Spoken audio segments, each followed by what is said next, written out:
Hi, I'm Kevin Spacey, and welcome to my Masterclass.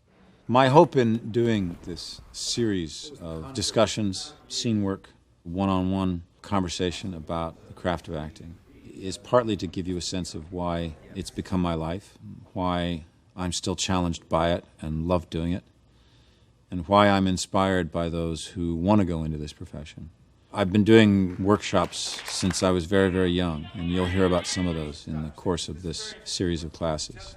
And I love nothing more than to be in a workshop with people who have dedicated themselves to becoming artists and to becoming actors and to pushing themselves farther, to striving to be better than they've ever been, and to doing what I think actors should do, which is to serve great writing and hopefully learn how to collaborate together, realizing that we are not doing this alone. Actors don't work alone. We need each other, fellow actors. We need great directors. We need great writers and great producers and a great crew. The theater's been a part of my life for as long as I can remember, and it still makes my heart beat very fast. And so I hope you enjoy this. I hope that you'll enjoy our efforts here. So welcome.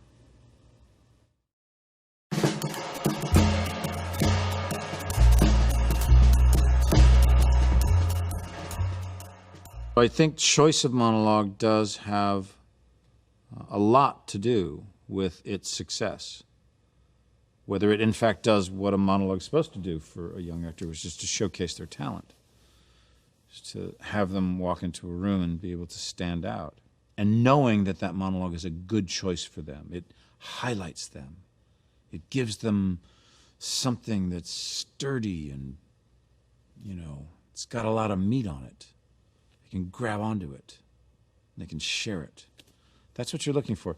Some of the pieces, that we saw that are either they're nice stories or the way in which they're given is sort of sweet, but there's nothing to them. There's no consequence. There's no stakes for the actor.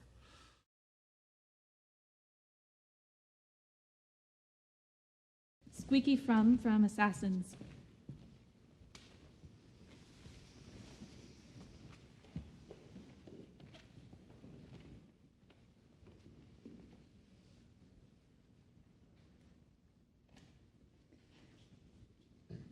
I was like you once. Lost. Confused. A piece of shit. And then I met Charlie. I was down at the beach at Venice. I'd had a big fight with my daddy about, I don't know, my eye makeup or the bombing in Cambodia, and he called me a drug addict and a whore, and he said that I should get out of his house forever. So I ran down to the beach and I sat on the sand and I cried. I felt like I was disappearing. Like the whole world was dividing into two parts, me and everybody else. And then I see this guy coming down the beach, this dirty-looking little elf. And he stops right in front of me, and he smiles this twinkly devil smile.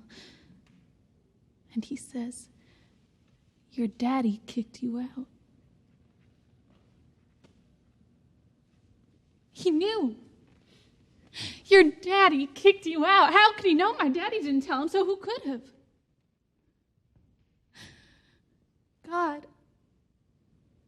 God sent this dirty-looking little elf to save a lost little girl on the beach. After that, he smiled again and he touched my hair. And then for a minute, I watched him walk away. And then I ran after him and I grabbed his hand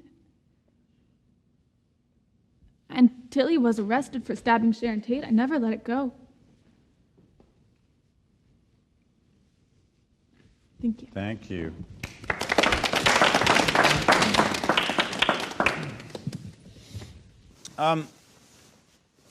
She's kind of been used to people thinking she's an outsider, right? Yeah. I think she finds comfort in it. Being an outsider. Yeah. It's interesting, there are a couple of lines you went right over. Yeah. My daddy called me... A drug addict. And a whore. And a whore. Yeah, but we didn't quite hear that. Okay. No, it's just interesting that that's either a choice, because she doesn't want to carve that out. But there was another one where you talked about, oh, yeah. Charlie smiled at you how? He had a... Twinkly devil smile. Twinkly devil smile. Yeah. Again, it was one of those where you just went twinkly devil smile. And it's Yeah. like, whoa, wait a minute. Because there's a lot there. Well, there is a lot there because she's now talking at a time when everybody knows who he is. And everybody's called him a devil. So it's interesting that she actually says he had a twinkly devil smile. That she walks toward that rather than saying he's not a devil. There's obviously something of the being enamored with somebody who seemingly had an insight into this girl the moment he laid eyes on her. That there was something about that moment that changed her life, right? Because she follows him, takes his hand.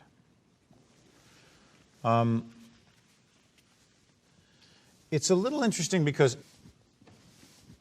I suppose in doing a piece like this, it's totally understandable that one kind of gets into a kind of slightly flaky, slightly airy, slightly, I'm not really connected to my body, and I'm sort of in this little world where I'm, like on drugs, right?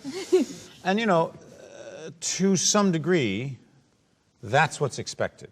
Okay. So without necessarily throwing all of that away, I wonder whether there's a way that you can surprise us.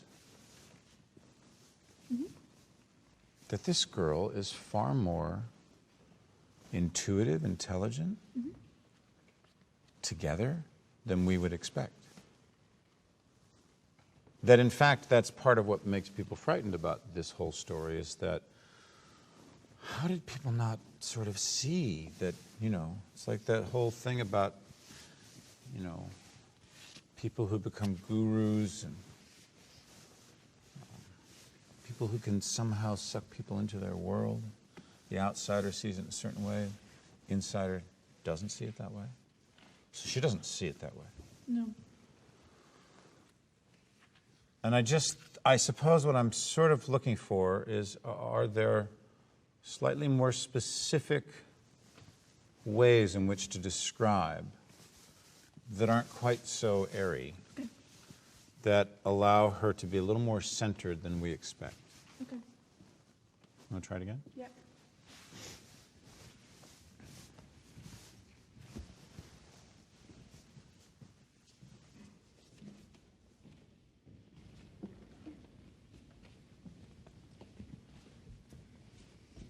I was like you once. Lost. Confused. A piece of shit. And then I met Charlie. I was on the beach at Venice, and I just had a big fight with my daddy about my eye makeup or the bombing in Cambodia. And he called me a drug addict and a whore. And he said I should get out of his house forever. So I came to the beach and I sat on the sand. And I cried. I felt like I was disappearing, like the whole world was dividing into two parts, me and everybody else.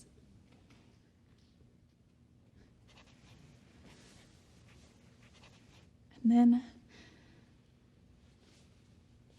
I see this guy walking down the beach, this dirty-looking little elf. And he stops right in front of me and he smiles, this twinkly devil smile. And he says, "Your daddy kicked you out." Because he knew. Your daddy kicked you out. How could he know? My daddy didn't tell him. So who could have? God. God sent this dirty-looking little elf to save a lost little girl on the beach.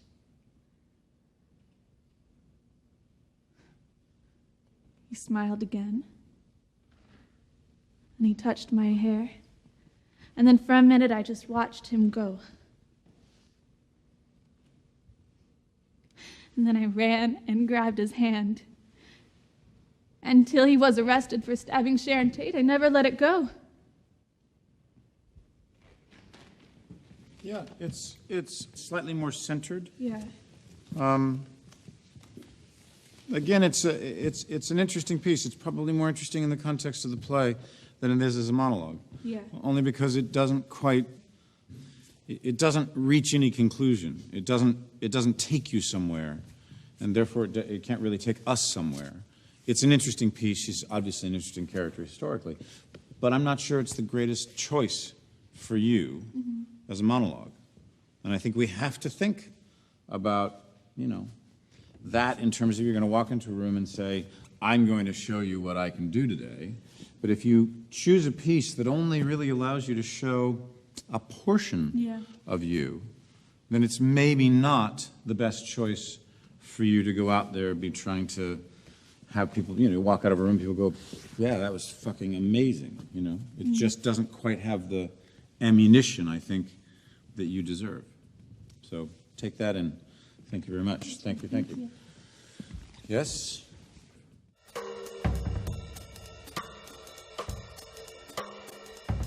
How many monologues do you guys have that you work on, that you're prepared to do at any given time? How many? 4? 2? 3. 2. 3. 2. 3, 4, 5. 2. 5. Fuck you. 2, 4, 3. 2. And how long have you been doing these monologues? Oh, that's usually where I catch people is, "Oh, I've been doing this monologue since college. I've been doing, this is what I auditioned for drama school with." Oh, that's not good enough. Why that's not good enough is not only does that mean that, I've got this monologue in my back pocket that I could do at any time, but it means you're not working. You're not working at your craft. You're not challenging yourself. You're doing something that you think is, I got to have this fucking thing because they always fucking want to see a monologue, but it's not interesting. Now look, I will say I am of two minds about monologues. Monologues are necessary in the craft of acting because you have to come into rooms and let total strangers judge you. That is for what we do. But monologues are dangerous because they teach you how to work alone. And that's not good. What we do as a profession is we work together. And so that's why even when you're doing monologues, you have to always constantly think about the person you're talking to or the audience. Because otherwise it just becomes a solo act. And that's only interesting for so long. We have to always remember that our work is not acting, it's reacting. It's because something happened to us and we are responding. So, point being is that when we find what we think is the mood and we hit that, it then becomes like a piano where if that's the only note you're hitting, no matter how brilliantly, movingly, efficiently, you hit that note. It's one fucking note. And we need to not hit one note. We need to play as much of a symphony as we can.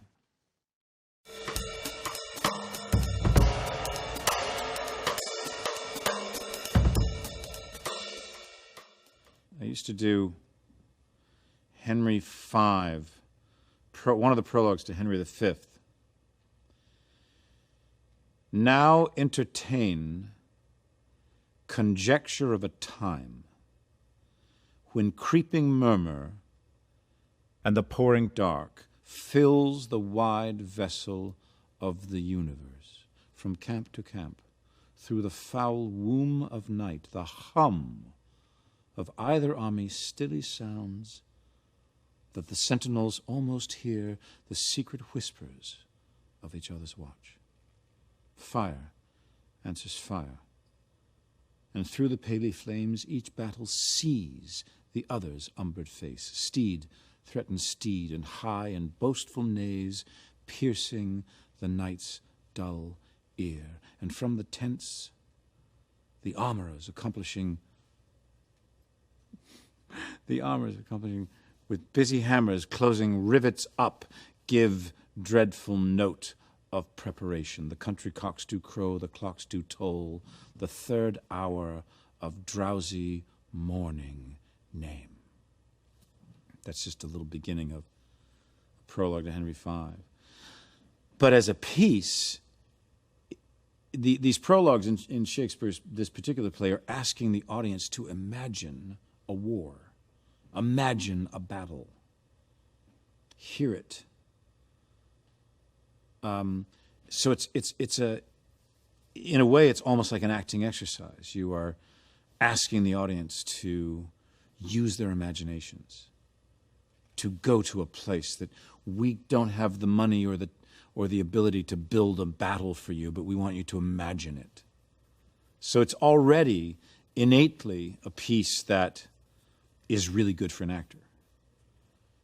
And carving out these individual words, these things you want them to listen to and land on, those are the things that we always are searching for, looking for, hoping to see in a monologue that an actor is going to do. And that's what we want. That's what monologues are supposed to do. They're supposed to give the actor something to chew on.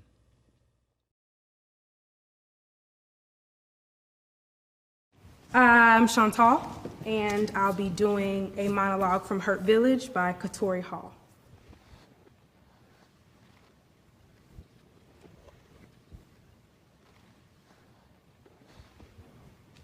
When Cookie was growing up, she'd walk around here asking me where her daddy was. Who her daddy was. You know, sometimes I wanted to tell her I ain't know who her daddy was. I was willing to label myself a hoe because I couldn't get a daddy to love me enough, to stick around and love her enough. No, fuck the money, Buggy. Ma, why my daddy don't love me? Why he don't send me birthday cards, Ma? Ma, why I got his last name, but I ain't never seen his face? Yeah, Buggy, money don't answer questions like that. No matter how hard you try, I gotta be making shit up. Her heart is the spitting image of yours, but you don't see that, do you? Well, then be the daddy your daddy couldn't be for you. My daddy couldn't be for me. Hell, every nigga daddy couldn't be for them. Sometimes I look at her and I hate myself. I can't believe I brought another little black, brown girl into this world. This world ain't built for beautiful black, brown girls. This world will kick her when it's supposed to love her, bite her when it's supposed to kiss her, tell her she ugly when she really pretty, rape her, blame it on her, piss on her stomach and come on her face and say, that's the way to make $1 to shake what your mama gave you. Not knowing that what her mama gave her can't be bought. Her pussy is priceless.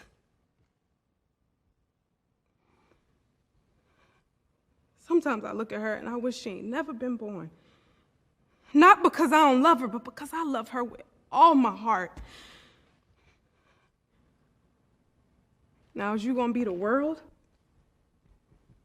Or you gonna be her daddy? Because I tell you, all her mama is a little black, brown girl that done believed what the world done told her. Buggy, please. Take her from me.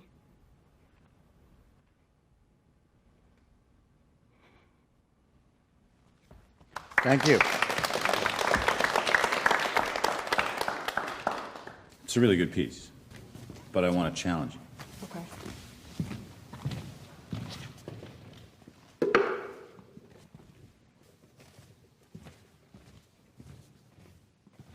I want you to sit.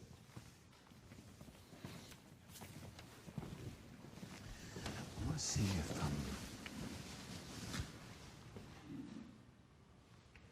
rather than sitting on the rage, you can unleash the rage. Let the rage out.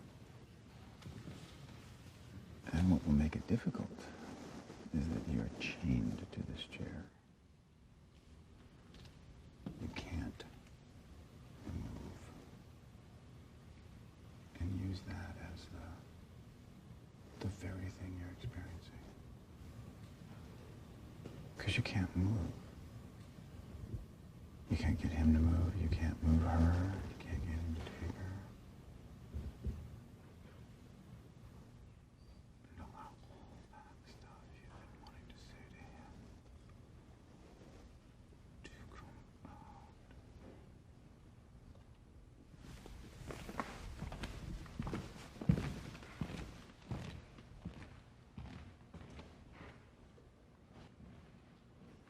When Cookie was growing up, she'd walk around here asking me where her daddy was. Who her daddy was. Hell, sometimes I wanted to tell her I ain't know who her daddy was. I was willing to label myself a hoe, because I couldn't get a daddy to love me enough, to stick around and love her enough. Man, fuck the money, Buggy! Mom, why my daddy don't love me? Why he don't send me birthday cards, Ma? Ma, why I got his last name and I ain't never seen his face? Start again. Start at 90, please. Don't wait to go. Go right away. Yeah, Buggy, money don't answer questions like that no matter how hard you try. I gotta be making shit up. Her heart is the spitting image of yours, but you don't see that, do you? Well, then be the daddy your daddy couldn't be for you. My daddy couldn't be for me. Hell, every nigga's daddy couldn't be for them. Sometimes I look at her and I hate myself. I can't believe I brought another little black, brown girl into this world. This world ain't built for beautiful black, brown girls. This world will kick her when it's supposed to love her. Bite her when it's supposed to kiss her. Tell her she ugly when she really pretty. Rape her, blame it on her, piss on her stomach and come on her face and say that's the way to make $1, to shake what your mama gave you. Not knowing that what her mama gave her can't be bought. Her pussy is priceless. Sometimes I look at her and I wish she ain't never been born. Not because I don't love her, but because I love her with all my heart. Now, is you gonna be the world? Or you gonna be her daddy? Because I tell you, all her mama is a little black, brown girl that done believe what the world done told her. Buggy, please. Take her from me. That's right.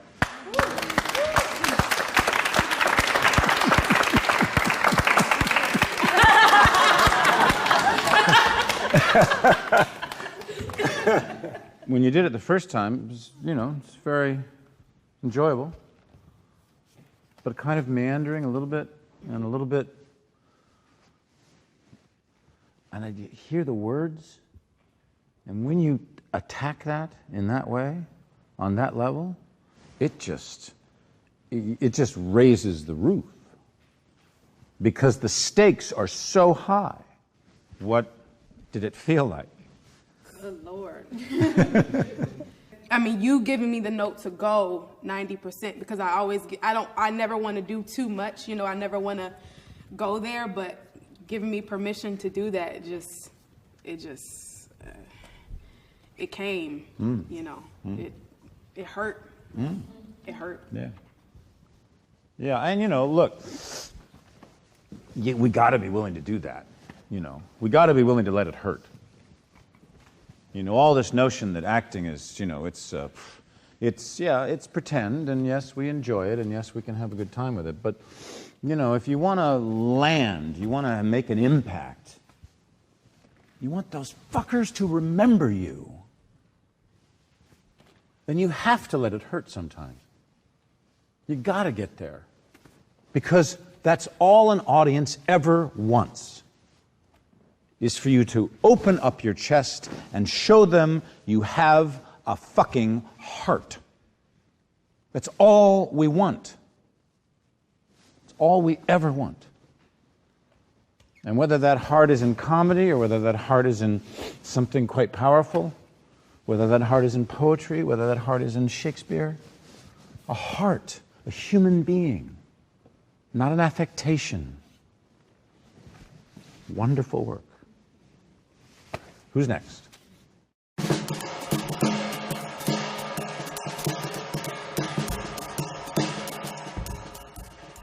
In Shakespeare, some of it's rhythmic, some of it's about the pattern of words and how they fall, and thereby it tells you to some degree what words to emphasize, what words to underscore. In other texts, it may be more open. You could emphasize that word, and that makes it mean something else. You could emphasize this word, and that gives it a slightly different meaning. I mean, sometimes even to this day, I can do a scene, and I'll do a take and a take and a take and a take, and then a director will walk up and say, "You've been emphasizing this word. Can you emphasize the last word in the sentence, this next take you do, just so that I can hear whether that's the emphasis?" And I may think, well, I think I'm right, the one I'm doing, but I understand why you want me to emphasize a different word. There are any number of ways to be able to figure out which thing to emphasize, but you can't emphasize everything. You have to make choices. You know, I want you to do that tomorrow. I want you to do that tomorrow. These are all just questions of aesthetic and choice and interpretation, what you think the writer or the character means to emphasize.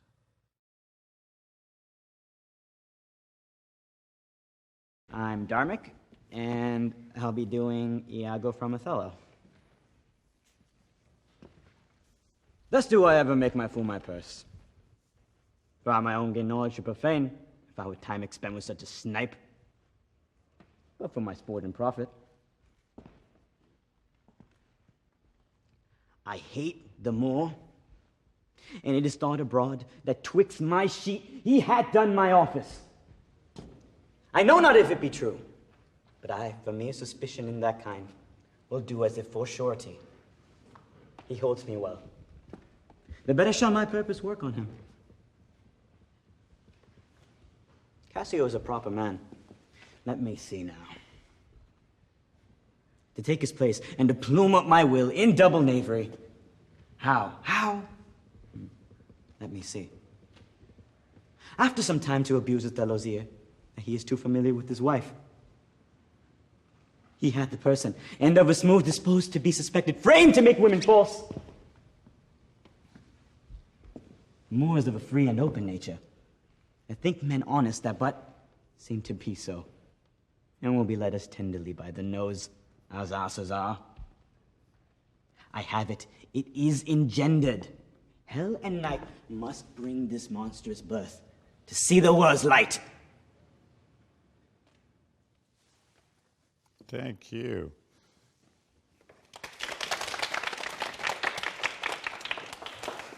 Okay. There seems to be a tendency to race through things. What I want to make sure you understand is, what does it mean when you say, he hath done my office? Yeah. You talking about yourself? He's done something to you. Yeah. What is it he's done? He has taken, given the lieutenant position to Cassio. Got it. So, done is the word Shakespeare has used. Mm-hmm. What does the word done mean? It's finished. That's right. He has finished my office. He has humiliated me. And when you say he's done my office, I have no idea that that means anything to you. It sounds like he ordered some coffee. He has done my office. This is what I mean by carving out the word. Mm-hmm. By making sure that we understand what you mean, because it's Shakespeare, and so he's not saying, he's fucked me over. He's saying, he's done my office. That is humiliating. It is not a, casual thing you're describing, because what you are leading yourself to is, all right, Cassio is a, what do you say, proper? Proper man. Is a proper man. He's not like me. He's a proper man. So how do I do this to him after what has been done to me? The rage that you are experiencing, I don't think you're working on. Mm-hmm. What I'm missing in this is what is driving you to say these things. You have been humiliated by a guy, it's like, as an actor, I suppose it's like when we go in and we audition for something, we fucking think we owned it, and then they cast this fucking guy who's famous. It's like, of course they went for a fucking name. That's the feeling, is that you have been usurped. You have been passed over. How does it begin? What's the first 4 lines? Thus do I ever make my fool my purse. Thus do I ever make my fool my purse. But when you go, thus do I ever make my fool my purse, I have no idea what you're talking about. I have no clue as to what that's supposed to mean. And you got to carve this stuff out. I'm going to have you sit down because I want you to think about this, all right? Thank you. I hate them all. And it is thought abroad that twixt my sheet he had done my office. I know not if it be true, but I, for mere suspicion in that kind, will do as if for surety. He holds me well. The better shall my purpose work on him. Cassio is a proper man. Let me see now. To take his place and to plume up my will in double knavery. How? How? Let me see. After some time to abuse Othello's ear that he is too familiar with his wife. He hath a person, and of a smooth disposed to be suspected, framed to make women false. The more is of a free and open nature, that think men honest, that but seem to be so, and will be led as tenderly by the nose as asses are. I have it. It is engendered. Hell and night must bring this monstrous birth to see the world's light. Yeah, it's interesting. When I listen to you do it, it's like there's things that I think you either haven't asked yourself, like what does that mean? Which is always a very important question to ask. What does that mean? And then there are things where you seem to fly by without relishing things like double knavery. mean, that's a kind of remarkable way to describe something. It's not just knavery, it's double knavery. What I will do is so duplicitous that it's like I'm doing it twice. Right? That's what it means. But it's almost like you don't relish the language that you're being given. And then there are times when it feels like you pass over things that we don't quite get. There's a moment where you're talking about Cassio is this, and he, you say something about Othello, but then you say he, and you're actually talking about Cassio at that point, but it sounds like you're talking about Othello. So carving out the what do you mean, and the little things like he is what to make women false. I mean, these are kind of remarkable lines that you fly by, and it makes me think that you haven't broken it down. And also, it seems to be you're stuck in and again, we've seen this and we've talked about it, a kind of mood where nothing in the monologue catches you by surprise because you're just doing it all the way along. Whereas there's a moment in the end where you go, that's it. That's how I'm going to do it. It must do, there's all these words, these emphases, these things that you could grab onto and express that just kind of float by. We don't hear them. They're not carved out. Because this is the thing about Shakespeare. You have to make that language come alive. And if you don't understand a word, it doesn't do any good to fly by it. I mean, very often we see this sometimes with monologues where, we see actors who, they talk fast enough that they're hoping you just won't fucking notice that they don't know what they're fucking talking about. and we can't do that. We have to, in things that are asking us to take our time to relish. And also what this whole monologue is about is deception and intrigue and lying. You're going to make him believe his wife has been unfaithful to him. Well, that's pretty big. But if it flies by, we can't capture it. So I don't think it's a good piece for you until and if you exercise every single meaning of every single word. You know exactly what it is that he's saying, and you're able to carve that stuff out in the musicality that Shakespeare is written in.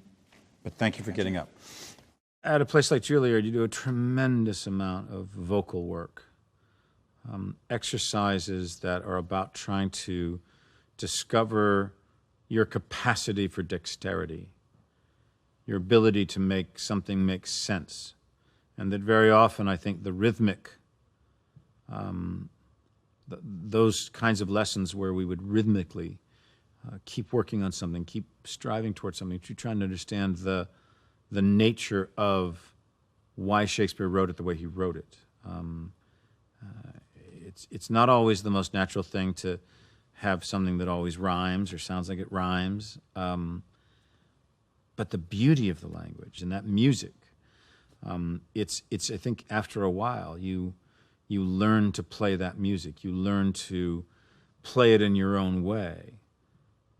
I think one of the reasons why we love watching different actors attack Hamlet or attack Henry V or attack Othello is because part of the joy is to see how different actors will approach the same role.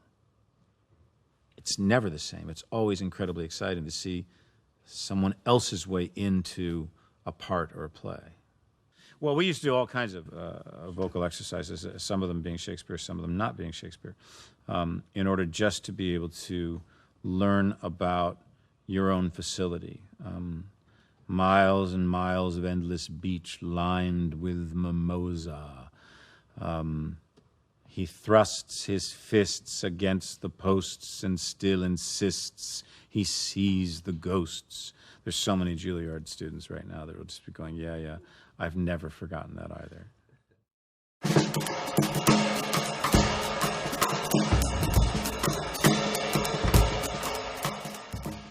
There were a couple of monologues today that were quite poetic, written by quite famous writers who are known for that, and I so felt the actors had fallen into a certain trap doors of having to do it in a particular way, or there being an expectation that therefore it had to be kind of flowery and beautiful and said in a certain languid way, particularly the Tennessee Williams stuff or the O'Neill stuff. So in trying to push them in a certain direction to see if by giving them something quite specific, usually an activity to do, something domestic. And it was quite remarkable then to watch, once given that direction, to add something that was a task. How suddenly the piece came alive. Suddenly the actors started to carve out words.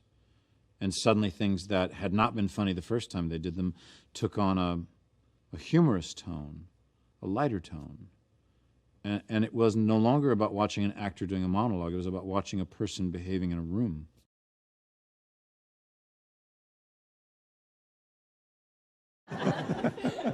What are you going to do? I'm going to do Beyond the Horizon by Eugene O'Neill.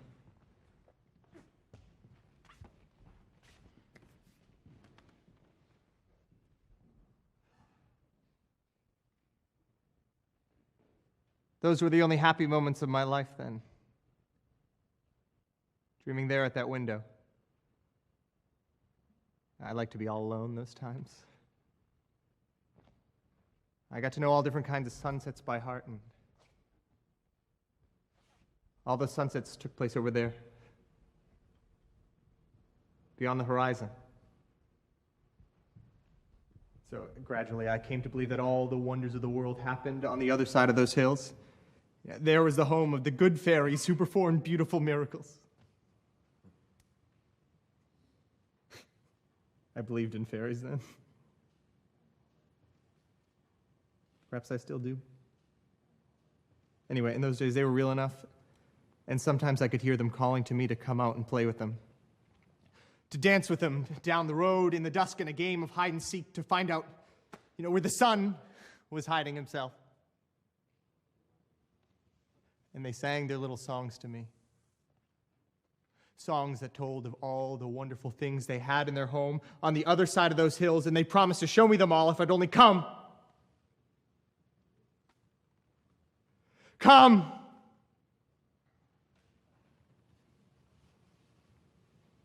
But I couldn't come then.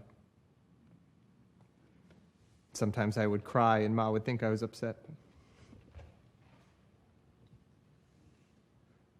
That's why I'm going now, I suppose. Because the horizon is still as far away and as alluring as ever. Do you understand now, Ruth?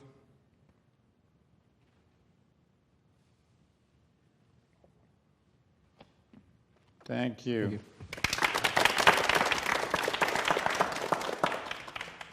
Let me start by asking a question. What are you trying to make her understand? Why I need to go. It's also, it's a breakup. They weren't really in a relationship, but he is, cutting things off and getting ready to leave. Mm-hmm. But did he make her fall in love with him? Is that what you're saying? Yeah, he did. So he got what he wanted. Yeah. And now he doesn't want it. Right. How typical. The women laughed more than the guys. It's a very poetic piece, and you're kind of out here, and there's almost no way to ground it because it's a kind of highfalutin, kind of dreamy, it has that quality. So I kind of feel like if it were rooted in something, if it were grounded in something, then all of that stuff might feel less highfalutin, less O'Neillic. And so I kind of wish you were doing something domestic, doing something that takes it out of itself. Could you be packing a suitcase? Could you be ironing a shirt? Could you be doing something that would take your mind off of all this stuff that you're saying all this stuff, but you don't want to. You got other things to do. Okay. You got other stuff you're trying to finish. I'd also love it, maybe if you can try it, that this is something you've done a bunch of times. Okay. This isn't fucking new. You're good at it. You know, those were the only happy moments of my life then. Dreaming there at that window. I like to be all alone those times. I got to know all different kinds of sunsets by heart. And all the sunsets took place over there, beyond the horizon. So, gradually, I came to believe that, all the wonders of the world happened on the other side of those hills. There was the home of the good fairies, who performed beautiful miracles.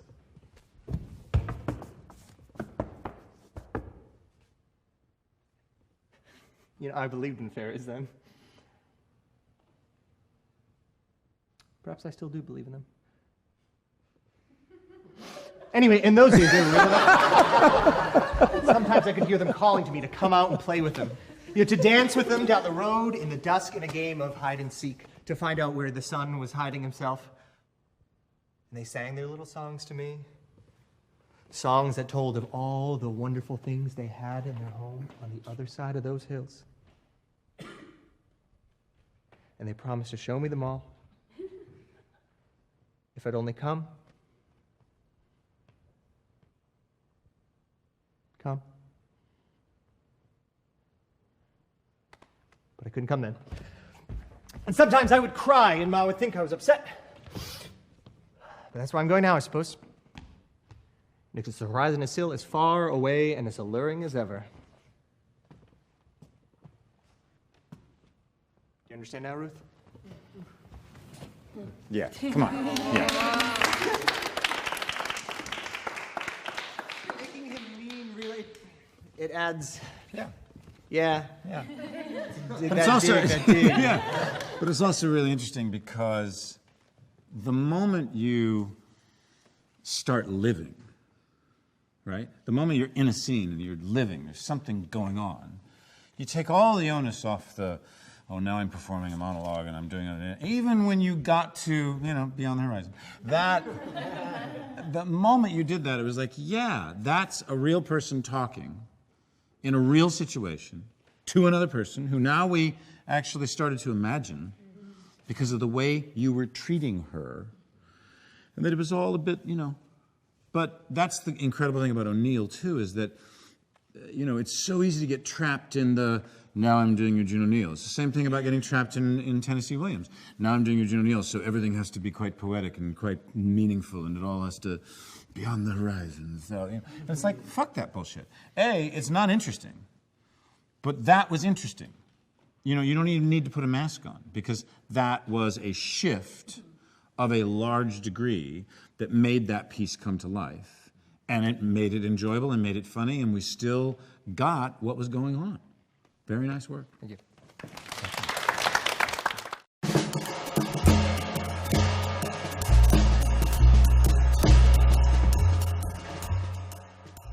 I think that sometimes it's really easy to fall into the trap of thinking if you know all the words that you've done all the work.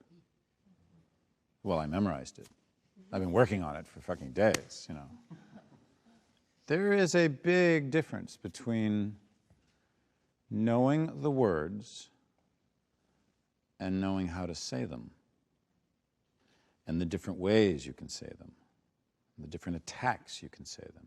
So I think always one of the easiest and most convenient ways to do it is that once you've worked on something and worked on something and worked on something and worked on something, is then go, okay, I've got that now. What happens to this piece if I completely go the opposite direction?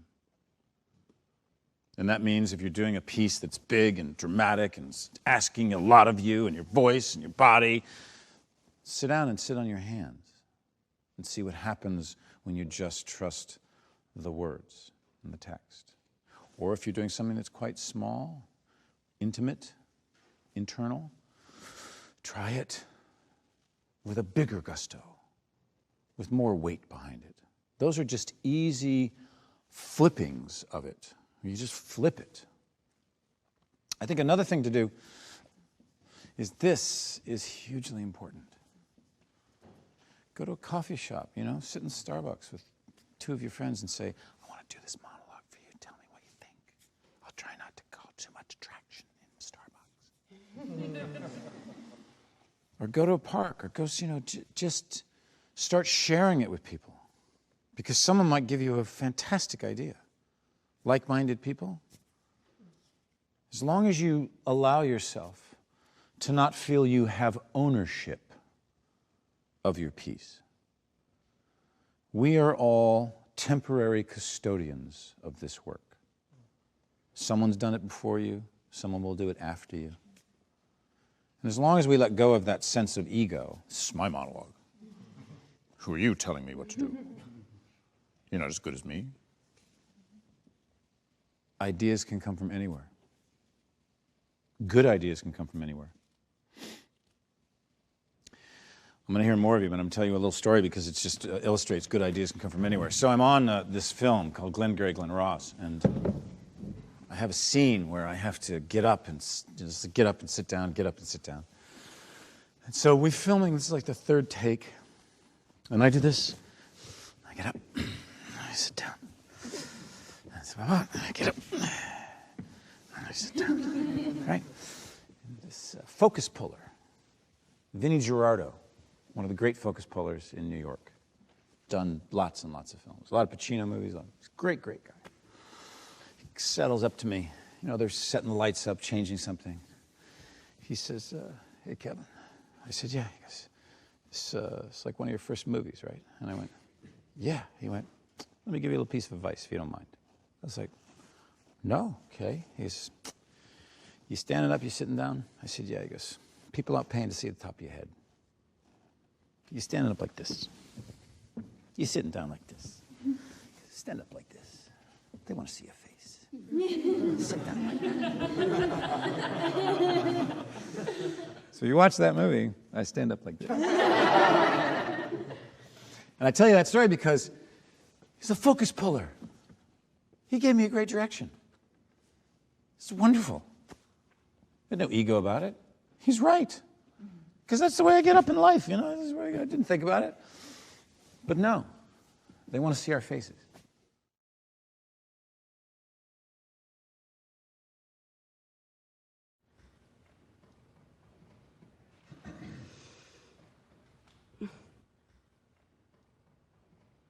Believe it or not, sometimes my life sucks beyond the telling of it. And I don't understand why me trying to kill myself makes you want to buy me new clothes and clean my apartment. Buying new clothes doesn't fix clinical depression. You're sitting there telling me to tie a knot on a gunshot wound. I didn't come in here and say, fix me. I work. I work every fucking day. I go to class. When I wanted to kill myself, I go to work. I held down jobs when I would have rather drank bleach. I work. I made friends. I supported them in times of crises. I even dated, all while being in the middle of a living hell. You don't know me. You don't know what my life is. I'm not like all the other people you treated, okay? So stop treating me like an age group. I'm a human being. Normally, I would make an appointment, cancel it, and ignore your calls. But I've stood up to you today. And you know what? That's huge for me. I've aired out my grievances, you've refused to acknowledge me, and now I'm done. One of us is being insane here, and for once it isn't me.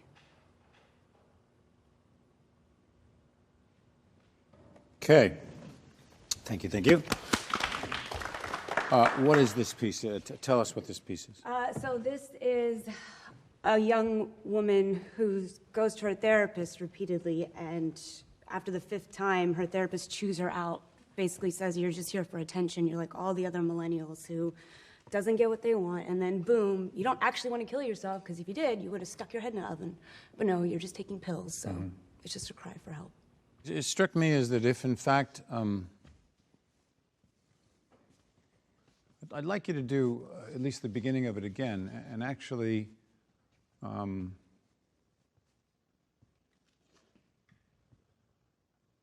it's interesting. Your energy seems to be about 60 degrees lower than a human being should be. So now I want to try to push you farther by saying, these are things you've never said to another human being in your entire life. These are things you've maybe wanted to say to other people, your family, your sister, your mother, your father, even your therapist, but you never did, or maybe every other therapist you ever had. But for some reason, this therapist has now spoken to you in a way that is so condescending, that is so dismissive of the experiences that you've actually had. So I want you to do it again, and this time I want you to place a little bit of a fire inside of you, and I want you to fucking go for this person in a way that you have never gone for anyone in your entire life.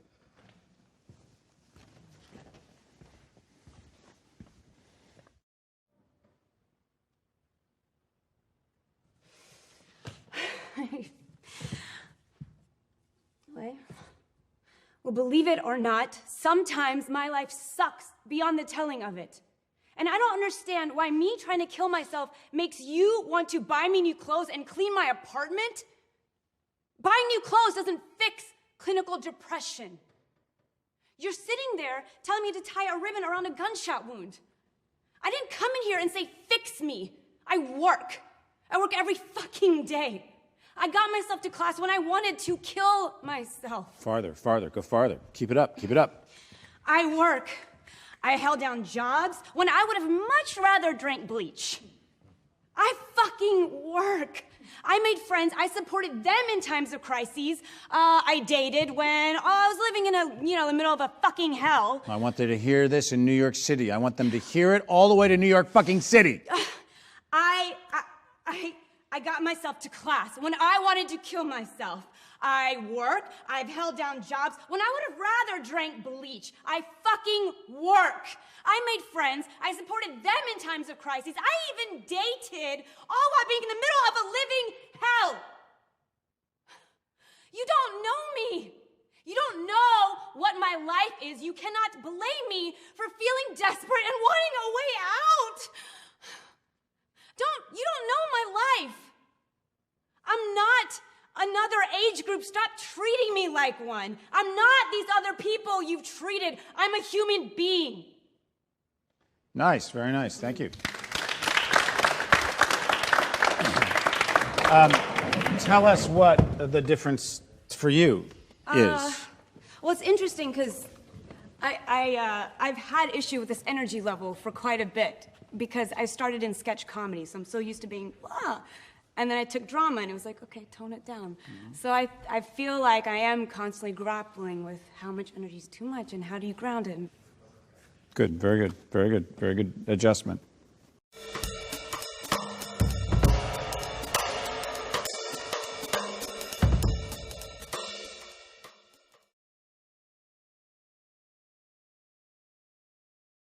Loss of Roses by William Ng.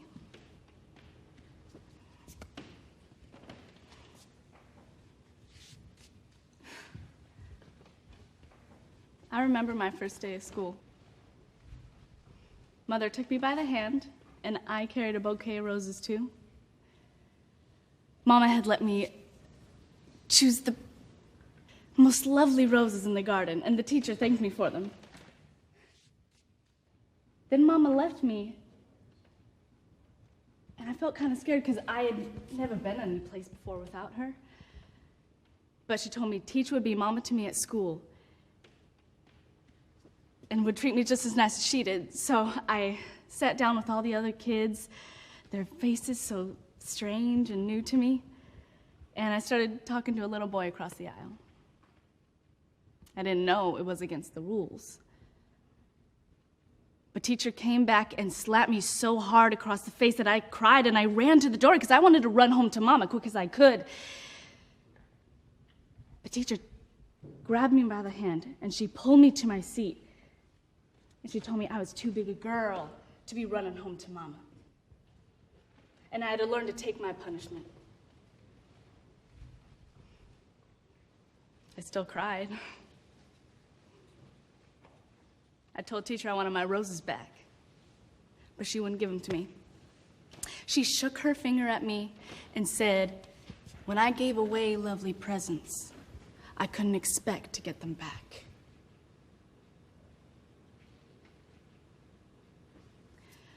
I guess I never really learned that lesson very well. There's so many things I still want back.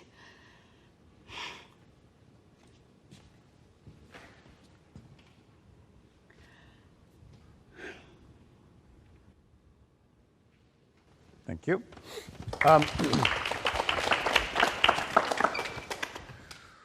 Why is she telling this story, and who is she telling this story to? She's telling this story to a woman who's kind of became her mother when she was a child. It feels like a really nice, sweet monologue. Yeah. But it feels like there's no stakes. And that the only stakes are, will you get to the point where you will get emotional at the end? That's what it feels like the sort of journey for you is. I feel like the stakes have to be much higher. So I wonder whether maybe somewhere in here you've become the teacher that slapped you across the face. Mm-hmm. You've become that person, and that's why you're telling this story. Mm-hmm. You were somebody who would slap a kid in the face and wag your finger at them and say, what's the line? You don't get back things you give away. Yeah. That's what I think this piece sort of is about, metaphorically. I think that she is talking about the thing that she's become and using the example of the worst memories she has as a child. Mm-hmm. So, start this monologue completely differently. Okay. Start this monologue in enormous anger.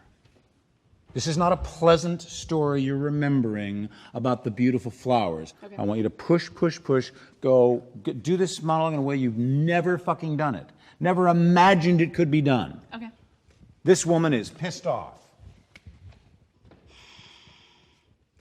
I remember my first day at school. Mother took me by the hand, and I carried a bouquet of roses too.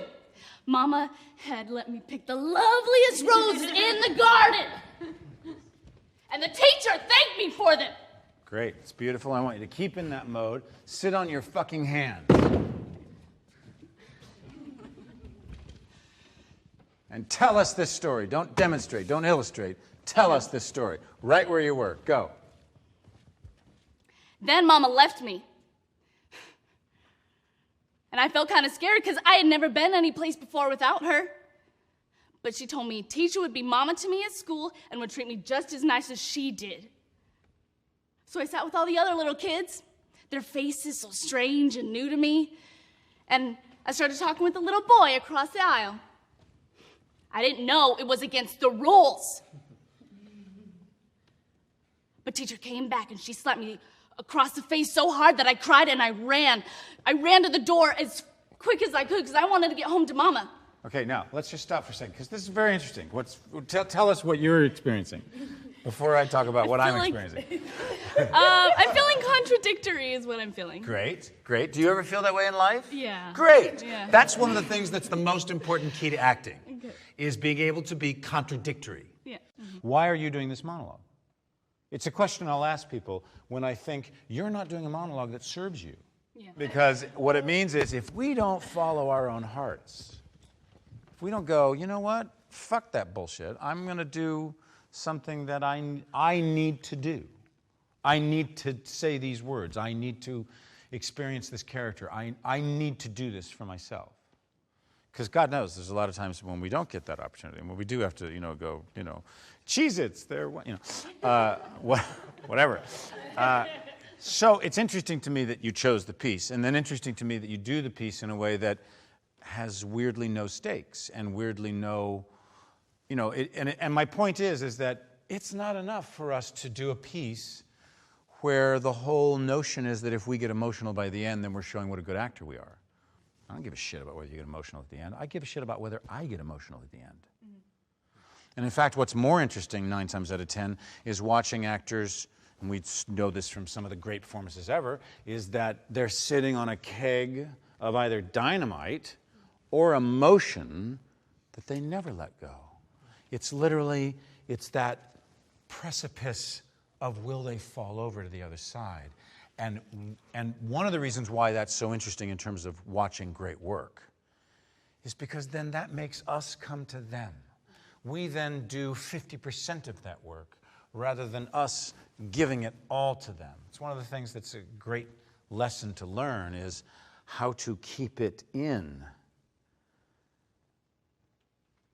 And the audience wants you to go there, but you don't. You don't give it to them. I'll just tell you this one little story because it illustrates, weirdly, what audiences want. Who's seen Rosemary's Baby? Well, if you haven't seen Rosemary's Baby, it's a movie worth watching. This is a film with Mia Farrow and an incredible actress named Ruth Gordon. Ruth Gordon was a playwright, and her husband, Garson Kanin, they wrote many, many plays. In fact, they wrote many of the screenplays for the great Katharine Hepburn, Spencer Tracy movies. But in this film, she plays one of the leading roles, Ruth Gordon. In fact, she won an Oscar for supporting actress. And there's a scene in the movie where she's on the phone in a bedroom. And Billy Fraker, who was the cinematographer, told me this story when he directed me in something at television. He said, it was the morning, and I set up the shot, and there was a shot of Ruth sitting on the bed, and you could see the lamp and the phone, and her back was to us, and she was on the bed, and it was through the doorway.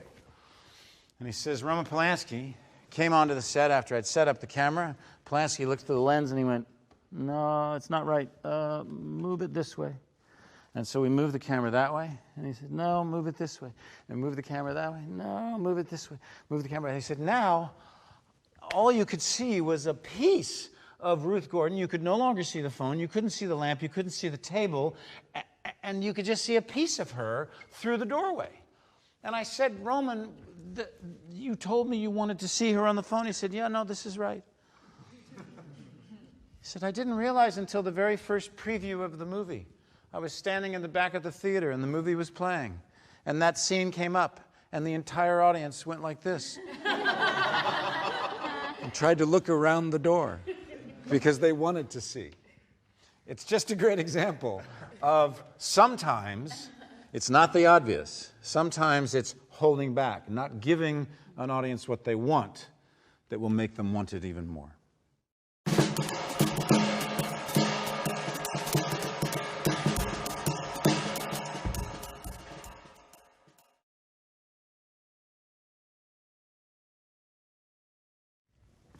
Who's next?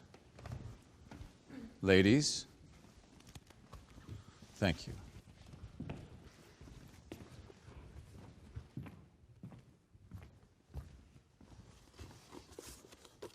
Ooh. An actor must make his needs, or her needs, goals, wants, objectives so strong that he or she is willing to interfere with the other actor in order to get what he or she needs. Interfering means getting in their way so that what you want is stronger than what they want. Michael Shurtleff. Michael Shurtleff, very nice. Did you add the or she? I did. Yes, you did. I just wanted to make sure that we all fucking knew that.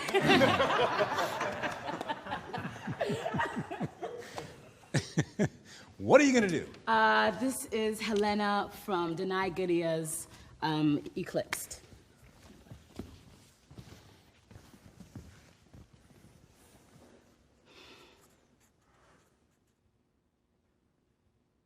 Helena.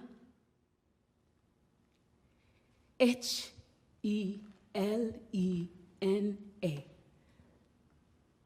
Helena. That's my name. I'm not sure about my last name. I think it's Sona or something. I think it's Soa. I have to remember all this thing now. Where I from? Buchanan. What I gonna do now?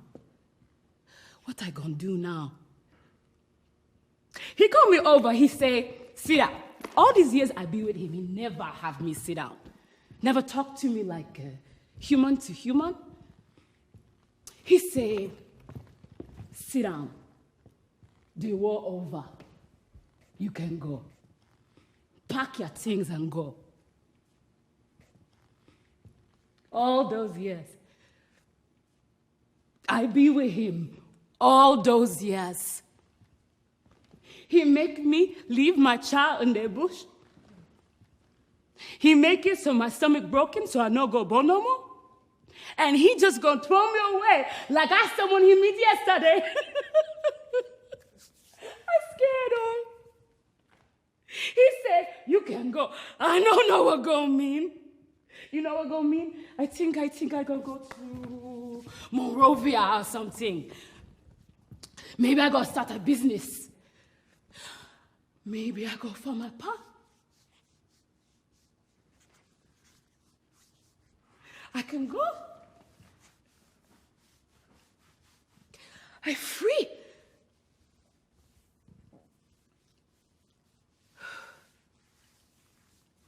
Nice.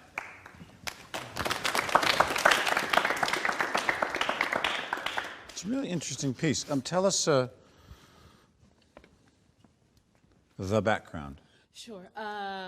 Selena, she's one of like 4 wives of like a Liberian officer. And this is near the end of the play. And sort of like the, not missionaries, but the sort of like war relief has come near the middle of like the Liberian War. And it's sort of like over. The war is over. So she's been a captured wife since she was a teenager. She's in her 20s now.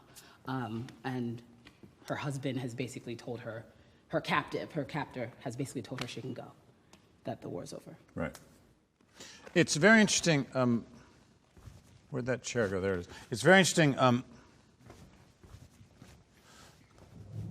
There's a fundamental choice you make, which I think is a very interesting choice, but I'd like to try it a different way now. Sure.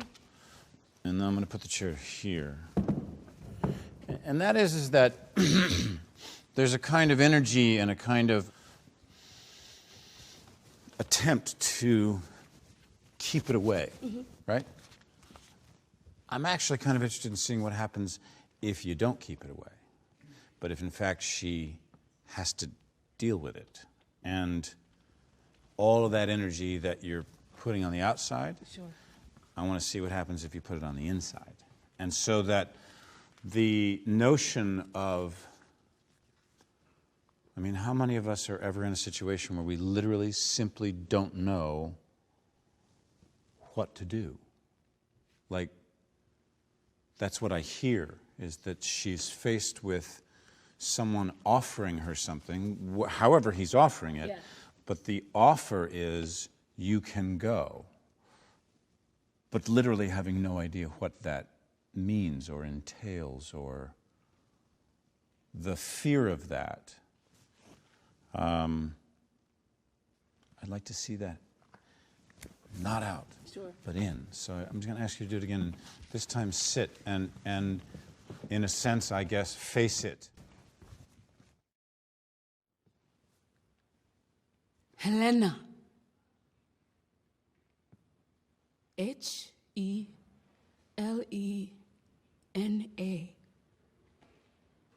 Helena. That's my name. I'm not sure about my last name. I think it's Sona or something.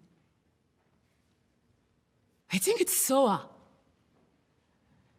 I have to remember all these things now. Where I from? Buchanan. What I gonna do now?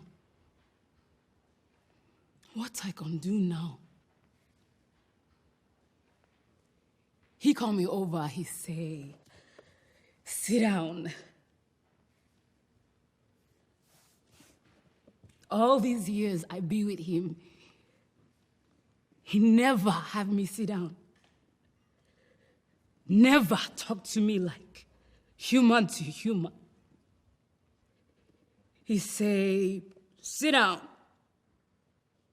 The war over. You can go. Pack your things and go. All these years. I be with him all these years. He make me leave my child in the bush. He make my stomach so broken, I no go have children no more. And he just control me away like I someone he meet yesterday. Okay, what I want you to do, just stay there. This time, how do you feel about him? And if how you feel about him is that he has always frightened you. Now I want you to try it. Where for the first time, the power has shifted. And now you are in control. So go back to your last name, and I think play it as if you've just found out your name, that you never knew it, that someone's told you what your name is, and that's made you remember maybe what your last name is, but mostly shift the power. And I want you to do it this time quietly, so that all the power is inside.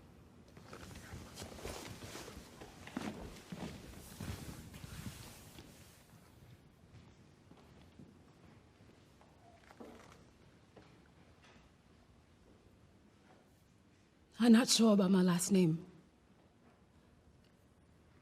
Think it's Soa? Sona or something? I think it's Soa. I have to remember all this thing now. Where I'm from, Buchanan. What I gonna do now? What I gonna do now? He called me over, he say, sit down. All these years I be with him, he never have me sit down, never talk to me like human to human. He say, sit down, the war over. You can go. Pack your things and go. All these years I be with him, all these years. He make me leave my child in the bush. He make it so my stomach broken so I no gonna have children no more. And he just gonna throw me away like I someone he met yesterday. You can go. Pack your things and go. I don't know what go mean. You know what go mean? I think I can go to Monrovia. Start a business or something. Maybe I could go back to Buchanan, go find my mom and pa. Maybe they're alive. I can go now.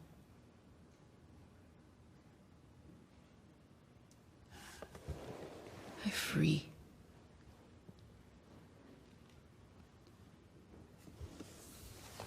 Great. Now, we could probably all tell you why that was different for us. Can you tell us why it might have been different for you? Remembering that there's actually joy in this and not just fear. That there's like a change in it. It's like remembering all those things and that she can, it's not about where she was, it's where she gets to go. The reason I gave you the notes that I gave you, and some of you may or may not have heard, but I basically asked if this time she did it, that whatever she felt about him, and whether it was in fact fear, that for the first time the power has shifted, and now she's in power. And I wanted it to be quite quiet, because I'll tell you why. There's no doubt you're very good, and there's no doubt you have a lot of talent. What I felt was that you chose a mood, and you stayed in that mood the entire piece when you first did it. And that's something that, you can sit down again. Sure. That's something that is very easy to have happen. Is that we think, oh, well, this character is feeling this. This character's in the middle of this fucking thing, and so that's the mood they're in. And I'm going to play this whole monologue in that mood, from beginning to end. But that's not how we behave, and that's not how life is. We constantly find ourselves shifting and moving in a different direction, and something else reminds us of something, and then we suddenly go, you know, what about that fucking moment? And then we're constantly, and what we have to look for in the writing is where those clues are, where something is new. A new idea is introduced, a new thought. You know, there's a wonderful process that I went through with a pretty incredible acting teacher many, many years ago, who had this philosophy, and it's not always right. And that's the thing about any school of thought or acting or style, is that it's not always right. But it was sure interesting to work on, which was that every time we have a new idea, we take a breath.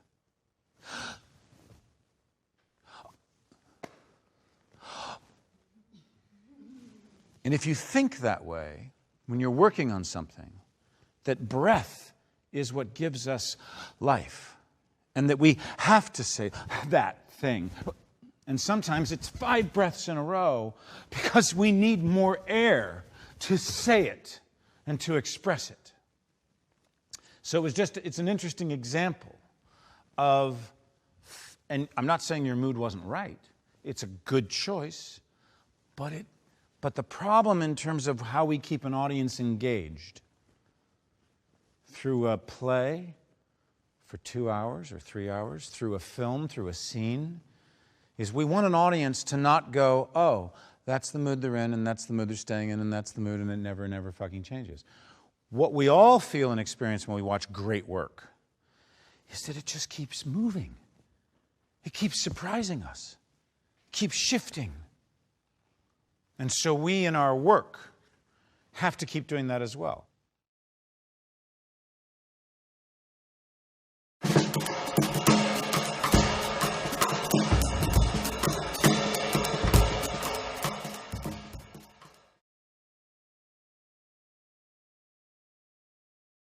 What was the monologue, the piece that you were going to do today? Catherine from A View from the Bridge. Catherine from A View from the Bridge. That sounds excellent. I don't know. He was good to me, Rodolfo. He's always been the sweetest guy to me. And yeah, he razzes me a lot, but I know he don't mean it, I know. I would just feel so ashamed if I ever made him feel sad. Because I've always dreamt of him being happy at the wedding and laughing. But now he's just mad all the time and nasty, and maybe if you tell him that you're going to live in Italy, tell him that, maybe he'd start to trust you a little, see? Because I just want him to be happy. Because, Rodolfo, I like him so much and I can't stand it. No, don't laugh at me. I've been here all my life. Every day I saw him when he left in the morning and when he came home at night, and you think it's so easy for me to just turn around and tell a man he means nothing no more. No, you don't know. Nobody knows. I'm not a baby anymore. I know a lot more than people think I do. Beatrice keeps saying to be a woman. Well, why doesn't she just be a woman? If I were a wife, I'd be making a man happy, not going at him all the time. I can tell when he's blue in the head from a block away and just wants somebody nice and quiet to talk to. I can tell when he's hungry and wants a beer before he even says anything. I know when his feet hurt him. I mean, I know him, and now I have to... You want me to make a stranger out of him? I don't know why I have to do that. Thank you. Give her a round. Now, it's interesting because we talked about mood earlier, picking a mood. Yes. Seems like you have a mood going on. So what is the mood? Just so that we can understand the mood you've chosen. What is the mood? Frustration. Yes. Doesn't there sound like there's a couple of places in this piece where her, like when she talks about what she knows about him, that actually that's something that you're very proud of? That you, I know this and I know that. I know him so well. I know this and I know that. I know that. That seems to me a place where you could get out of that mood because you're describing something that's quite different. That's not frustrating. Right. That's something that brings you joy. Right. All the stuff. So my only feeling is that the level of frustration that you're playing is interesting for about a minute and a half. But this is a longer piece. Yes. And so I also am curious, are you trying to talk yourself out of something, or are you trying to talk someone else out of something? Trying to talk him out of taking me away from my uncle.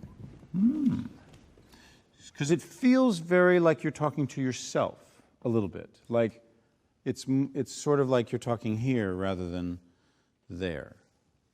So now we're going to have a little fun experiment. How old is this person, do you think? She's like 19. Yeah, what if she was older? Okay. Like considerably older? Like 30s? Well, like if she had this face instead of your face. Okay. So I'd like you to put this on, and I want you to work in front of the mirror first. Okay. Tell me if that's not going to be too loose. You might have to double that, yeah. I want you to work in front of the mirror, and now I want you to sort of find out who this woman is with these words that you're saying, and see what happens to you in front of that mirror, whether it changes you, whether it changes the nature of your body, whether it changes the nature of how you approach it. I just want you to sort of go and look in the mirror and think for a few moments and start whenever you want to start. However you want to start. You don't have to work in front of one mirror. You can move around. You could turn around and go to those mirrors if you want. You can do anything you want. Own the space. But just give yourself a sense of this different person that you are now embodying in this body.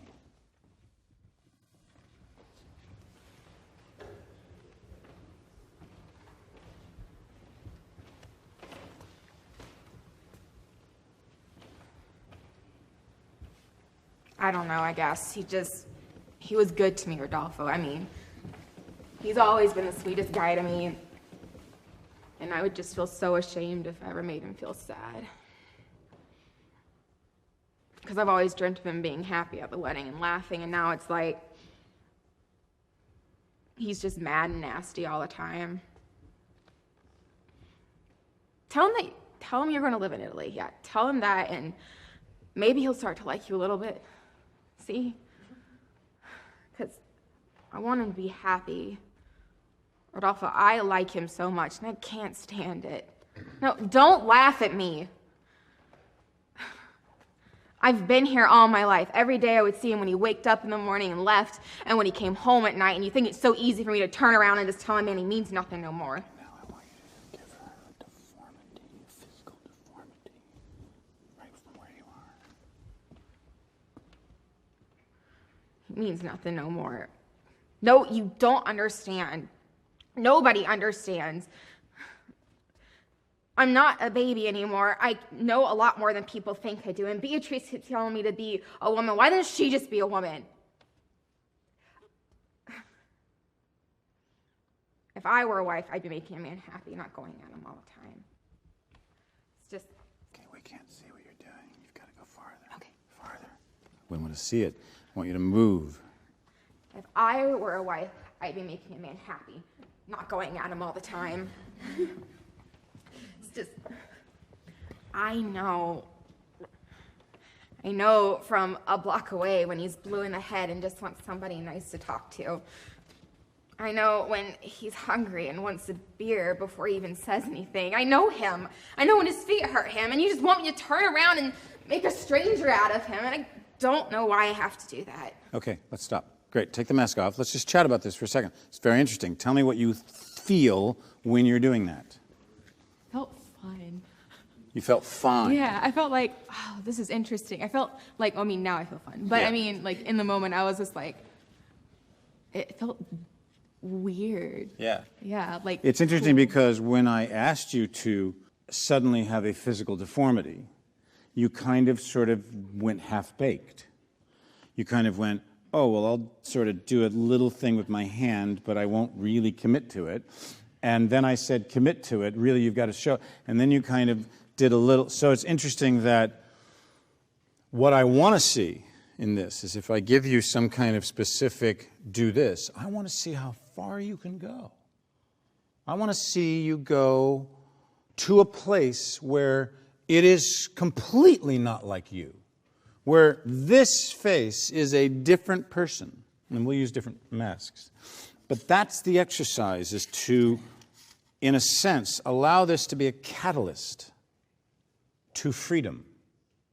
A catalyst to be able to look at something in a mirror and not see ourselves, and not feel weird, and not feel strange, but feel free to have any kind of physical shape that you might want, because that is a place we need to get to when we go to work and we don't want to censor ourselves. Sit back down. The craft of acting is to step into someone else's shoes, to put on someone else's clothes, to wander around in someone else's ideas. It's not to fit. You know, we take a playwright's words and we bring them down to our level. Whenever I hear an actor say this, and I hear it all the time on film sets, generally never in a play, well, I wouldn't say it like that.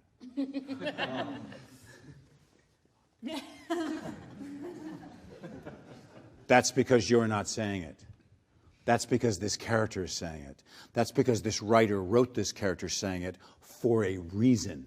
This profession is about serving the writing, not serving yourself. Because I guarantee you this, if you serve the writing, you will serve yourself. You'll be in the right world, you'll be in the right tone, you'll be in the right context.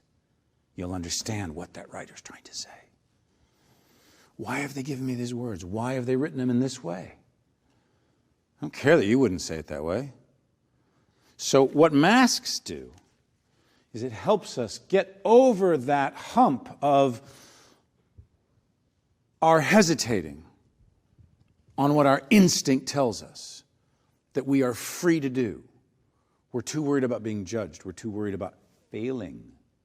But it's in this room, over these next couple of days, where we have to feel brave enough to fall on our face. Because if you never stink, you're never going to know what it smells like when there's a rose in front of you. You got to be able to stink. You got to be able to smell. You got to be able to go, oh, well, I really sucked. In order to recognize the difference when you reach something that is bigger and greater than anything you've ever experienced. We should all be in a war with mediocrity. It's a struggle all the time because so much of it gets through.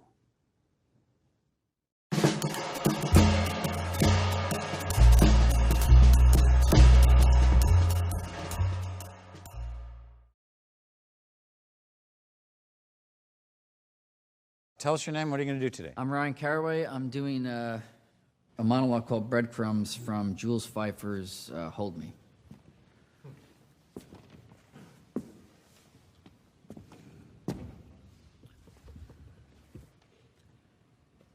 So I went out with that girl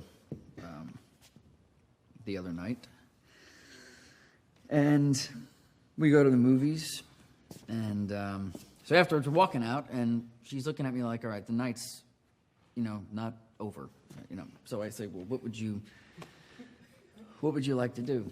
So she says, how about ice cream? And I'm like, yeah, ice cream. We'll go. And so now we're walking out of the theater, and immediately I start throwing out my breadcrumbs, and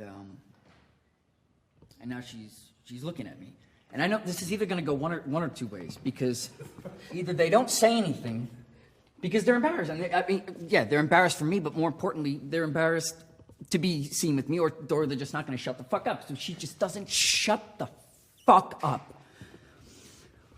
So she asked me, she goes, well, what are you doing? So I said, what am I doing? I'm throwing out breadcrumbs because I have, a horrible sense of direction. I got to find my way home later. So she goes, what are you worried about? I'm going to help you find your way home. I'm like, you're going to help me. She doesn't know where the fuck I live. How is she going to help me find my way home? We've been dating for a week. She's never been to my apartment. She's going to help me find my way home? So she goes, what are you talking about? You can't make a whole philosophy out of breadcrumbs. And I'm like, what the fuck are you talking about? I can't make a whole philosophy out of breadcrumbs? Of course I can, and I've done it. And it's worked for me my whole life, and it's gotten me from point A to point C. And who the fuck are you? And by the way, she doesn't even like me because she's telling me, she's like, oh, look at your freckles. Jesus, I just want to connect the dots on your fucking jeez. So she's causing this fucking scene. Everyone's staring at us. We're, Fifth Avenue. So I fucking leave her. I'm like, yeah, I can't deal with this. So I go and I completely forgot to throw out my breadcrumbs. And I had no problem getting home, which seems to make my whole past life, invalid.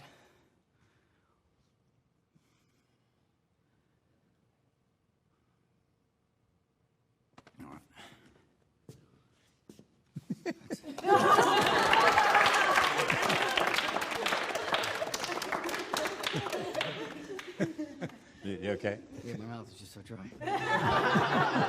Well, it's interesting because, look, that's something that, the physical thing that can happen when you walk on stage for the first time, or you walk into an audition and suddenly your mouth goes, and you're like, fuck, I can't. Now, what's interesting about this particular piece with that particular problem is that it's so rapid and requires a kind of dexterity to really get through. So I don't know whether that you felt it was too fast, or you said, oh, I wish I would have drank some water before I did it. But aside from that, you do it very well, and it's a very funny piece. The thing about the piece that I think is interesting, and it could just be nerves, or doing it, or maybe you've done it a lot, and so there's a certain kind of pattern of getting yourself into this sort of hysteria. But it kind of feels like it peaks a little too early. Like you get fucking frustrated at her. I think you even say, the fuck she's talking about. Early on, it's before the argument, it's before the real argument starts, right? So it just feels to me like you can allow this piece to build a little bit more gradually, because I kind of feel like it's one of those pieces where it's like the audience is totally ready to go with you. Because once they get what the premise is, then it's like, we're like, oh, this is going to be funny, right? So there's a certain sort of, entertaining aspect to, oh. But it almost feels like if you peak too soon, then it's a little bit, then we're not quite sure, which is fine. But I think that just in terms of the way you want to slowly pull that audience into the comic stuff as it gets crazier and crazier. And as you can't even fucking finish a sentence, it's like who could do this monologue really well? Louis Black could do this monologue really well, right? You know what I mean? That then I kind of feel like if you allow that to happen, then the silence that you find before this other thing happens, which completely changes everything. The thing that I kind of wonder about, and I don't know whether it's in the piece or not, or in the play or not, but what is he ultimately saying about her at the end of the day? That he learned, do we figure out? Well, for the first time, he realizes that he's a fraud. And that's the whole thing. It's like he's, in the beginning of the play, he's ranting about everybody's a fraud, and you find out that he's kind of put these faces on to prove to people that he's not a fraud while being a fraud. Mm-hmm. And now this is the first time that he realizes You know. Is that? You all right? Yeah. Right.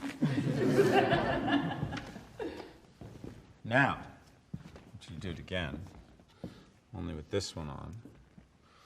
And, I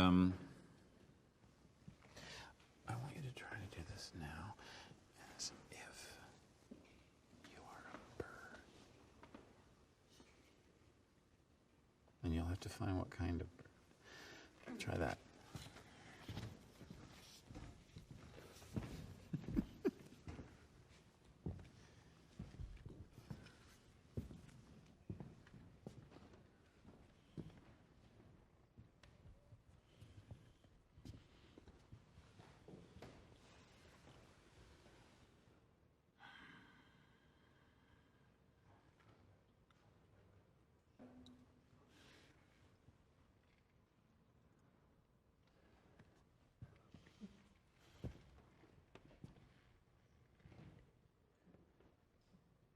So I went out with the girl the other night. And we went to the movies. I don't even know what we saw.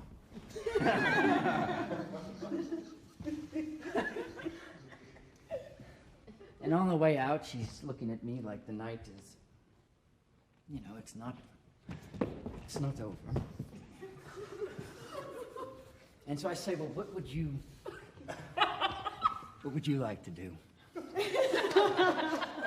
And she says, well, I would like to get ice cream. Would you? You'd like to? Fuck it. We'll get some ice cream. So as we're leaving,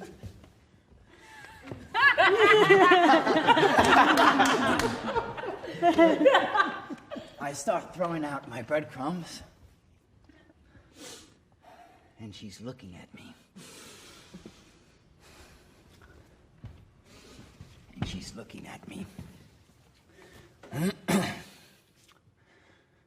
So I say, what are you looking at? She goes, well, what are you doing? And I say, well, I'm throwing out my breadcrumbs because I have a horrible sense of direction, and I cannot find my way back home, and I'd quite like to. And then she laughed, like it was some big joke. So I say to her, I don't understand why my personal problems have to make such a big joke. And she goes, well, it's okay, because I'm going to help you find your way home, right? She's going to help me find my way home. She doesn't know where I live.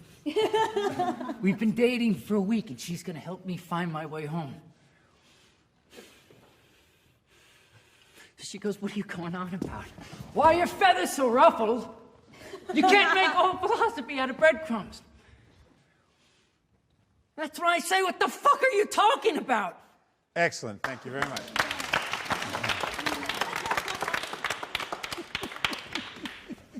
It's very fun. I gave you water, though. Thanks. Look, it's a very interesting exercise to do, you know, as a bird. I don't know if I quite got it. Oh, no, you were very bird-like. Definitely. Nice work. Thank you. Nice work. Who's next?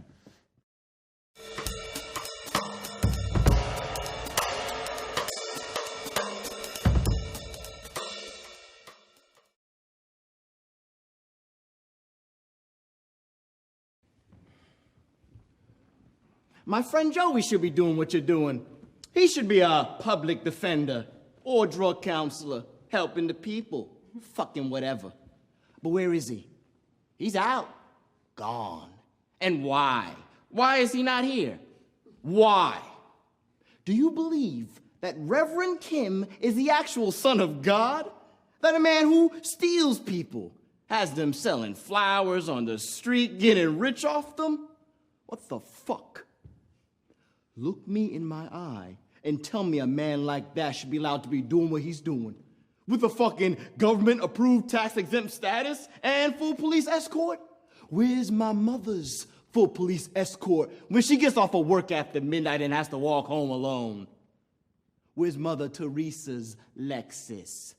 And how about you?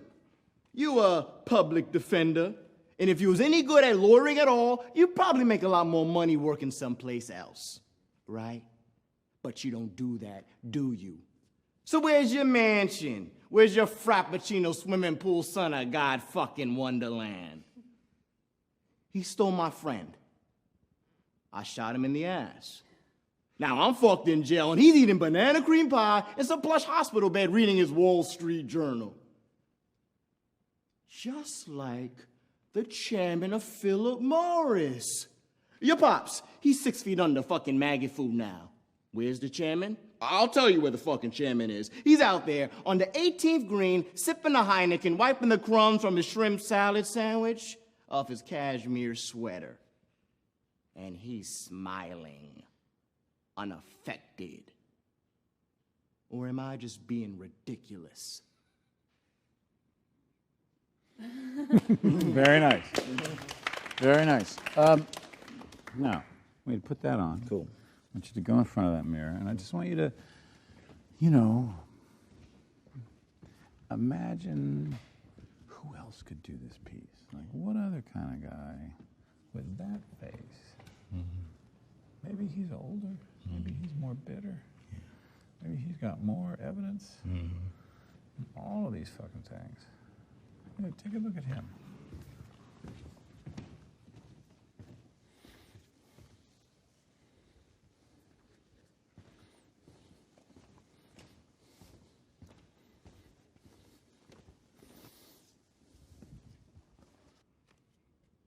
Yeah, give us this guy.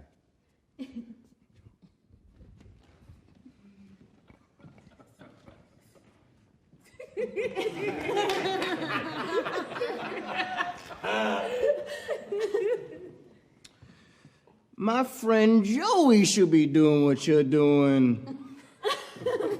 He should be a public defender or drug counselor, helping the people, fucking whatever. But where is he? He's out, gone. And why?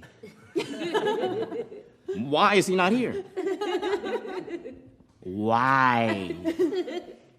Do you believe that Reverend Kim is the actual son of God?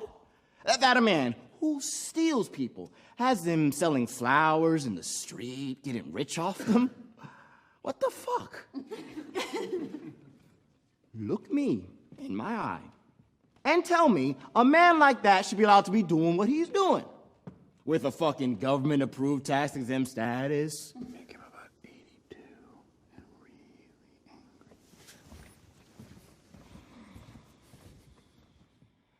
My friend Joey should be doing what you're doing. He should be a public defender or drug counselor, helping the people, fucking whatever. But where is he? He's out, gone, and why? Why is he not here? Why? Too much energy, and I wanted to be 82 and frail.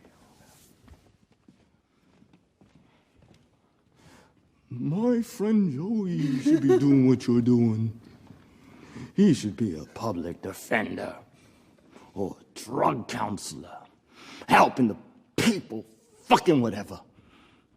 But where is he? He's out. Gone. And why? Now go in front of the mirror. Keep going. Just keep doing that. That same guy, that same age. See what happens to you when you watch him.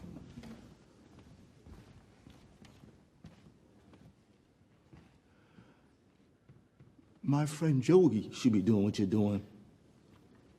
He should be a public defender or a drug counselor, helping people, fucking whatever. But where is he? He's out, gone. And why? Why is he not here? Why? Do you believe that Reverend Kim is the actual son of God. That a man who steals people, has them selling flowers in the street, getting rich off them? What the fuck? Great. That's perfect. Thank you. Yeah. Now, what's interesting, just observing, right, is that all the stuff you were doing out here, you were doing for comic effect, right? You were doing it big, and you were doing a lot of energy, blah, blah, blah. But when I said make him 82 and feeble and frail, it was one thing here.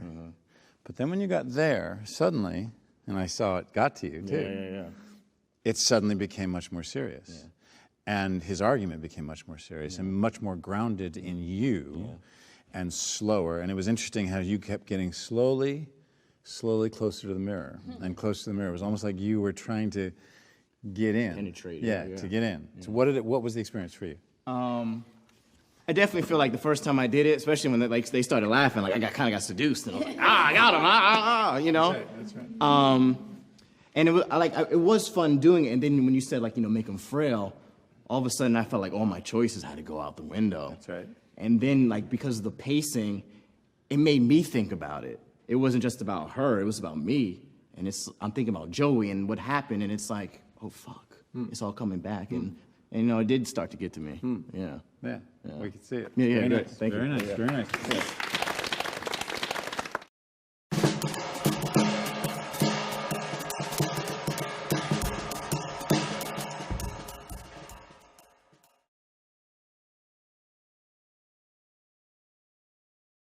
All right, tell everyone your name. What are you going to do? I'm Alan. I'm going to be doing Fool for Love by Sam Shepard.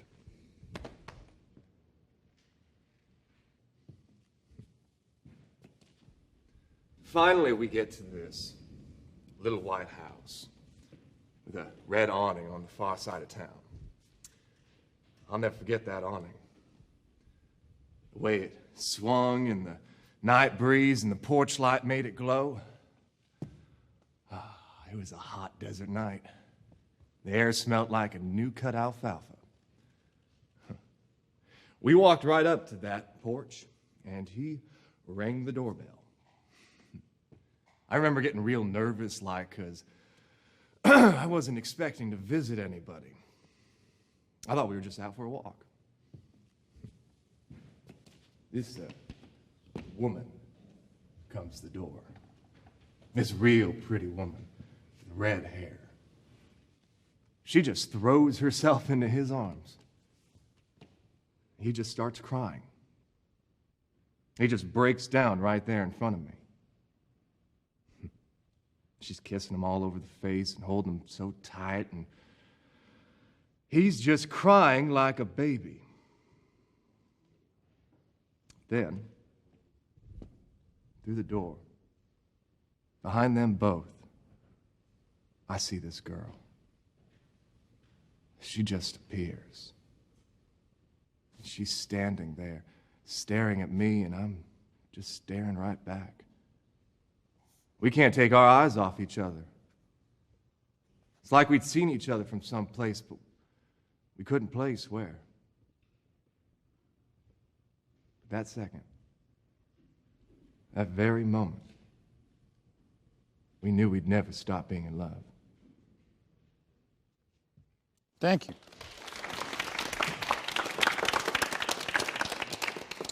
You ever been in love? Oh, yeah. Love at first sight? Yeah. Is that what this is? Yeah. Yeah.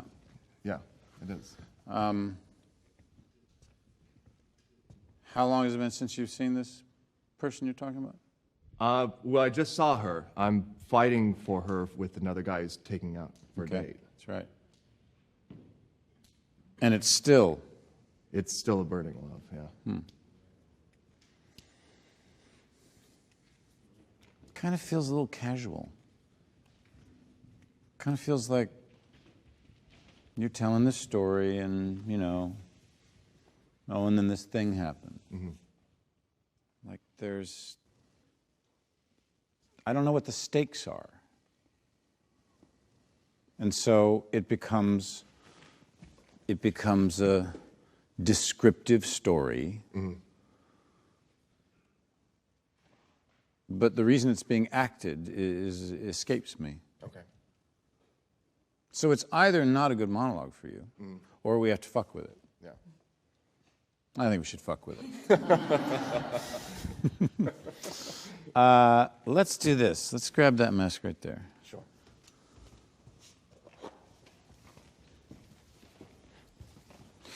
And let's try this. Let's try this by giving it a stake it maybe doesn't have in the text, just to give you something.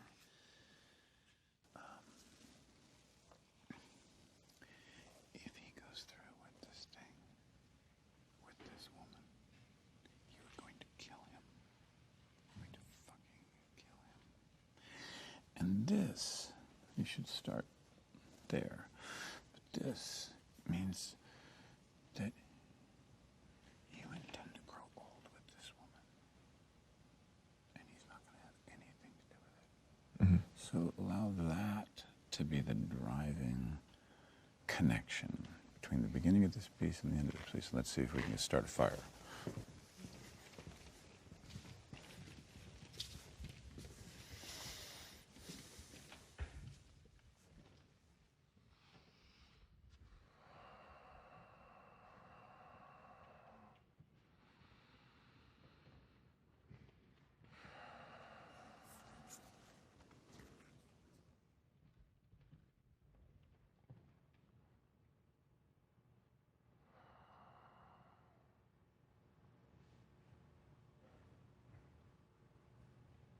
Finally,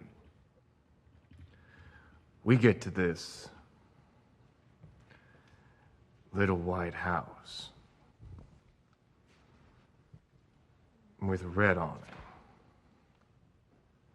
on the far side of town. I'll never forget that awning. The way it flapped in the breeze and the porch light made it glow.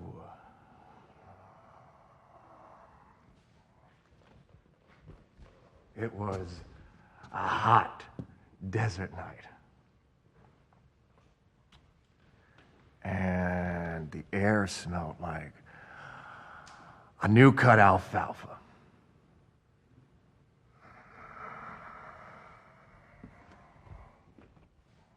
We walked right up to that front porch, and he rang the doorbell.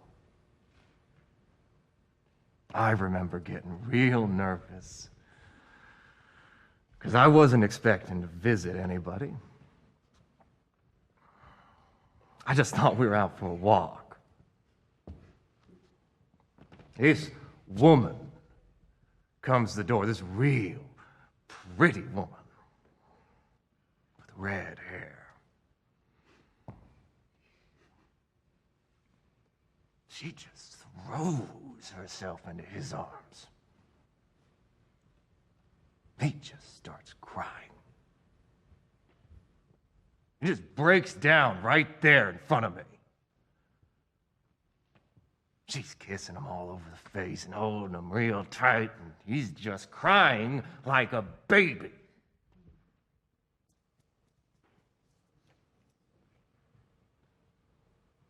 But then,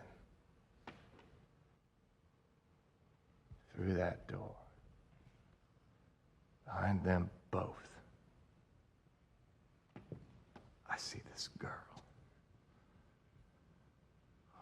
She just appears. Great, let's stop there. I'll tell you why. Very interesting what just happened. It's just interesting. I mean, suddenly you're carving out specific things that we're hearing and they're landing, and we take your mask off. Yes. And we are understanding that something's going on. Mm-hmm. And then when you see her, what was really interesting about that was that you had gotten to a point where you were describing this fucking stuff that was going on with him, and it was really specific and pointed, and then you literally went like this, and it was like we all went because they didn't matter anymore, and we got it.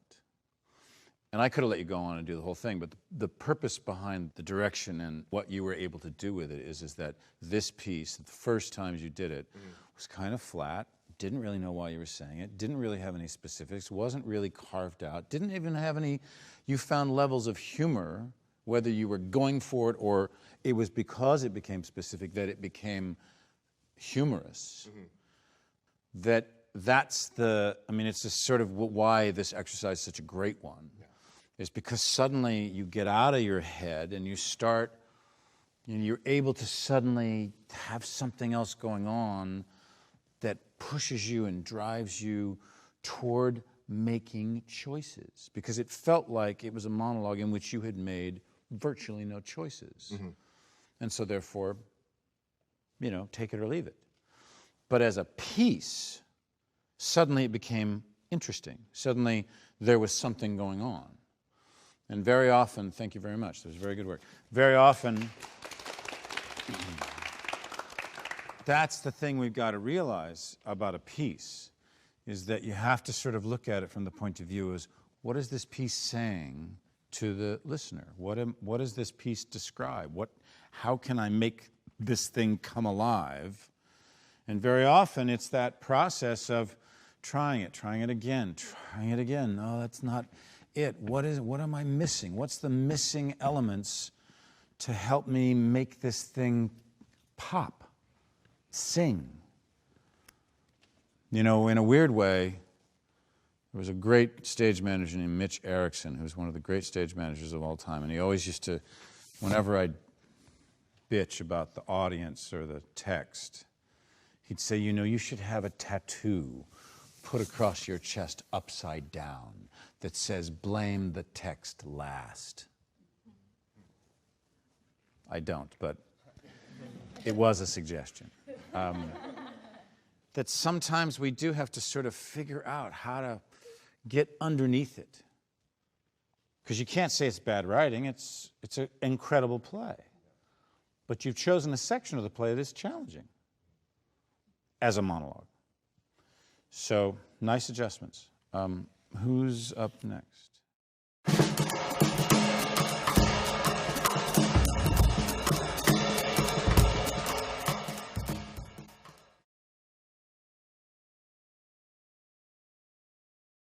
This is from the piano lesson.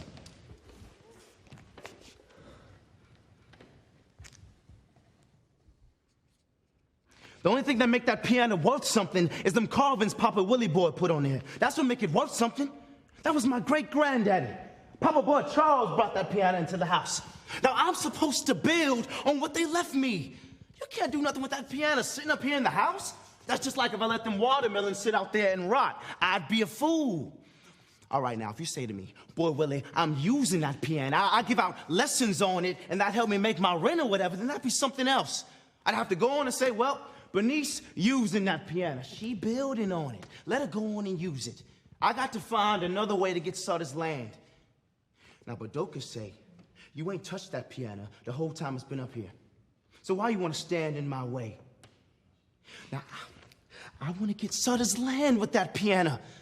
I get Sutter's land, and I could go down there and cash in the crop and get my seed. As long as I got the land and the seed, then I'm all right. I can always get me a little something else, because that land, give back to you. Could grow me another crop and cash that in. I still got the land and the seed.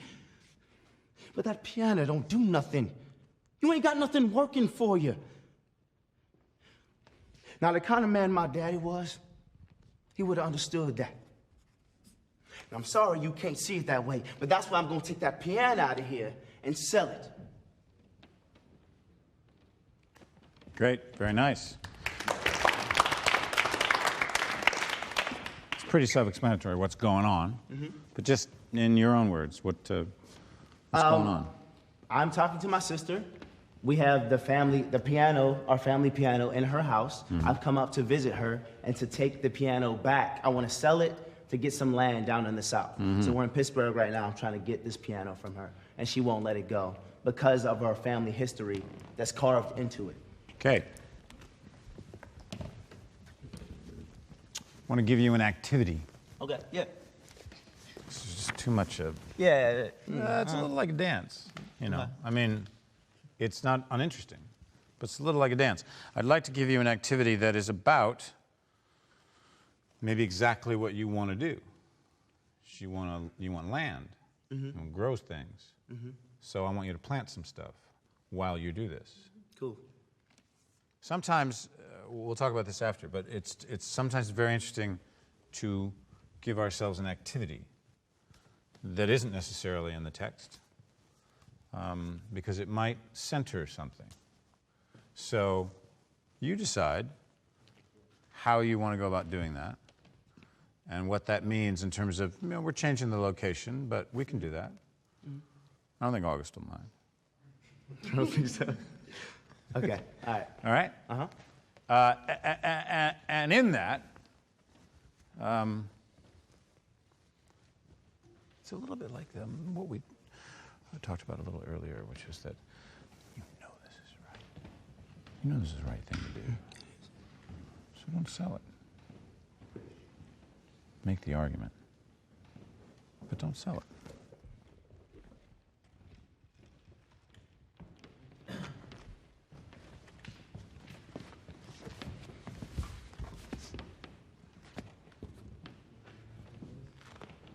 The only thing that make that piano worth something is them carvings Papa Willie Boy put on there. That's what make it worth something.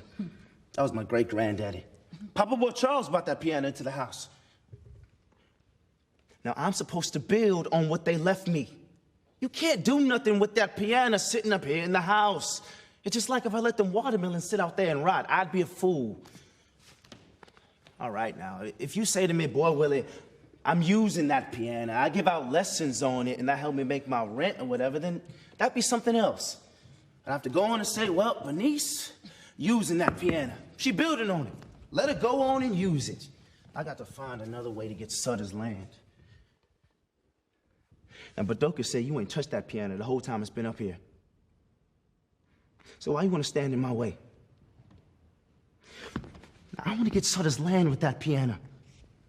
I get Sutter's land, and I can go down there and cash in the crop and get my seed. As long as I got the land and the seed, then I'm all right. You can always give me a little something else, because that land give back to you. You could grow me another crop and cash that in. I still got the land and the seed. But that piano don't do nothing. You ain't got nothing working for you. Now, the kind of man my daddy was,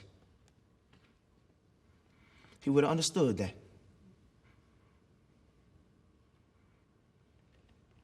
I'm sorry you can't see it that way. But that's why I'm going to take that piano out of here and sell it. Very nice. It's so interesting how suddenly it became about somebody making an argument rather than trying to sell someone else on an idea, number one. But also there's something so interesting when we ground ourselves in an activity that we never thought of doing before. But it's also interesting because the land was here, the dirt was there, you were in it. And I just think it just focused the work and the intentions in a really, really interesting way. Thank you very much. It was great. Thank you. Thank you.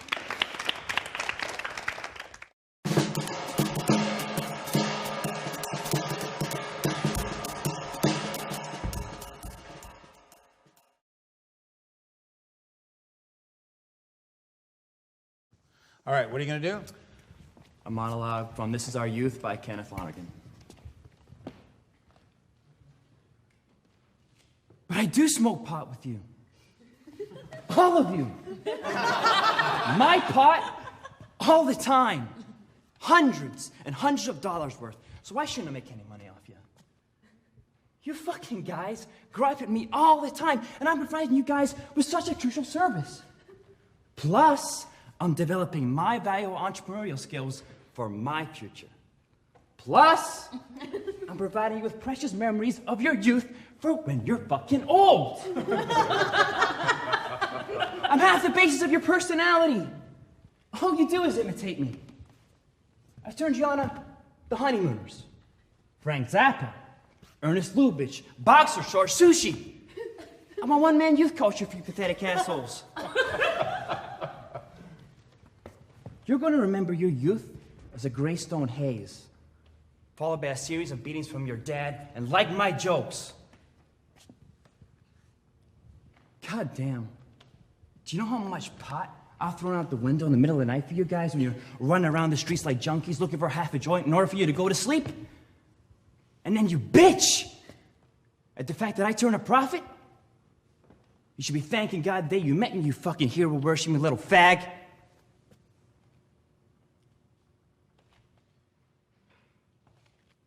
Thank you very much. Some of you are having memories, right? A couple of really good things. A, you immediately took the space by, and I think it is in the dialogue, all of you, isn't that? Yes. Yeah. So, but because in this space, you owned that part. I would say this: you mumble a little bit. I think it's the accent when I tried to. Bullshit. You mumble a little bit. My only point is, don't blame the accent. People with all sorts of accents can be heard brilliantly. So it's about articulation. It's about not racing through something. If you know, for example, crucial service. I'm providing you with a crucial service. But if you go crucial service, it doesn't quite land. Yes. Those kind of lines are very important. I also think there's a wonderful thing you can do in that list of things that you have introduced to them. Yes. Each of those is fucking brilliant on its own. So carve those out and allow them to increase, I think. Okay. You know, allow them to be, there was this and there was this and then there was that and then that was that and then there was that. You know, there's a kind of, in the frustration and anger that he's feeling, I think you can allow the comic part of that to own that a little bit more. And just tell us, what's the circumstance? What's happened that's caused this outburst? Well, they're trying to get money together, save up money. They've lost money, and they're trying to like save money to get it together. Like they're selling like their own like toys and everything like that in order to gain the money that they've lost. And then he always like kind of gripes up with the character Dennis, and he always gripes on war, and he's always like demeaning towards him. And then he's just like made a comment, and then I've just like lost my shit at this particular point. And so is this something, because this is also very important, and also I just wanted to mention, is back to you for a second, stakes. We only, I think, care as an audience about a character and about a situation when the stakes are really high. And by that I mean like life or death. Like when the stakes are high and we feel that it's really like the most fucking important thing, then we actually care. So I would just say your stakes can be higher, and I think your stakes can be higher. Okay. It's sometimes, particularly when we do pieces that have humor to them, or they're quote-unquote comedic, slightly more than maybe we'd call dramatic, although what we always hope to be able to do is to create performances that don't fall into one-word categories. So you can walk out of a play and say, it wasn't just dramatic, it wasn't just comic, it hits so many levels and layers that it's beyond that. You always want to try to achieve that in what you do. So I just would say that the stakes, make them higher. Make this is the fucking most important fucking thing you've ever fucking said. Okay. We don't hope kids buy this stuff, right? Okay. Try that again.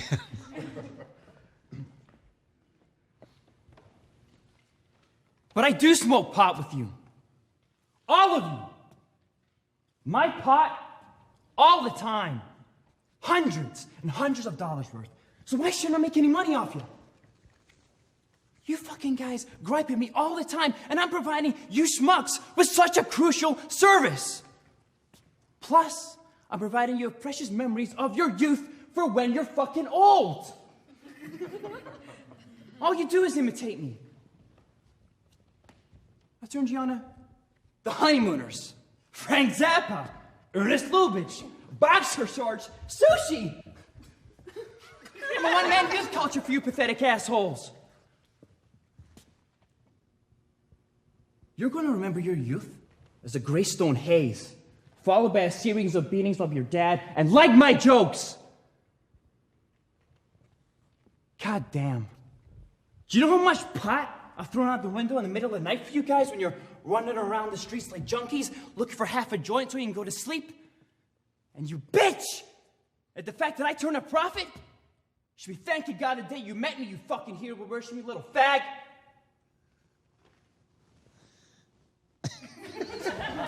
I don't know why I ended up here.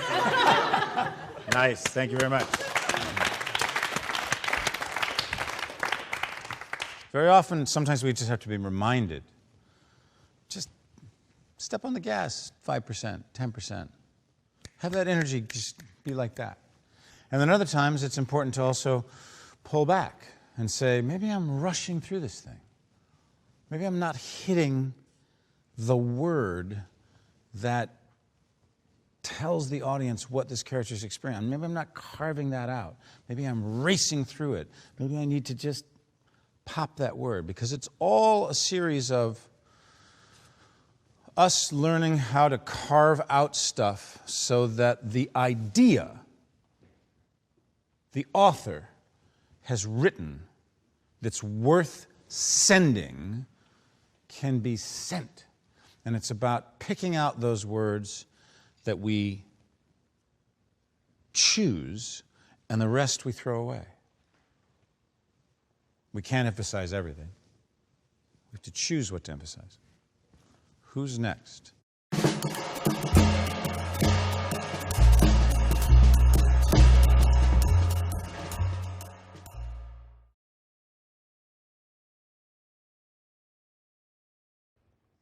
That's your trouble. You don't want to hear anything you don't think you already know. Well, I'll tell you something, Cinderella. Your Prince Charming has already come. Wake up before another 1,000 years go by.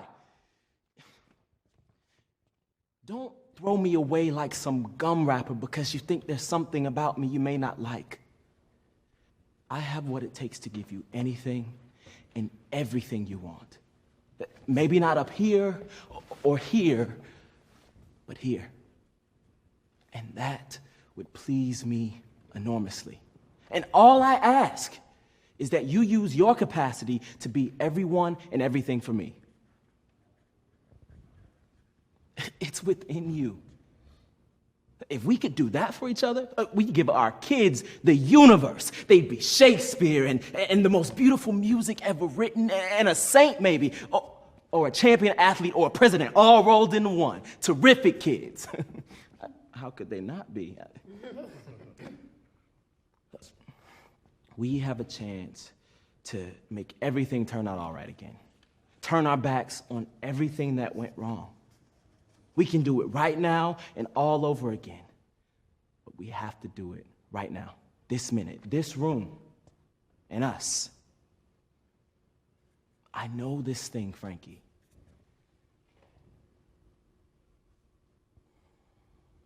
Thank you. Thank you. Give him a round. Come on.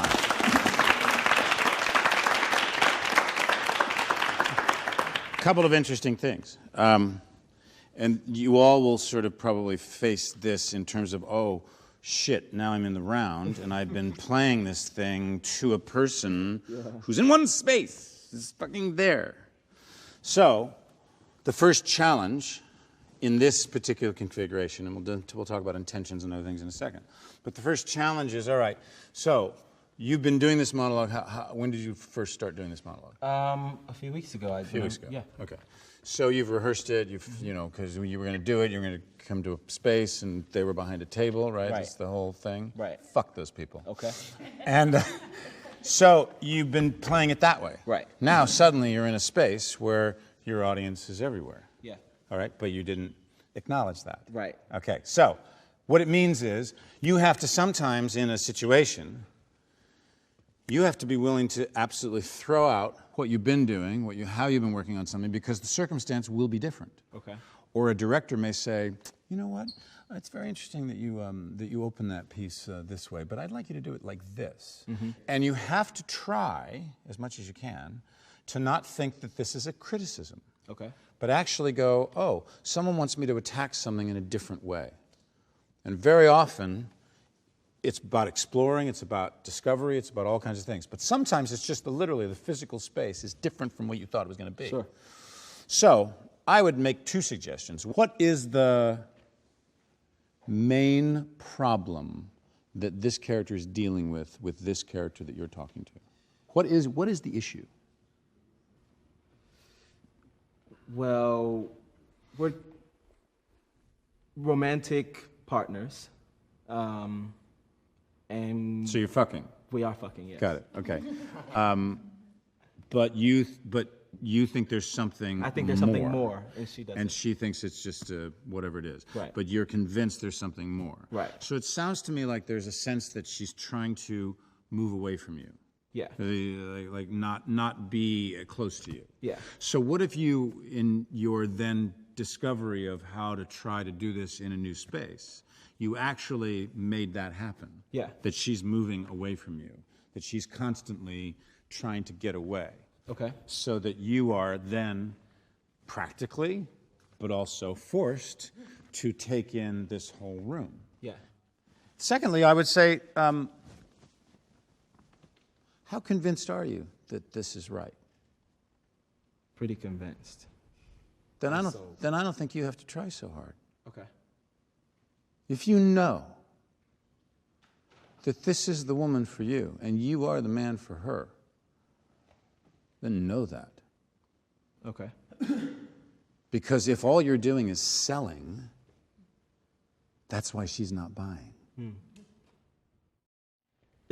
That's the trouble with you. You don't want to hear anything you don't think you already know. Well, I'll tell you something, Cinderella. Your Prince Charming has already come.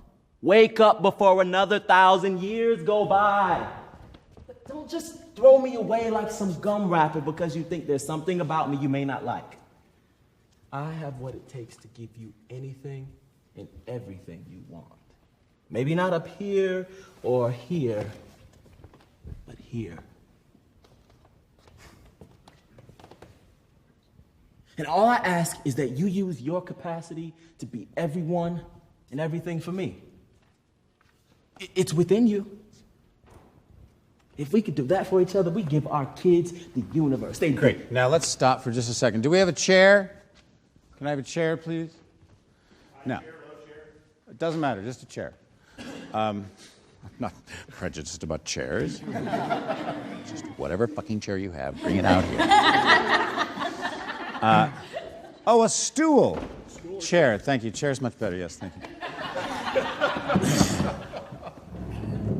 Sit down. Okay. All right, so here's another little thing that I'll do occasionally as the day goes on. You seem to be somebody who feels that you need to saw the air with everything you have to say so that we understand it. Okay. And I want you to sit on your hands. And I want you to just trust the words. Okay. Too often we think that the words aren't enough. And actually, when you just start with the words, trust the words, you will discover the moments that you need to actually emphasize something or reach for somebody in a physical way. Very often in auditions, we see it all the time. People are doing so much goddamn work. Just like, fucking Jesus, sit down, calm down. Trust the material. Mm-hmm. So do it again and stop fucking moving. Okay. That's your trouble. You don't want to hear anything you don't think you already know. Well, I'll tell you something, Cinderella. Your Prince Charming has already come. Wake up before another 1,000 years go by. Don't just throw me away like some gum wrapper because you think there's something about me you may not like. I have what it takes to give you anything and everything you want. Maybe not up here or here, but here. And that would please me enormously. And all I ask is that you use your capacity to be everyone and everything for me. It's within you. If we could do that for each other, we'd give our kids the universe. They'd be Shakespeare and the most beautiful music ever written, and a saint maybe, or a champion athlete, or a president all rolled into one. Terrific kids. I mean, how could they not be? We have a chance to make everything turn out all right again. Turn our backs on everything that went wrong. We can do it right now and all over again, but only if we do it right now. This minute. This room. And us. I know this thing, Frankie. Very nice. You see the difference? Very nice. Sit down. Thank you. Thank you. Thank you.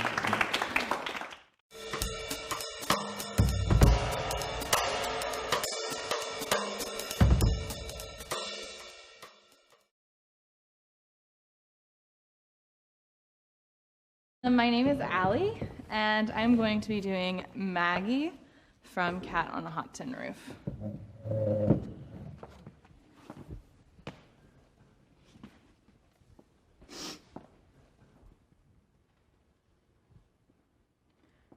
Always had to suck up to people I couldn't stand because they had money and I was poor as Job's turkey. You don't know what that's like. Well, I'll tell you, it's like you'd feel 1,000 miles away from Echo Spring and had to get back to it on that broken ankle without a crutch. That's how it feels to be as poor as Job's turkey and have to suck up to relatives that you hated because they had money and all you had was a bunch of hand-me-down clothes and a few old, moldy 3% government bonds. My daddy loved his liquor. He fell in love with his liquor the way you've fallen in love with Echo Spring. And my poor mama, having to maintain some semblance of social position, keeping up appearances on $150 a month off those old government bonds. When I came out, the year that I made my debut, I had just 2 evening dresses. One, Mother made me from a pattern in Vogue. The other, a hand-me-down from a snotty rich cousin I hated. The dress I married you in was my grandmother's wedding gown, so that's why I'm like a cat on a hot tin roof. Uh-huh. Just tell us, I mean, many people know this play, but just tell us the circumstance and who you're talking to. I am talking to my husband, Brick, and the circumstance is that they just found out that her father-in-law is dying of cancer, and Maggie is more interested in the inheritance than Brick is. And also, he does not love her. And she knows this. And she knows this. But she feels that if she can take him to bed and have a child, that might secure their fortune. But I think it's also that she's completely and utterly lonely and wants to be loved. Well, it's interesting because the choices that you made in playing that were almost as if you were in your own head. I never saw somebody. It was like you were doing a monologue, but yeah. I never had a sense that you were trying to convince this person of anything because you chose to be bemused. What does that mean? You were amused by all of it. So you don't seem to have any stakes. You seemed very, lounging and carefree and then I think to myself, okay, what does that mean? A cat on a hot tin roof. What does that mean to you? Yeah, this is interesting. Does he mean like that it's basically a cat going like, "Rah!" Is that what it is? Well, I mean, there's the literal cat on a hot tin roof, meaning it's fucking hot and you can't fucking keep your paws on it for too long. You've got to fucking get off the roof. right? Okay. So there's a kind of energy to it. There is, of course, one of the great theater stories ever, which is that when Elizabeth Ashley was doing Cat on Hot Tin Roof on Broadway, in the middle of a matinee, a sound started coming out of the audience that began to drive her nuts. And it was a kind of sound that no one could quite identify what it was, and it drove her nuts. And at intermission, she went to the management and she said, "Whoever the hell is in the audience making that fucking noise, send them home."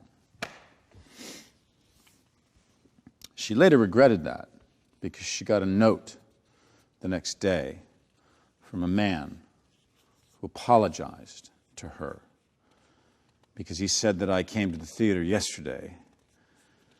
I'm blind, and the only time my dog makes that sound is when there's a cat in the room. And it was his dog making that sound over and over and over again. That's, she said, the greatest review she ever got in her life. So, this kind of feels to me like it's another one of those dangerous monologues that it sucks you into a kind of loungy, you could have a cocktail and a cigarette and it's all very, who the fuck cares? Like, I don't know what your stakes are. So I thought to myself, again, this is one of those where if you have a task, if you're in the middle of something, and of course, because it seems to be about material things, maybe you're trying to pick out a dress. Maybe you're trying to find a dress. How many dresses do you have now? It's not a question you ever asked yourself? No. Good question to ask for a character that's talking about why clothes mean so much to her, why she grew up with when she came out, she had 2 dresses. Apparently, that's not enough. So these are kind of basic questions that you want to ask yourself. So how many dresses does she have now? She's worried about an inheritance. She's worried about not having enough money. She's still worried about the same things that have been driving her whole life. It seems to me not a casual conversation with her gay husband.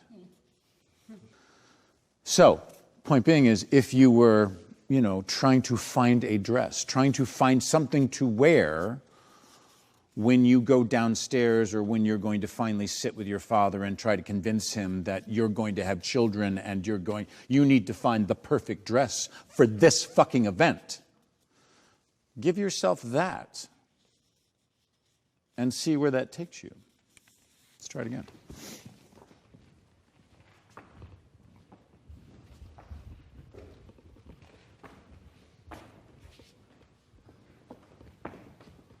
Always had to suck up to people I couldn't stand because they had money and I was poor as Job's turkey.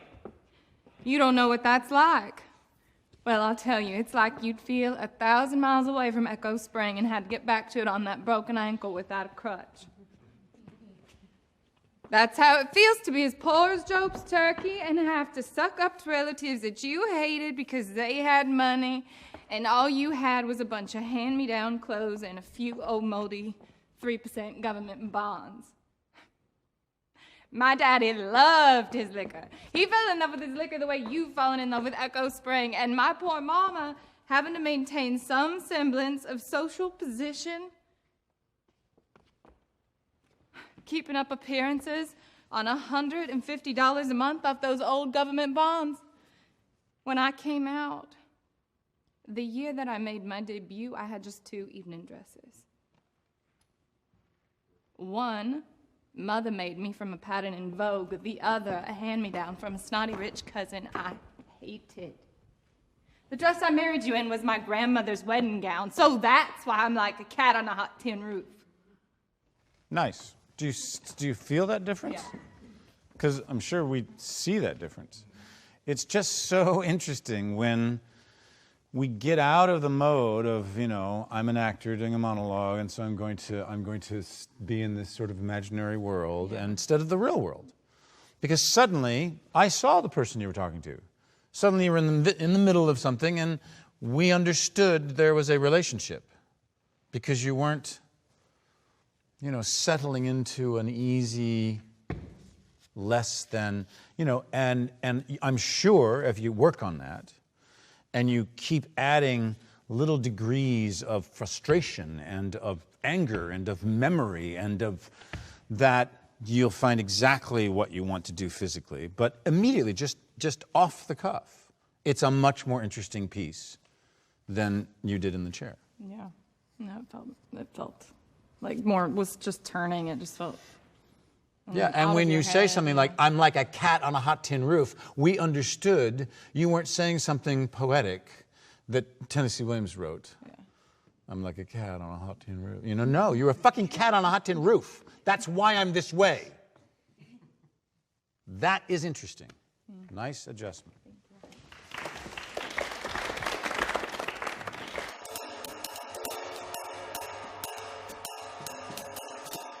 Quite remarkable today, I think even to some degree more than yesterday. The distance that people were able to go from the way it was initially done to attacking it in a new way, giving yourself a task, some domestic thing to do. Suddenly the piece opens up. Suddenly it has a reason to be. Suddenly there's a life going on. There's a great story. I think it was Strasbourg.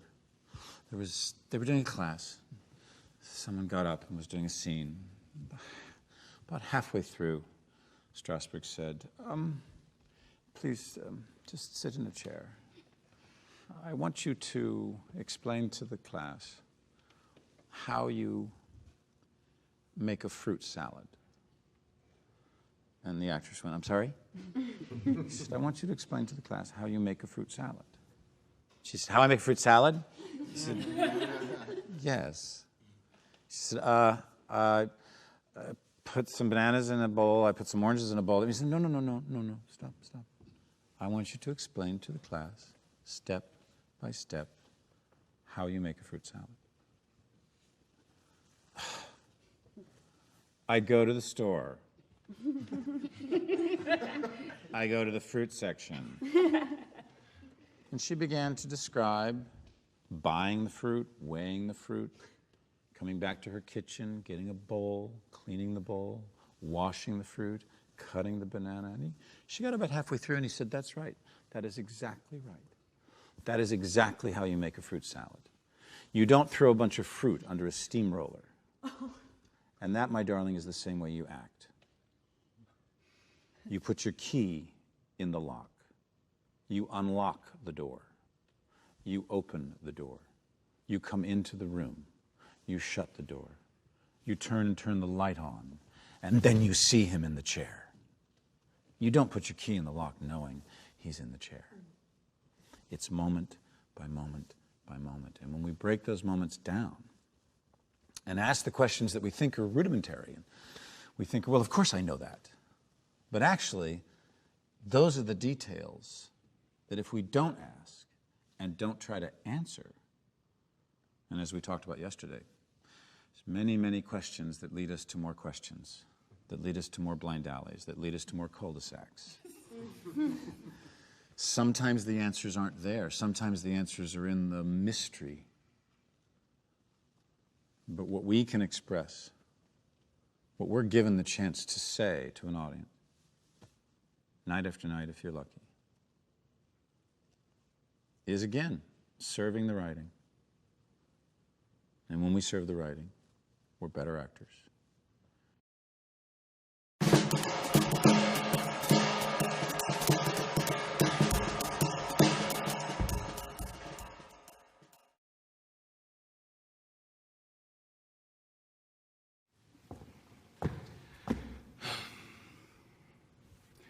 You've just told me some high memories in your mind. Want to hear mine? They're all connected with the sea. Here's one. I was on the Squarehead Square rigger, bound for Buenos Aires. A full moon in the trades, the old hooker driving 14 knots.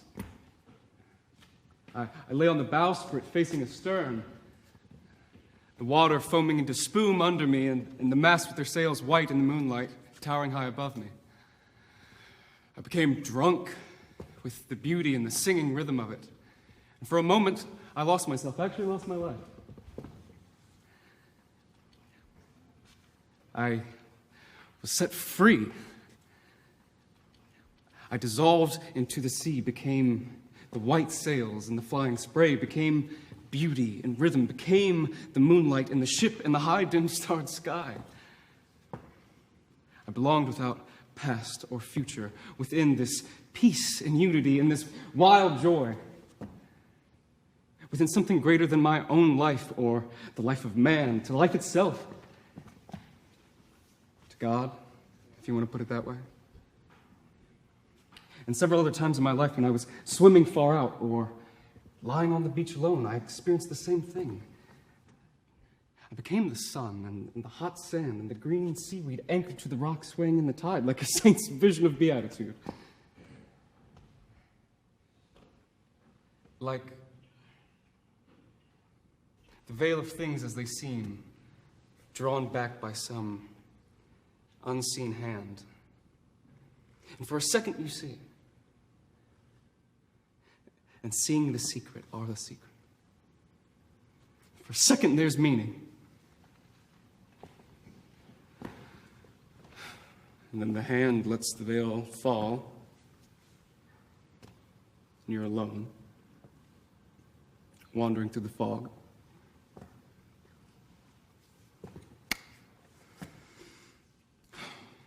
It was a great mistake, my being born a man. I've been much more successful as a seagull or a fish. As it is, I always be a stranger who can never really feel at home. Can never really want, is never really wanted. Can never really belong. Must always be a little in love with death. Thank you very much. Lie down. This is another one of those monologues where it's a very, very well-known monologue in that this monologue is done a lot because it's a really wonderful piece and because O'Neill is the character. Edmund is O'Neill, and he, of course, is one of our greatest playwrights, greatest poets, because he writes so poetically. So that's part of the danger, is that there's a kind of poetry to this piece. And I think it's hard to not sort of get a little bit pulled by that, which is perfectly fine. But I think also what ends up often happening in this piece, and any kind of piece where you're working with somebody, a great writer, and there's this kind of, stature, is that you tend to forget the person you're talking to. And in this case, Edmund is talking to his father.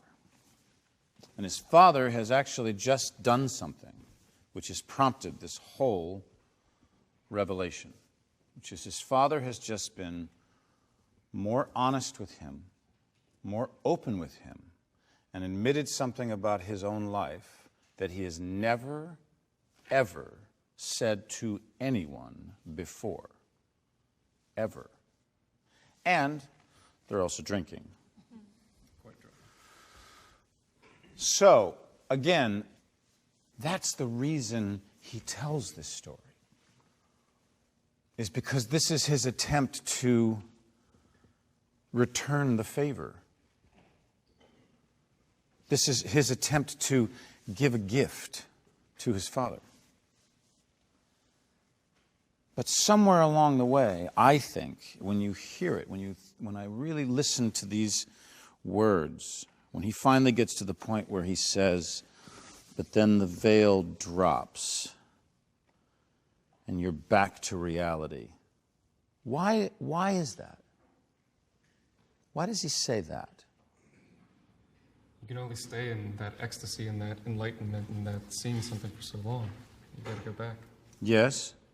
It's entirely possible that this whole piece is him just remembering and him just talking away and being in another world and going off into this poetic thing and then cutting himself off at a certain point and saying, but then, life takes over and it isn't what you fucking hoped. And what's those last lines where he says, I would have been much better as a... I've been much more successful as a seagull or a fish.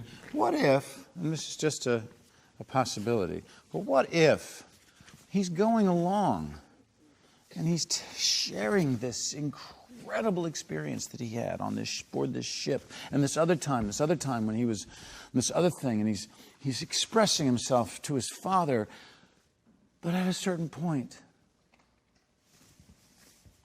you see your father just doesn't get it.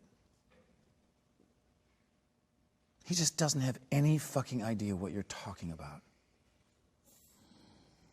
And that's the reality. And that's the veil coming down. And that's why you would have been much fucking better as a fucking fish or a seagull. Because you can't ever get through to him. Ever.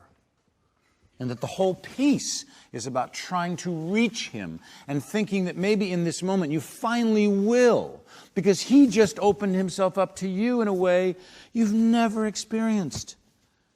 And now you want to open yourself up to him, and halfway through it doesn't matter that he doesn't say anything. It doesn't matter that it's the way he is. He's not hearing it. He's not getting it. And he doesn't. And that, I think, is a slightly more active and real thing to grab onto in the context of doing this piece. That it's about him, and then it's about the disappointment of him, and then it's about the disappointment of life. And it all happens right in front of you. It is not some poetic fantasy happening from some memory. It's happening in front of you. And that, I believe, will make the scene alive. So, the reason I asked you to lie on the ground is because this is how I want you to be. But I want you to roll over and start the scene as if, instead of playing cards, just because it's different, you and your father are playing chess. And you're lying on the ground. And there's a drink. And yeah, you're fairly drunk, but I don't want you to play drunk, because I don't think that's what the scene's about. But this whole notion that you're just not wandering around and having a memory, but you're trying to communicate with this man who is literally right next to you, lying on the ground with you. You're trying to get through to him, to make him see who you are, understand you in a way that he's never understood you. And do that, and then at a certain point, I want you to see in him. It's never going to click. And that's where I'd like to see the shift happen. But I think all of this is very, very deep and personal, and not flowery and performance-like. So try it again.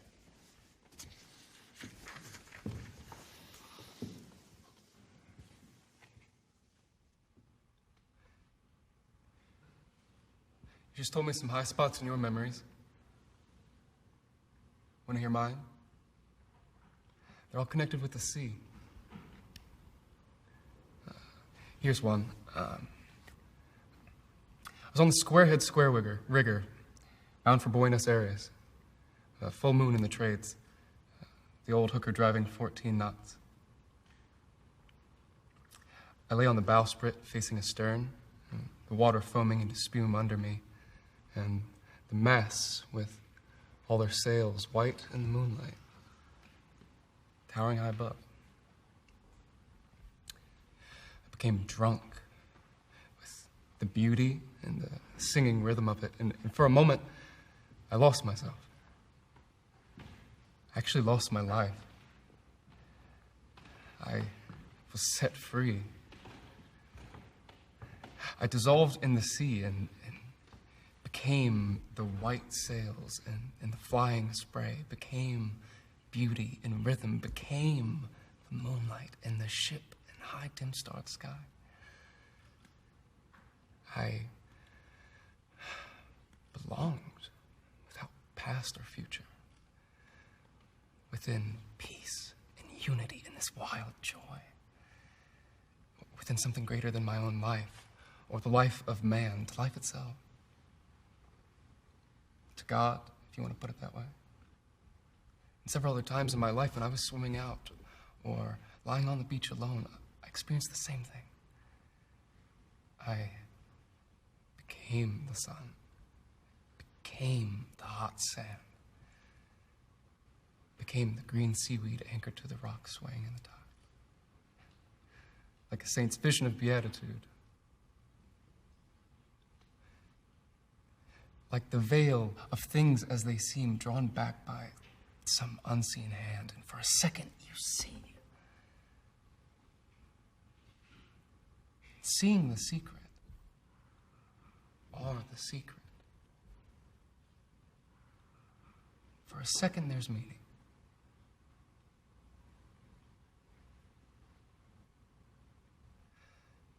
And then the hand lets the veil fall. And you're alone, wandering through the fog.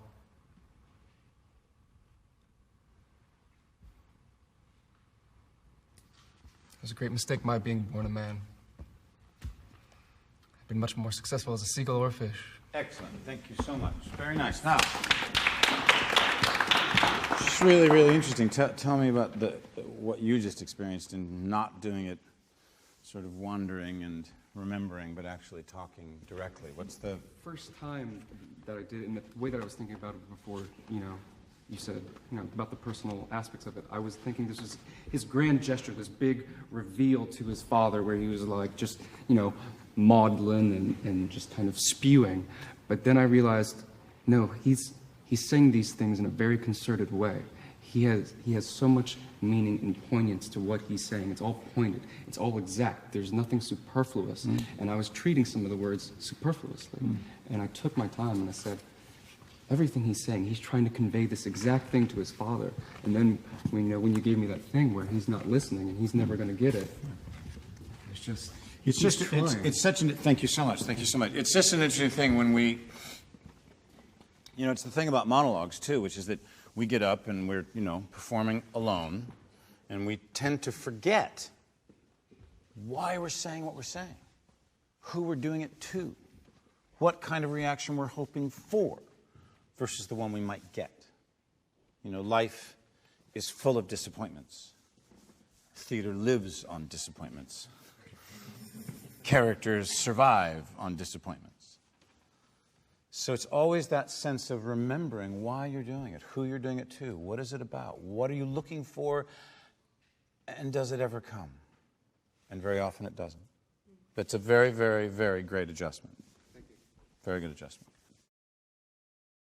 When I first started doing Bill Clinton, I had to listen to a lot of his stuff because there's a quality he has that's so good.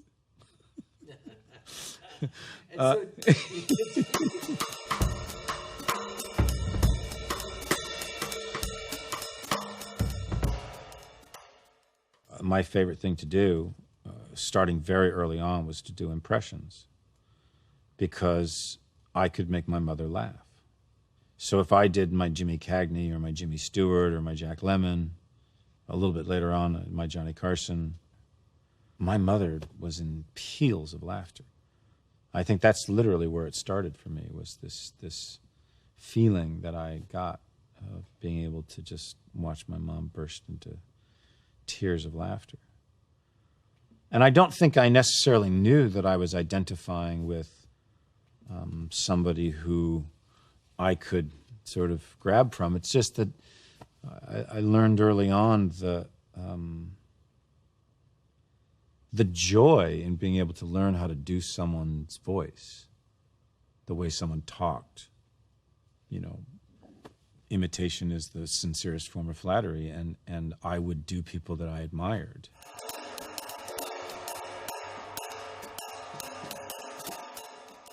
Watch a lot, record a lot, listen to yourself a lot, play it back a lot, then play that person a lot.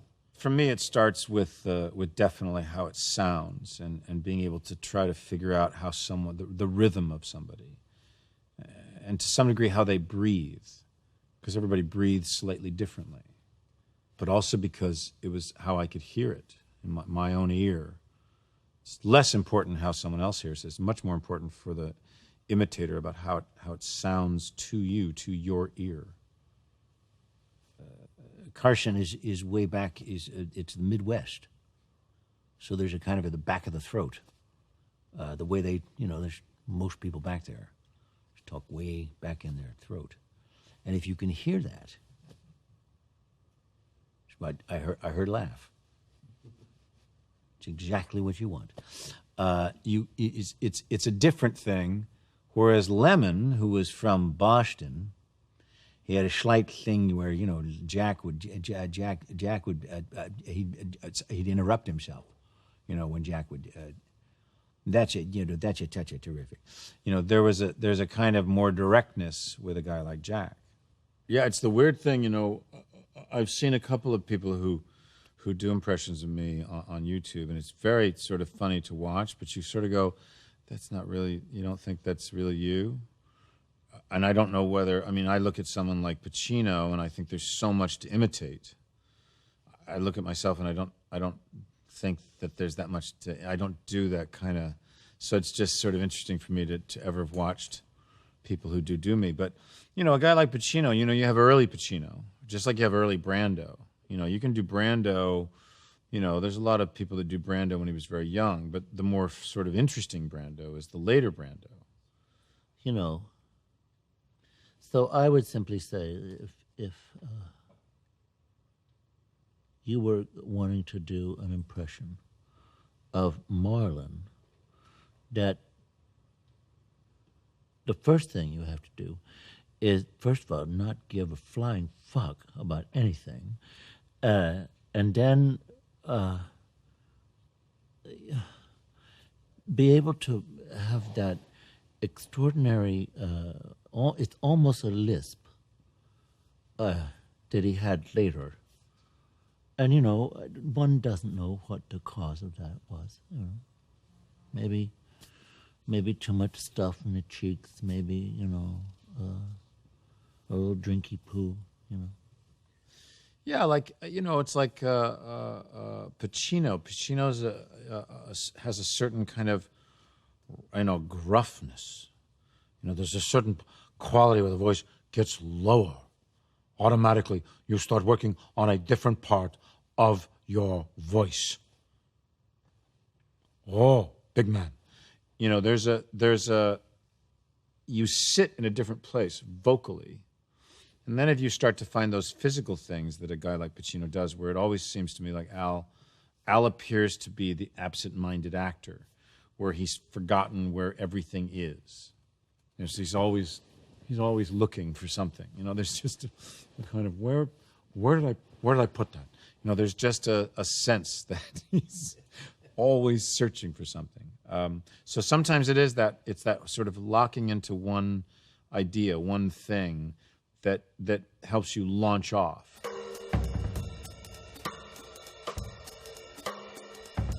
It's once you sort of get the voice, then the physical stuff can start to happen. Then you begin to sort of figure out, well, what can I do physically? I mean, sometimes you'll see people who do impressions, who do very high comedy.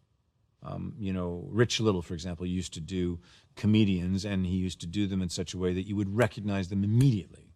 So they're almost caricatures because it's done stylized, it's done for immediate effect. I think it's one of the reasons why Johnny Carson didn't really ever like that many people who did impressions of him, because he always thought they were doing an exaggerated version of him. It's very interesting watching him on television and then going to The Tonight Show, which I did a lot. And either I would stand in line or I would get tickets through very surreptitious ways. But one of those ways was to call The Tonight Show as Johnny and get tickets that way, which I was able to succeed in doing a couple of times. But to watch him live was very different from watching him on television. Can you guys, if I stand here, can you guys see me? Yeah, we can adjust. Let's just follow you with this camera. Yeah. Okay, good. Without the boom. So, what I learned about Johnny when I watched him live at The Tonight Show was, you know, when he's on The Tonight Show, you sort of see him about here doing the monologue, right? But when I went to The Tonight Show and I watched him live, I could see his entire body. What you didn't notice was that, first of all, his posture was very erect. It was up here. And there was partly a reason for that. Now, it just looked that way. But actually, he was standing with one toe, lifting his body up. And there was a couple of reasons why he did this. First of all, this leg was usually shaking. Johnny was quite nervous whenever he came out, right? And secondly, it gave him a swivel. It allowed him to go, you know, over to Ed or talk to Doc. And if a joke didn't work, this was the main reason he did this, he had somewhere to go. And it's only when you see him live that you would realize that there was a whole body to that impression that I wasn't doing until I suddenly saw it and was able to actually add that to the impression. So if you're doing Johnny, you're always in a position where you're, sure, it's weird, there's nobody out there. It's lonely out here. Who cares? All right, there we go.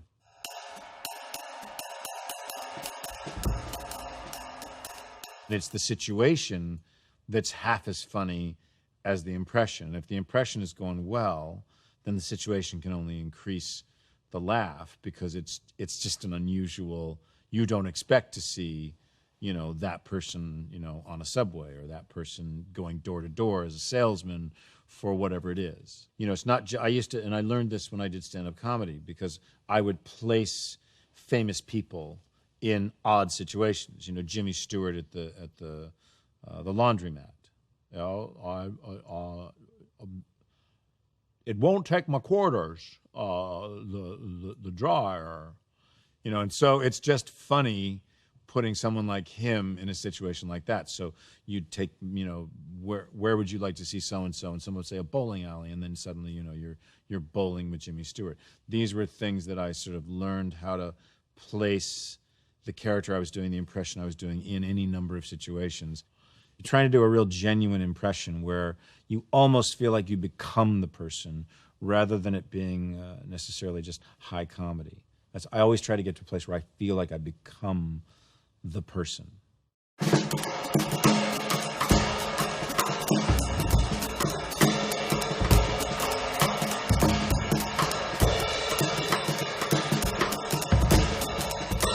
I sometimes feel sorry for actors who make movies or do television who've never done theater.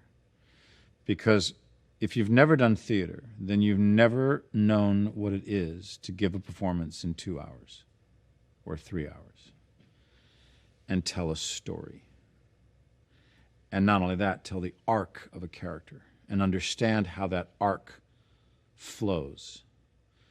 And understand that when you're on stage and you're constantly shifting and moving and things are not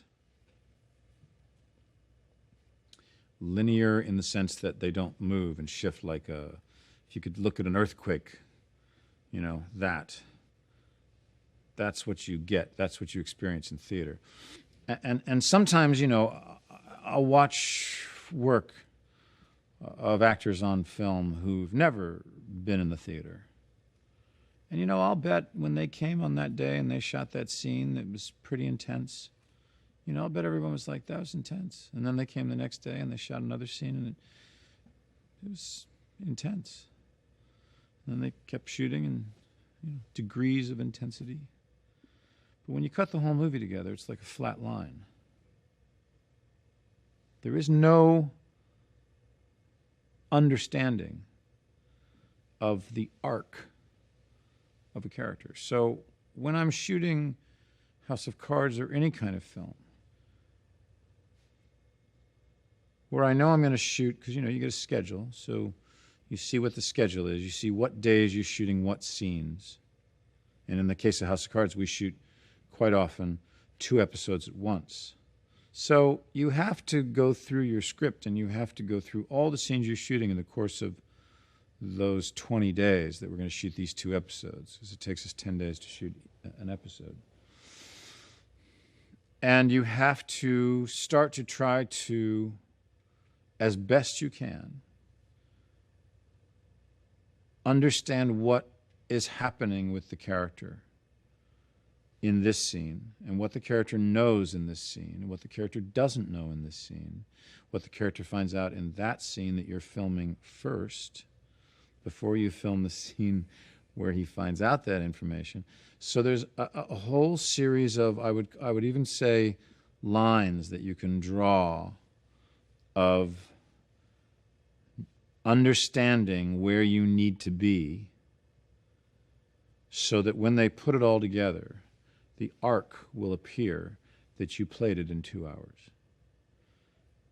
The audience will watch as if they were watching a play. That's the way I put it together. I think in terms of the arc and the movement of keeping an audience constantly interested and engaged.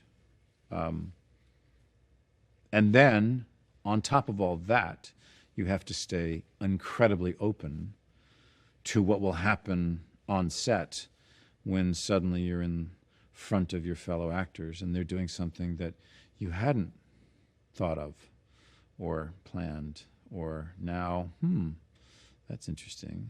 Is that going to work with what I did? Yeah, actually, I think it will.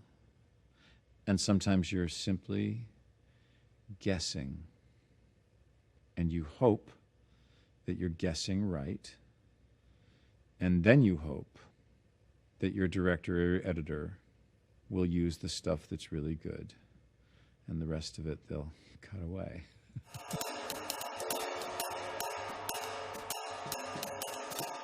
I will do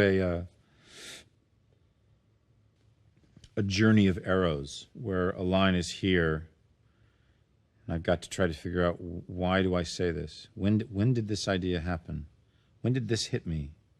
And I will find it's 3 pages back that I'm now finally responding to that. Oh, that's where that happened.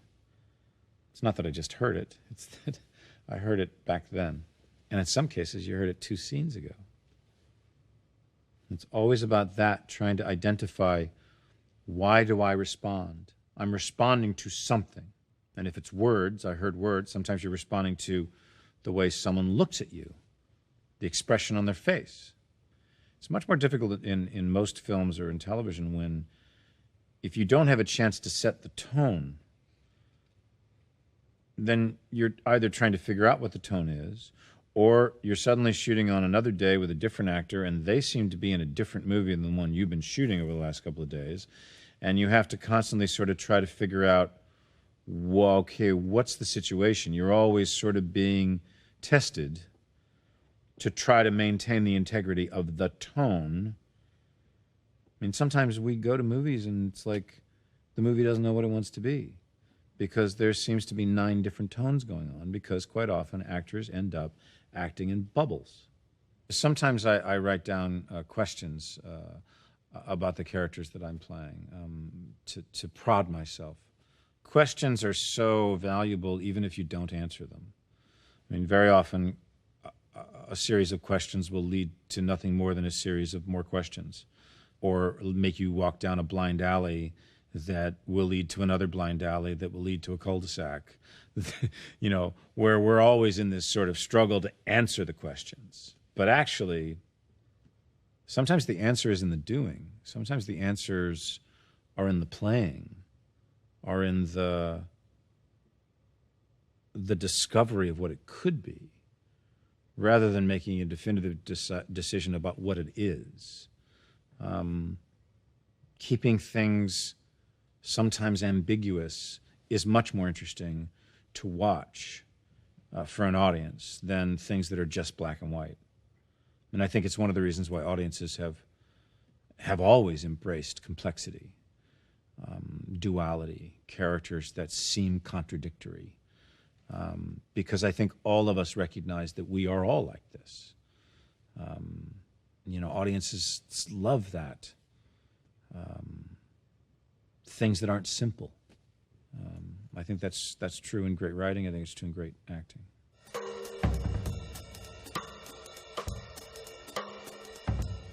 I hope people have high expectations for the work I want to do and try to do. I absolutely, I can live with that because I want to play at the best. I want to be at my best. I want to be challenged again and again. And I can tell you that I know that if I had not gone to London 12 years ago, if I had not spent the last 12 years doing a play or 2 plays every single year for 8 weeks or 10 weeks or 14 weeks or 16 weeks, working with Trevor Nunn, working with Sam Mendes, working with Matthew Warchus, the challenges, the complexities of those characters, the work night after night after night after night, I would have never been ready for House of Cards. That experience, that character, that complexity, the foundation for that was laid at the Old Vic. And I know that.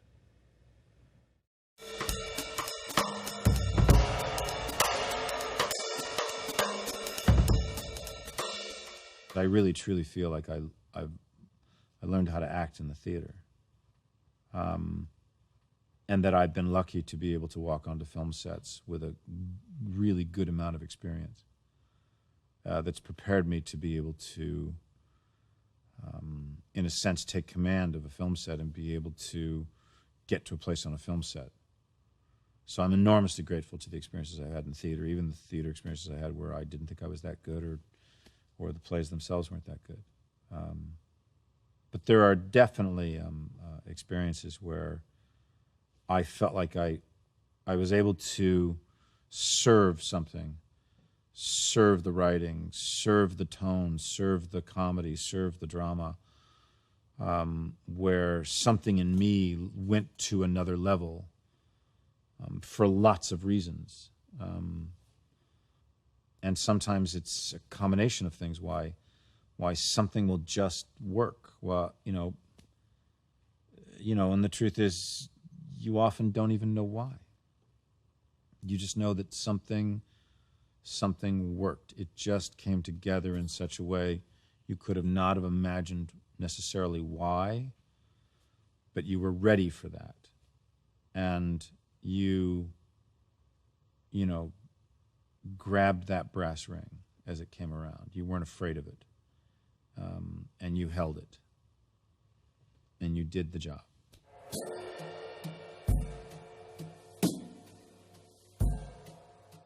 There's nothing you can do but be terrified. There's no pill you can take or sermon you can read or nothing. You just have to realize that you will be shitting in your pants. And that's just part of the process. And you just kind of go, there's nothing I can do about it. I'm going to have to just throw myself to the wolves and, hope that I come out alive at the end. There has never been a preview that I've experienced where I didn't seriously want to get incredibly drunk afterwards and forget everything that had just happened on that stage and hope to God I never, ever had that feeling again.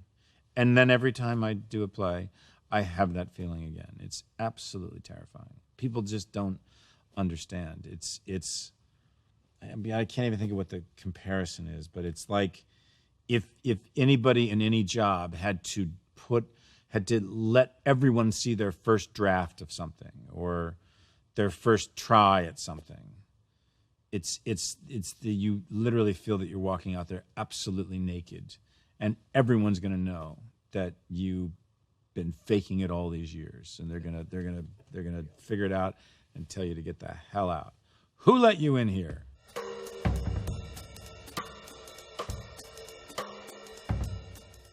You can read a play, you can think you understand it, you can think that, yeah, this could be a good part for me to challenge myself with. And then you get into rehearsal and it's not as easy as you thought, or it's more complex than you thought, or you read it wrong, or in theater you're trying things, you're experimenting day to day when you come into rehearsal. You're searching You might attack a scene in a particular way in rehearsal in one day, and the next day you're going to move on and do a different scene or a different act, not come back to that scene for a week. But in that week's time, you've worked on other scenes, so maybe you've discovered other things about that character.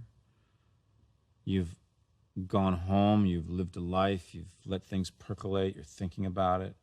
And then when you come back to that scene, you either may have a new way in, something has been revealed, you keep working on it, you keep working on it, you keep working on it, and then finally you start to get in front of an audience, you start to share it.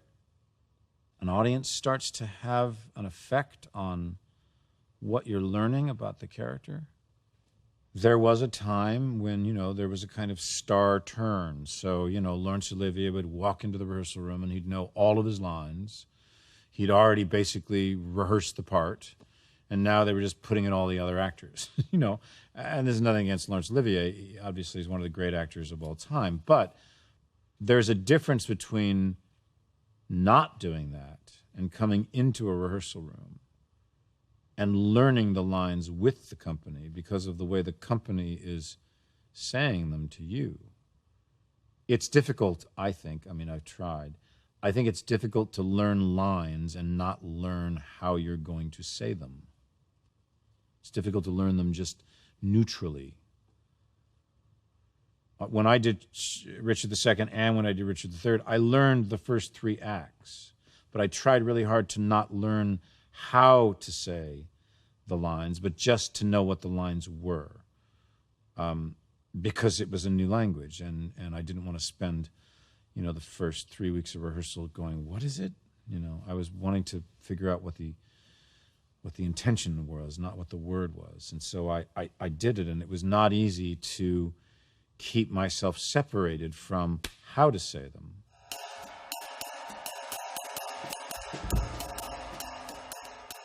There's nothing that comes close to the experience of performing night after night. What you learn about yourself, what you learn about your stamina, what you learn about a character, what you learn about an audience, and the difference that you can feel from the first preview, the very first time that you share it, and usually that's the night I feel like I'm going to have a stroke, because it's so terrifying to go out there and share it with an audience for the first time. You don't have confidence in it yet. You're not sure that anything, the choices you've made are going to work. And that first preview, that first experience of sharing it for the first time and discovering whether what you're sharing they think is worth sharing, and how off it may be or awful it could be on that night. First previews are always incredibly dangerous. But where it then goes, when you then start getting notes, it's an interesting experience too, because when you're rehearsing a play and you're learning a play and you're getting up there and you're beginning to share it with an audience, that you almost have 2 halves of your brain. One half of your brain is trying to be in the performance and stay there and be cognizant of the journey of the play, and the other half is trying to do all the things your director has told you to do in your note sessions, because you'll sometimes, after a preview, you'll have 2 hours of notes. So everyone gets together in the theater and they all sit in the audience, and the director goes through every single moment in the play that he or she wants to shift or change or try it this way, or let's cut that line, let's do it here, whatever it might be. So there's a part of your brain when you're standing on stage, you're now back in the show that night. But half of your brain is trying to remember all the adjustments and the changes and the notes that you've been given. And the other half of your brain is trying to be in the play. And the most extraordinary moment is when, and sometimes you feel this in previews, more often than not you don't feel it until after you've opened, that the 2 halves of your brain have become one. You're no longer playing notes. You're no longer thinking about changes. You're now in it and fully in it, and the journey is yours. And at a certain point, the play goes from the director giving notes to it now the actors take it over.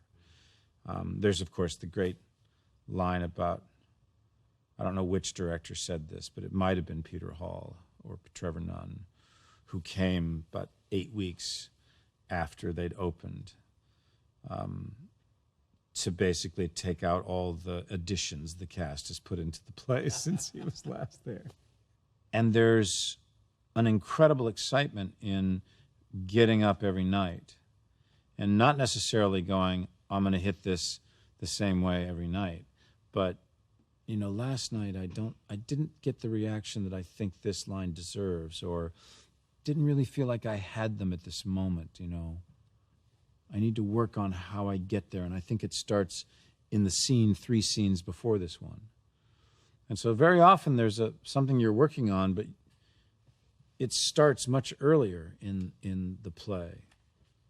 And sometimes what I'm looking for is, people often say, oh, your favorite sound in the theater, it must be applause, it must be laughter. And in fact, my favorite sound in the theater is silence.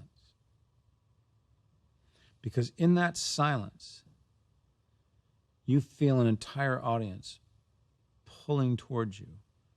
They're absolutely in that moment. And it's almost that's when you feel that they come together as one. You have an entire audience leaning forward, sometimes breathless, because something has happened on stage that was unexpected or violent or revealing. It's the most powerful sound in the world, is that silence. So sometimes you're working toward trying to get that feeling that's not about anything but knowing they are listening.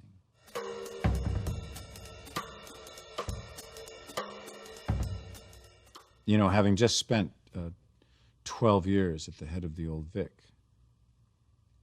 and walking onto that stage and feeling in those boards and in that wood and in that plaster that our voices bounce back from, that on that stage, the greatest actors and actresses of their generations have played that stage.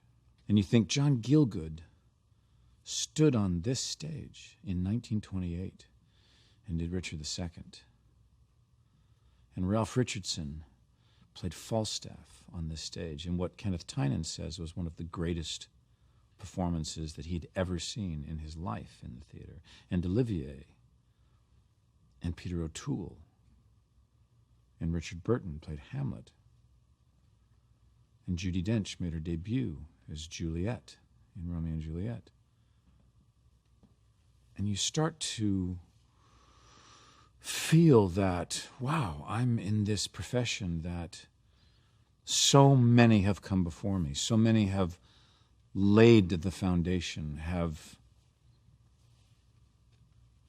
the very thing I'm standing on is extraordinarily solid. The great thing about theater, I mean, versus film, is no matter how good you might be in a movie or a TV show, you'll never be any better. It's frozen. But in the theater, I can be better tomorrow night than I was tonight. I can be better next Tuesday than I was tomorrow night. That's where you learn. That's where you learn.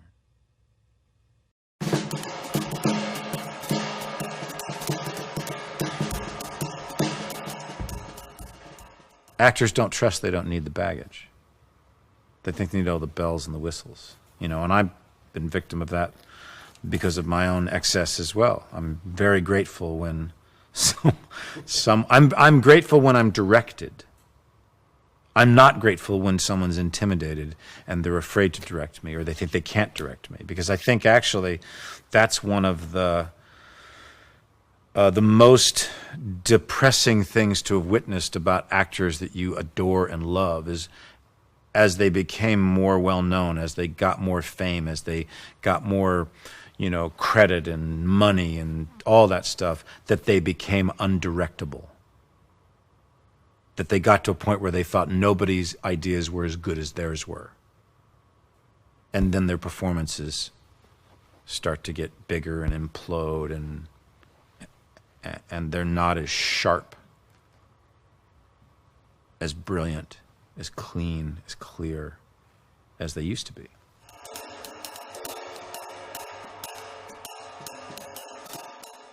Sam Mendes will be the first to talk about the fact that when we started Richard III in the theater, I had so many devices and things, and I mean, it was pretty ridiculous. You know, he said he wanted 17 disabilities instead of just like 2. And he had to just keep whittling away every day at getting rid of all these things that I'd brought. And, you know, essentially, if you want to break that down, that was me putting a lot of things in front of me to hide playing the character. And I eventually just had to play the character. I eventually had to let all of that drop and just pick 1 or 2 things that were the disability as opposed to 7 or 8 or 17 or whatever it was. The first time I worked with Fincher, which was in a film called Seven, which I think I shot all of 13 days on, but that movie is, you know, held up, and an incredible, you know, almost cameo role. You know, you have to try to remember that by the time that character shows up in that movie, the audience has been so prepared by everything Fincher did in that film, where the character never showed up. I mean, he just built that character up to the point. I remember when saying to David at one point, well, I suppose if I don't drool in the back of the seat here, I'm going to get away with this. The audience was so terrified by this character that all I really had to do was show up and, you know, try to not play it too over the top. You know, he has a reputation for doing lots and lots and lots and lots and lots and lots of takes. Some actors like it, some actors don't. I don't mind it. But I truly think what he's doing is he's just beating the acting out of you. There's nothing against anybody, but actors show up with a lot of stuff. And they've worked at home, and they've worked in their trailer, and they've worked with their coach, and, you know, whatever. They show up on set with a lot of stuff. And very often, a lot of this stuff just distances you from the heart of it and the clarity of it. And so David will do a lot of takes to try to just wear people down. Just to wear them down. To where suddenly all of the affectations and all of the ways in and all the handles and all the parentheses and all the stuff that gets added just goes away. And it's purely the words and the intention. And when it's that clear and that clean, he'll move on.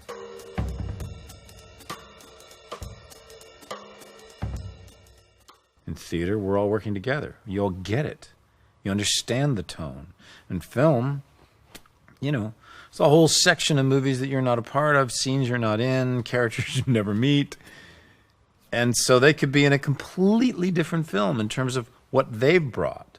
So very often it is up to the director to have enough conversations with the actors before they arrive on set that everybody understands the world that's trying to be created. Otherwise, it's incredibly easy to go off track. You know, you're lucky, you know, there are some cases where I've done films like Sam Mendes when we did American Beauty. It was his first movie. And he decided that he was going to take the best of theater and apply it to film. So he fought for and got a 2-week rehearsal period with the entire company, which is incredibly unusual. So we literally rehearsed on sets that had the lines drawn of where it was all going to be in terms of furniture and props and yada yada. We rehearsed it like a play. He was obviously truncated in terms of the time, but it was brilliant because by the time we got to the set, we knew what we were doing. We understood how we were going to attack it, and he had been able to set the tone with the entire company. Even in a comedy, even when you're trying to reach something that is funny, you still want it to be within a particular world and make it feel like it's the right world. So it isn't necessarily about everything being clean and sharp. It's very specific about certain kinds of roles.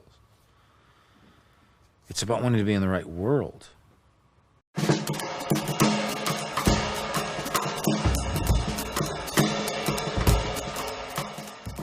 The reason that I rarely have wanted to show up in a rehearsal room fully blossomed in a character is because this is a collaborative business. I cannot do what I do alone. I cannot do what I do without a director. I cannot do what I do without a script. I cannot do what I do without other actors. What I do is react. And therefore, I walk into a rehearsal room open and ready to respond and to go to work.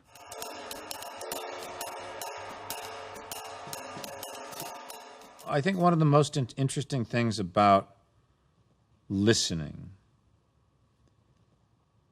is very often, you know, I could be saying something right now to you, and I will not get to the end of what I'm saying for maybe another minute and a half. But you've already decided that you want to respond to something I just said a moment ago, but you store it and you hold it. Now, by the time we get to your line where you respond to what I've just said, quite often you'll respond to the last thing I said. But then you'll remember this other thing that you stored, and you'll then answer that. Very often, if you look at writing, the way that writers who are really good at what they do, they write the way we think. And you can tell that that idea of saying that to you at that, where I say it, that didn't happen at that moment. That happened up there when you said it. But it took me until here to respond to it because I had all this other stuff I had to respond to because you ended with that stuff. So I responded immediately to all that, and then I remember this other thing. My point is, there is a way in which we think, in which we don't, the words that come out of a character's mouth aren't always the words that they just thought at that moment. They might have been something that they've been thinking about for 5 minutes, and they finally said them. And our job is to try to figure out, where did that land? Where did that idea start? And that's where you get into being able to watch an actor think. There are actors who think while they're acting, where we're looking at them and there's always something going on. They're our best actors. And then there are other actors that you look at them and there doesn't seem to be anything going on. There's nothing happening. There's the lines when they speak, but there's not much else happening when they don't speak. It's always about that, trying to identify, why do I respond? I'm responding to something. And if it's words, I heard words, sometimes you're responding to the way someone looks at you, the expression on their face. There are undoubtedly people who are very skilled at looking like they're listening, but they're not. And then there are people who are genuinely listening. And I think you can tell the difference.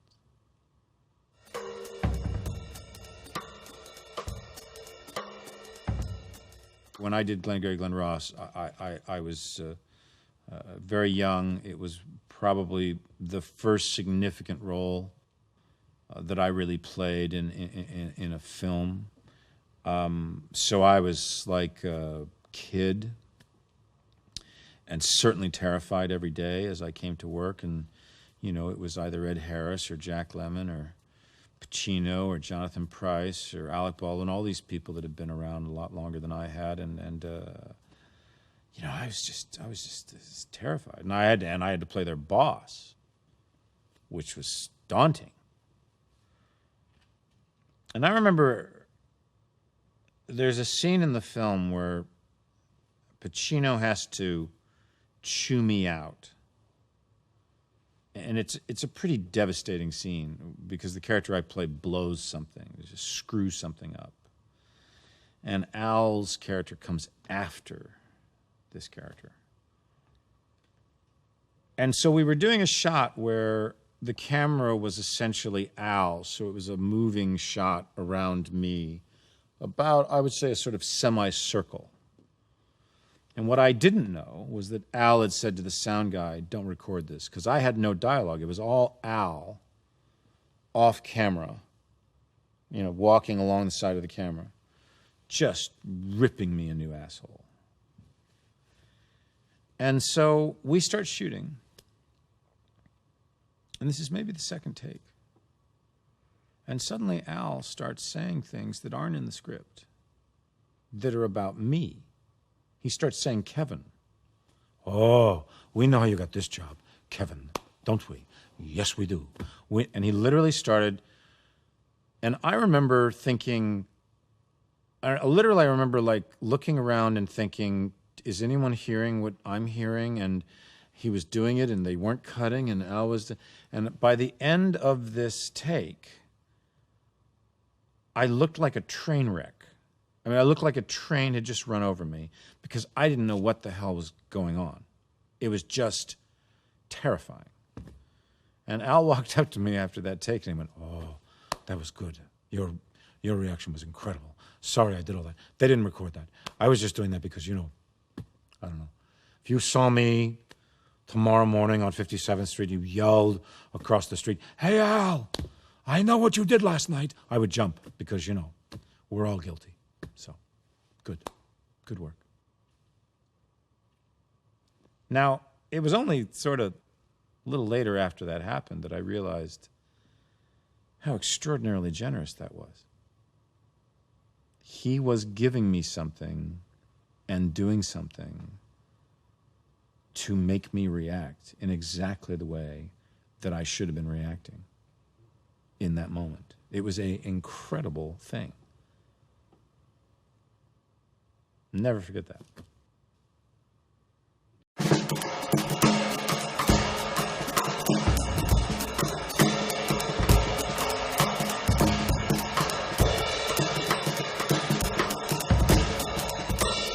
It's interesting. I'll talk about the physicality in Richard III because there were a number of things that I needed to understand and know before I could start making decisions.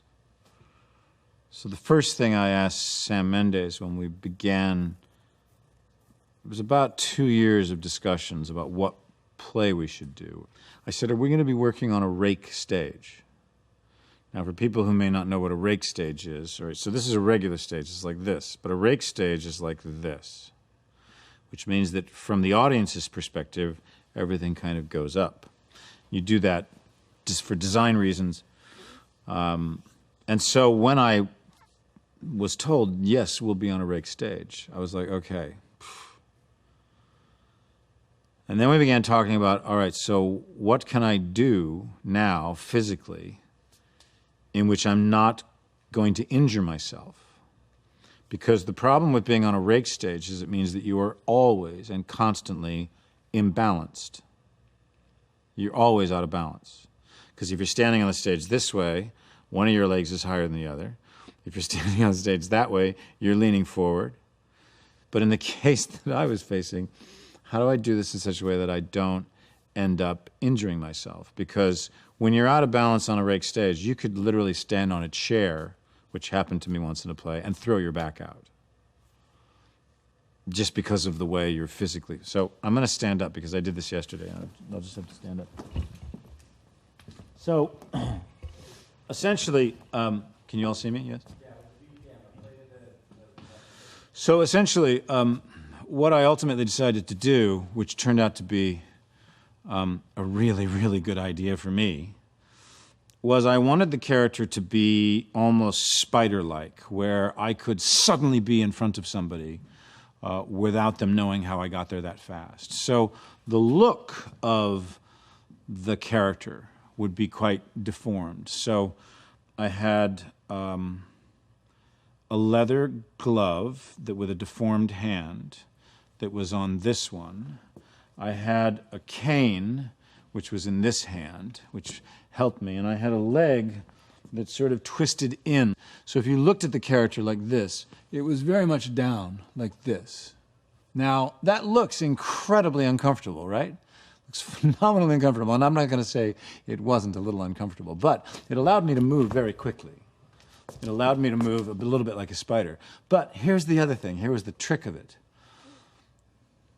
This means I was the only actor in balance on that stage, because this is like a crouch. It's like a tennis pose. It's like a fencing, you know, it's like you're down. So I was able to move, but I was always in balance. And that was a very good decision, because I was able to work on multiple stages in different environments. We had 4 moving sets. One was always traveling. Sets were slightly different. Some doors would work in some cities, some doors wouldn't work in other cities, which we constantly forgot which door was the right one to go out, go in.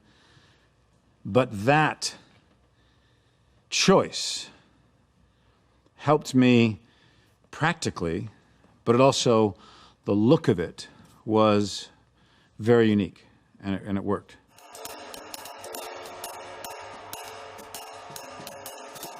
I could tell you the story about how Sam Mendes and I ultimately decided the direction we wanted to go in creating Lester Burnham and American Beauty. Both Sam and I felt that Jack Lemmon's performance in The Apartment was just a kind of remarkable, seminal performance of a regular guy who goes through this experience in this movie. And Sam said something very interesting to me early on. He said, you know, it's like Lemmon never changes in the film.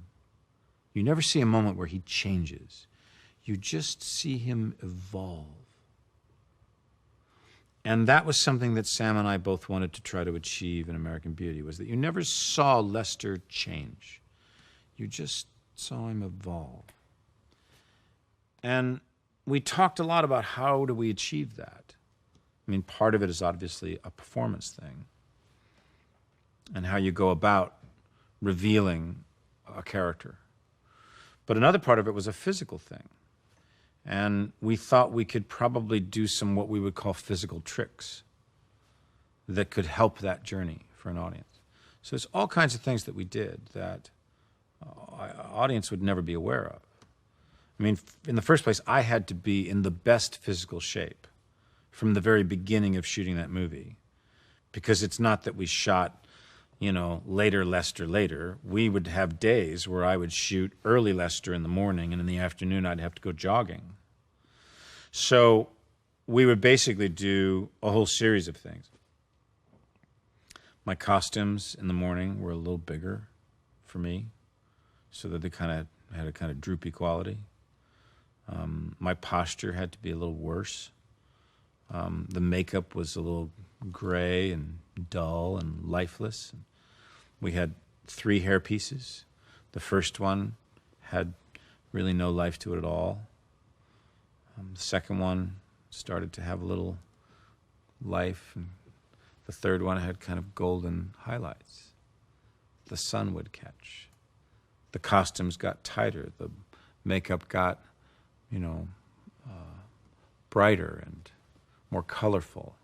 My posture got better. I mean, there would be days when Sam would walk up to me and say, Kevin, I go, what? He goes, you just played that scene a little bit too much like Walter Matthau. Would you straighten up? And I'd say, oh, I'm sorry. These things that were physical tricks to a degree all helped in telling that story of that character the way that we wanted to tell it, in incredibly subtle ways that an audience would never even notice. But that for us, we knew exactly when that was going to shift, when that was going to change, when I was going to put that hairpiece on with it. So that there was a kind of smooth evolution.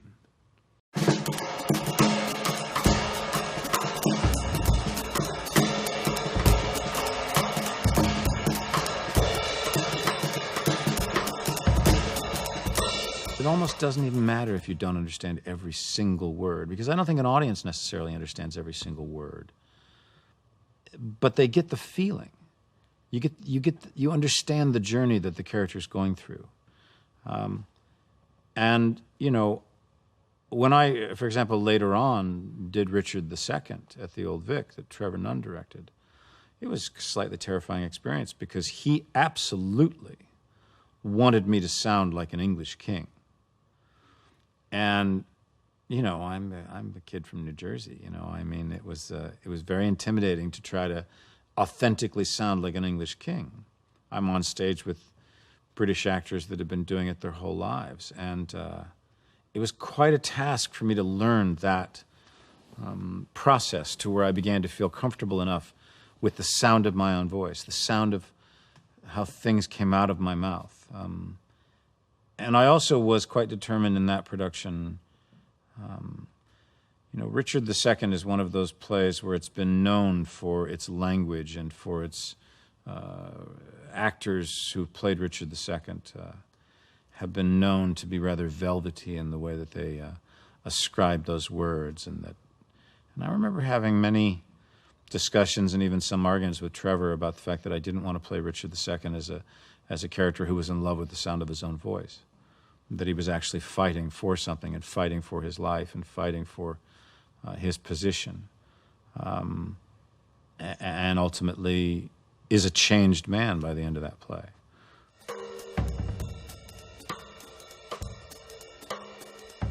I just did something that's an acting piece, but it also slightly required an ability to hear and try to grapple with an attitude. And that was, I just played Richard Nixon.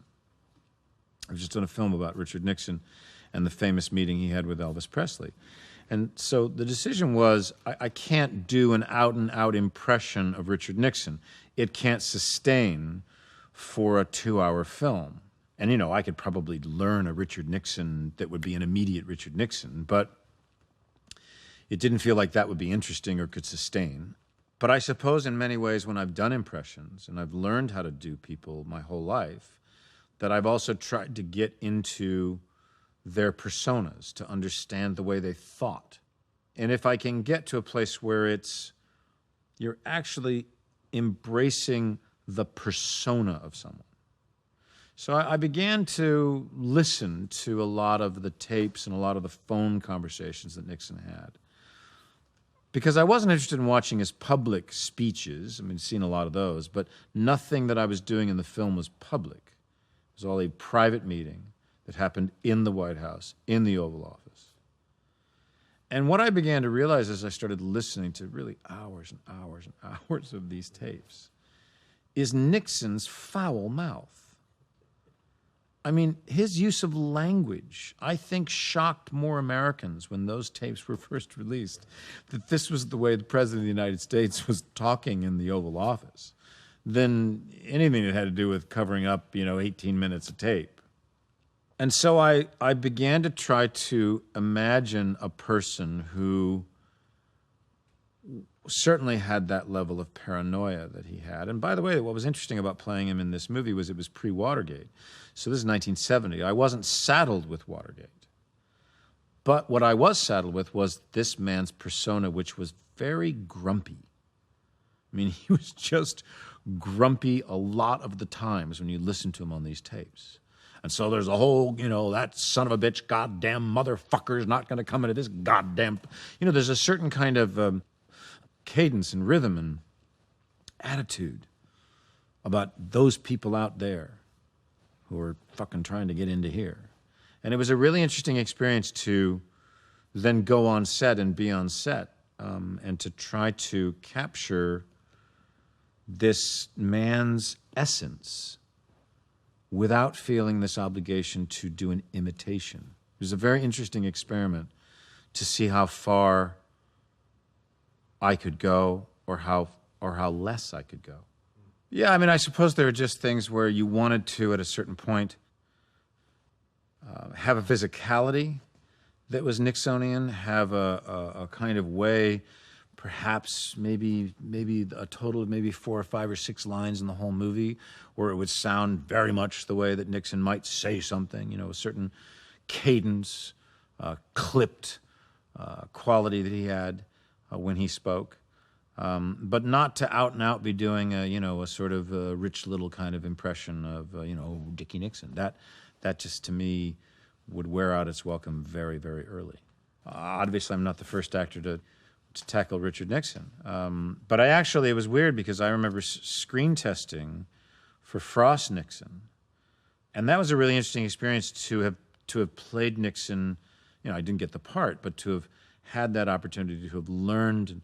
When I went back and looked at that film, which I still have from that screen test, before I started shooting Elvis Nixon, it was really interesting and helpful for me to look at where I felt I'd made mistakes, where I felt that I was talking too slow, where I felt that it was too much of an imitation of him and not enough of the real man.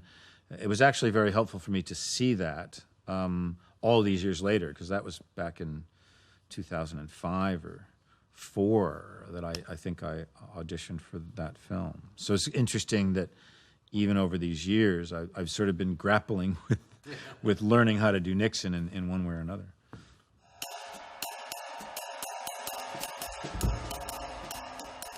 I had an experience doing a very successful Broadway play called Lost in Yonkers that was written by Neil Simon and directed by Gene Saks, both wonderful men of the theater.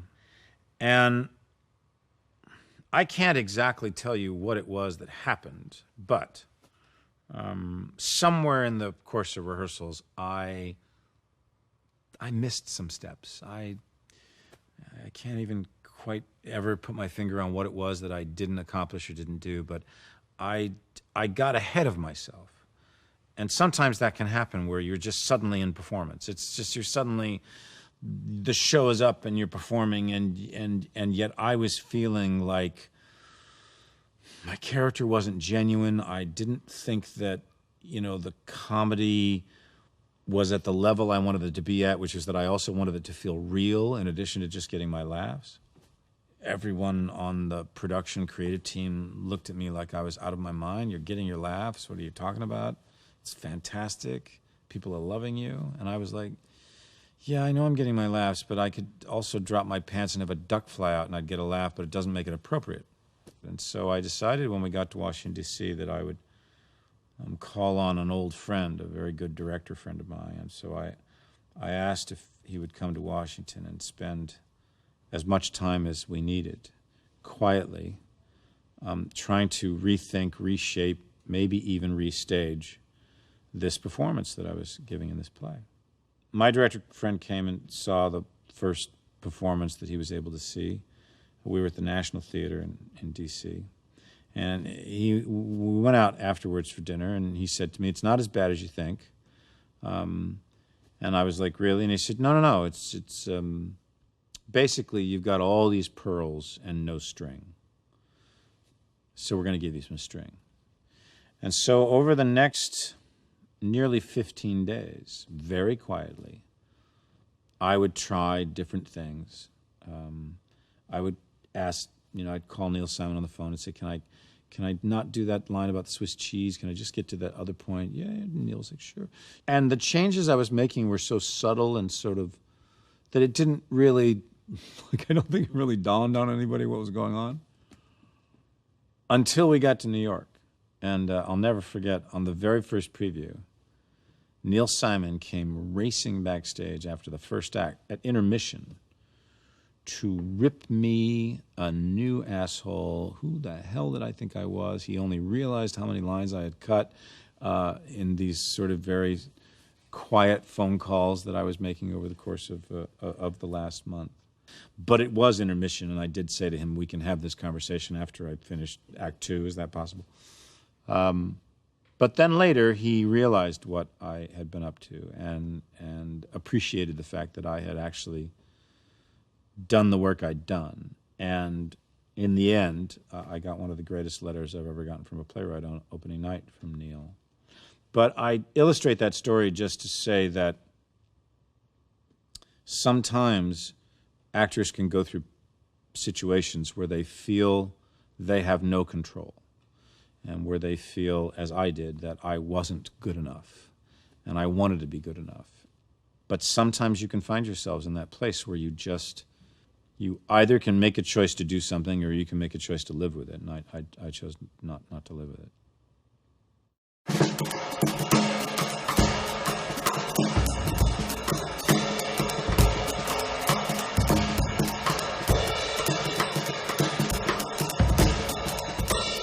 First of all, they're on your side, on the other side of that table. No matter how,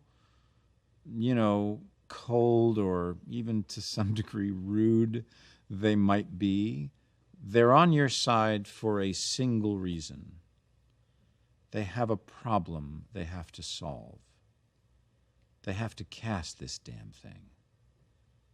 They've been sitting in this goddamn room day after day after day, and no one has done it for them yet. They want you to be good. They want you to solve their problem because they'd all rather go to lunch and drink wine. There's no doubt that we walk into these rooms and there's usually a table, quite often.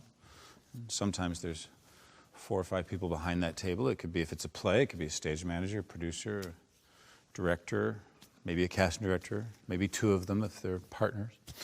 They're there. And they've been auditioning, for a couple of days, and you're out in a hallway, and there's a whole bunch of other actors that are either up for the same part you're up for, or up for the brother, or up for the sister, or whatever. They're all out there, and everybody's there, and you're thinking, oh, I'm not good. They don't want me. They want someone else. They want that guy. And particularly if you go to auditions a lot, you see the same actors at the same auditions, over and over. So, all of the elements that we align ourselves before we walk through that door to cut ourselves off at the knees before we even open our mouths, we do. There's a lot of that goes on. We all do it. The thing that's hard to remember sometimes is that everybody behind that table, no matter who they are, no matter what position they might be in the industry, they're just as ambitious as you are. They all want to be somewhere else in a year's time than where they are. He wants to be directing bigger things, better things. Stage manager wants to be directing. Person getting coffee wants to be the casting director. Casting director wants to be a producer. Everybody wants to be somewhere else, just like you do. So you're actually on a much more level playing field than you might at first imagine.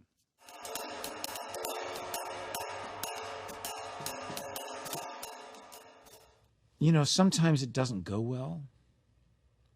I used to do this thing. My agent wasn't happy about it, but I used to do this thing, and sometimes it really worked, where I would be in the middle of the audition. I would have my sides, and I'd be, reading, and it just wasn't going well, and I knew it wasn't going well, and so I would occasionally do this thing where I'd go, whatever the lines were, blah, blah, blah, blah, blah, blah, blah. I'm sorry. Do you smell that? What? Oh, it's me. I stink. I'm sorry. Could I start again? Because that was really not good at all. And weirdly, sometimes that would, A, get me another reading of it, and B, a director would then say, actually try this. Or sometimes I would, before I'd start the audition, I would say something like, so I've read it and I think I get it, and I have made a certain series of choices. I may be really in the forest, so if I am, please feel free to lead me back to the road. And what you're doing there is you're just opening yourself up to saying, I can be directed. I don't think that every choice I've made here is the best choice in the world. I'm not entirely sure. And just by doing that, just by opening that up, you actually sometimes will get yourself another reading, because the director will say, that was interesting. I think I'd like to try it again and do it. And now you're in a conversation, you're in a dialogue, you're in an ability. Are we 2 people who can work together? Am I an actor who can take direction? Will I listen to what you say?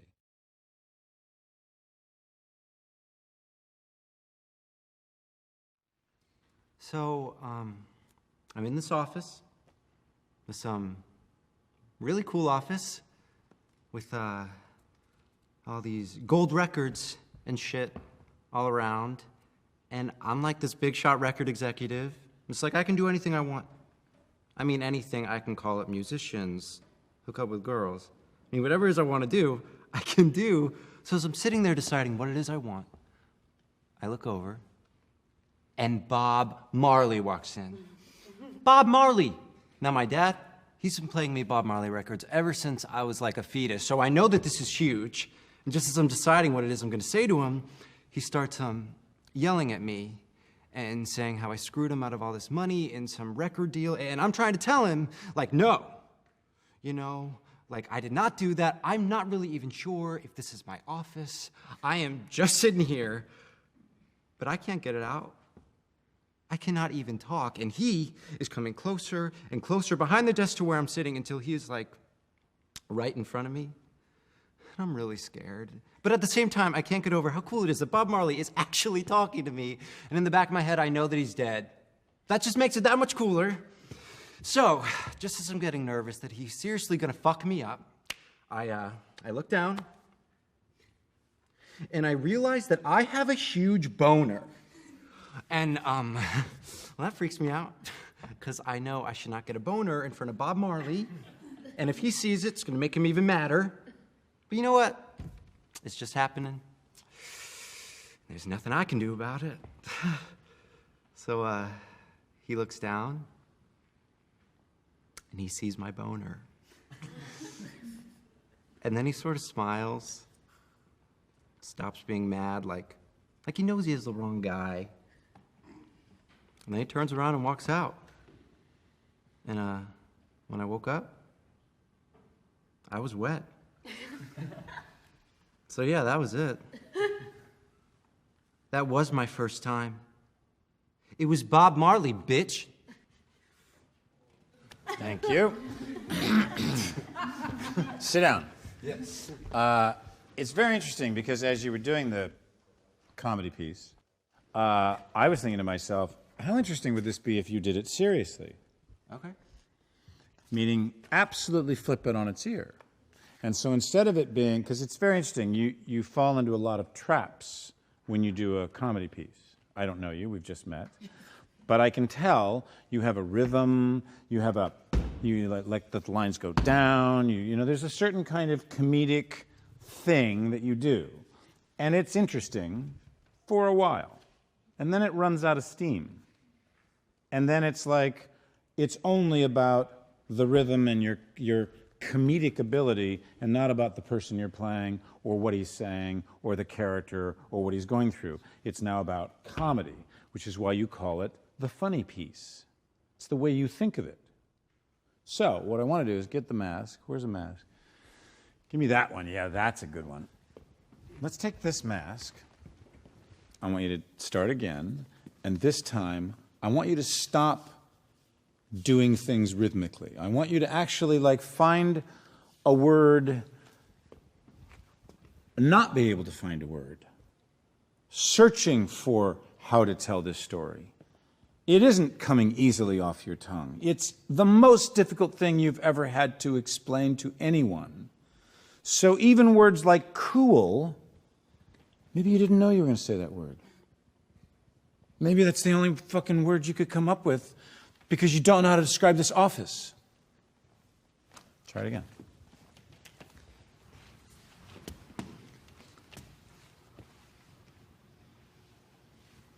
So, I'm in this office, this really cool office with all these gold records and shit all around. I'm a big shot record executive. It's like I can do anything I want. I mean, anything. I can call up musicians, hook up with girls. Whatever it is I want to do, I can do. As I'm sitting there deciding what it is I want,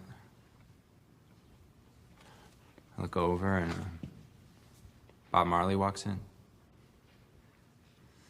Bob Marley. Dad's been playing me Bob Marley records ever since I was like a baby, so I know that this is huge.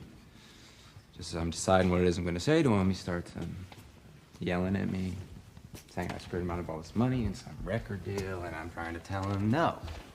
Great, thank you. Thank you very much. Thank you, thank you, thank you. When a director gives you a direction in an audition, sometimes they're giving you the direction specifically to see whether you take direction. You did not take my direction either times I gave it to you. You went right back to doing exactly what you've been doing, with or without the mask on.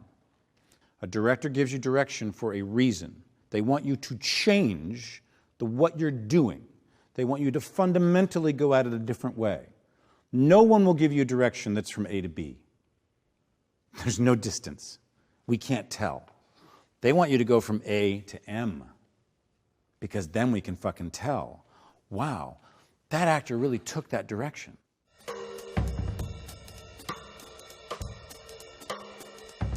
And sometimes I'll go through scripts and really put a line through where I think something shifts in the scene. And there could be, in one scene, there could be 6 lines through where I think something happens here. A discovery, a piece of information, a lie is told. Something moves the scene in a different direction from this point on, and then from this point on.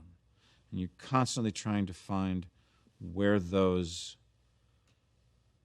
equators exist. There are some quite obvious clues that very often actors don't look at. The first one is the page number. Usually if you're given sides to a film or a play, but certainly a film or television, there will be page numbers. The page numbers are a clue. If someone gives you sides and it's page 4 through 8, it's very early in the telling of the story. If someone gives you another scene and it's page 69 through 75, that's more than halfway through the script. So you have to just sort of think about, what does that mean in terms of the information I'm getting from what the characters are saying to each other? And maybe it's the same characters in 2 different scenes. Maybe it's obviously the character you're auditioning for and a different character in both scenes. So you have to try to figure out who those characters are. And the other thing that's often not looked at is sometimes you'll get sides, and on the top they've crossed out the scene that happens before because you're just doing the scene that's underneath. Read that scene above. Study that scene above, because it might be full of clues, not just about the scene you're about to do, but about the whole film, the television show, whatever it is. Read that scene. If there's anything crossed out, study that too, because that's full of clues.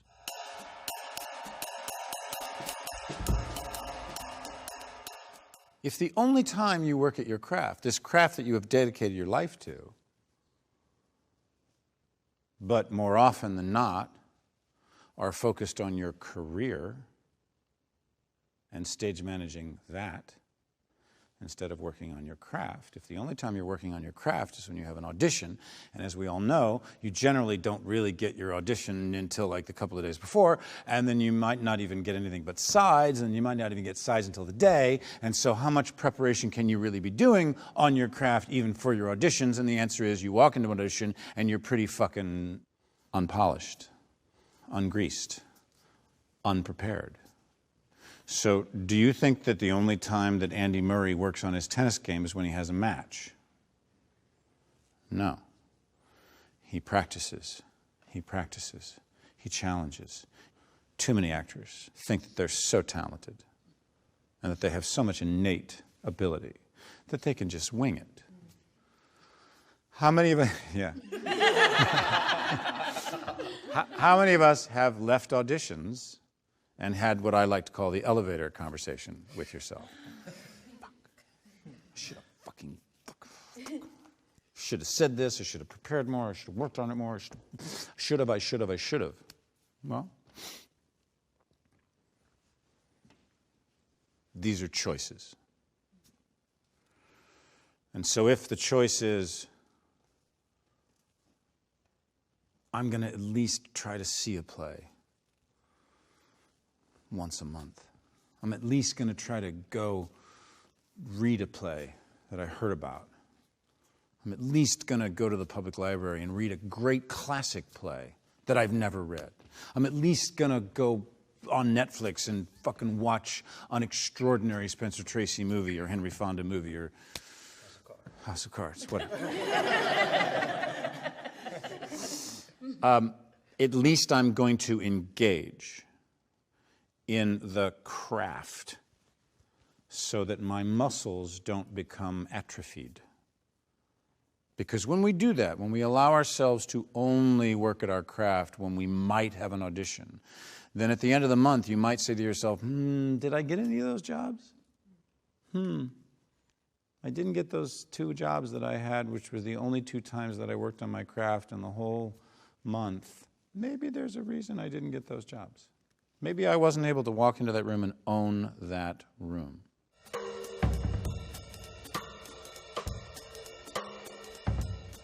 One of my worst auditions, and this, will give you a sense of my level, even when I was starting out, of not giving a shit. Because I went in for an audition for a commercial, for a FedEx commercial, right? And so the whole idea of the commercial was that a guy was walking up the steps of the post office in Washington, D.C., which I think is like 50 or steps or 75 steps. So it's a long way to get up to the post office to mail a package. And halfway through, he decides it's easier to send it FedEx. So that's the whole premise of the commercial. So I go into this casting director who was very, very, very important, very, very well-known, very, very well-respected casting director in New York City, who I had never met before. So I go in, my agents get me this audition. They're so excited that I have this audition because this is like this is like not just one ad, it's like the guy for a series of ads they're going to do. So I do the reading, whatever it is. I can't remember the dialogue in it, but anyways, I do the reading. And the woman, she's looking at me, she goes, I just don't think you're nebulous enough. And I said, nebulous? I don't think that's what you mean. She said, excuse me?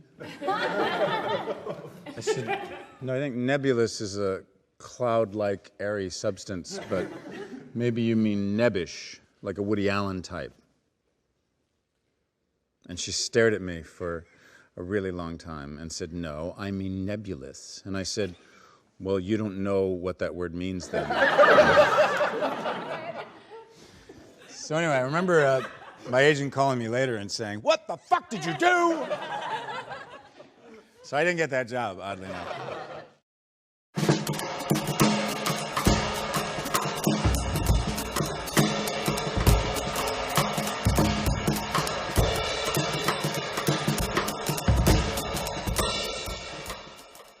Well, I think I was really fortunate that I got introduced to great writing, great drama, great theater, first by my parents, who were lovers of theater and lovers of film and music. And so I really got introduced to this at a very early age and got taken to the theater. And then I got even luckier when I sort of was introduced to a series of teachers who became my mentors, who then furthered that into specific kind of introductions to great writing. And it was being introduced to the writing of Tennessee Williams and Eugene O'Neill and Shakespeare, and sort of discovering that I felt a kind of immediate response to that kind of writing, and then wanting to work on it, and then wanting to sort of get up and perform it and see what those kind of words could do to me as an actor. And then auditioning for Juilliard, and you had to do monologues for that. I remember I did a monologue from Othello. I played Iago. And that audition was the hardest audition ever. I had to fly up to San Francisco to meet with Michael Langham, who was the head of the department, Elizabeth Smith, who ran the voice department, and I think one other person was there. I can't remember who it was now. So all of my teachers sort of at Juilliard start to blend into one another. But I remember that I had done this monologue where I had taken not just one monologue from Iago, but I had taken sections of the play, and I had strung it together and made a kind of overall arc of Iagos, so that you got a real sweep of his character, and it was I thought it was really inventive in a slightly different way of doing a monologue. And I remember at the end of it, when I finished it, Michael Langham, who was a very officious British director who looked at you over the bridge of his glasses that were perched on his nose, usually disapprovingly. He looked over his glasses and he said to me, Kevin. I said, yes. He said, did you write that? And I said, no, that was Shakespeare. He said, oh, didn't recognize it. And then I remember Elizabeth Smith said, when she was then critiquing my vocal qualities, she said, well, on the scale of the average, you sound like the end of a frayed rope. And I thought I was never going to get into Juilliard. And then, surprisingly, I did. When I left Juilliard, my very, very first job was playing a whole bunch of parts in that production of Henry IV Part 1 that Mandy Patinkin starred in and that Des McAnuff directed. And I played a tavern person and a priest and a rock and a guard and, and whatever they wanted me to play. And that was the greatest job in the world because, you got paid $120 a week and you got to do Shakespeare in Central Park. It was the greatest job ever.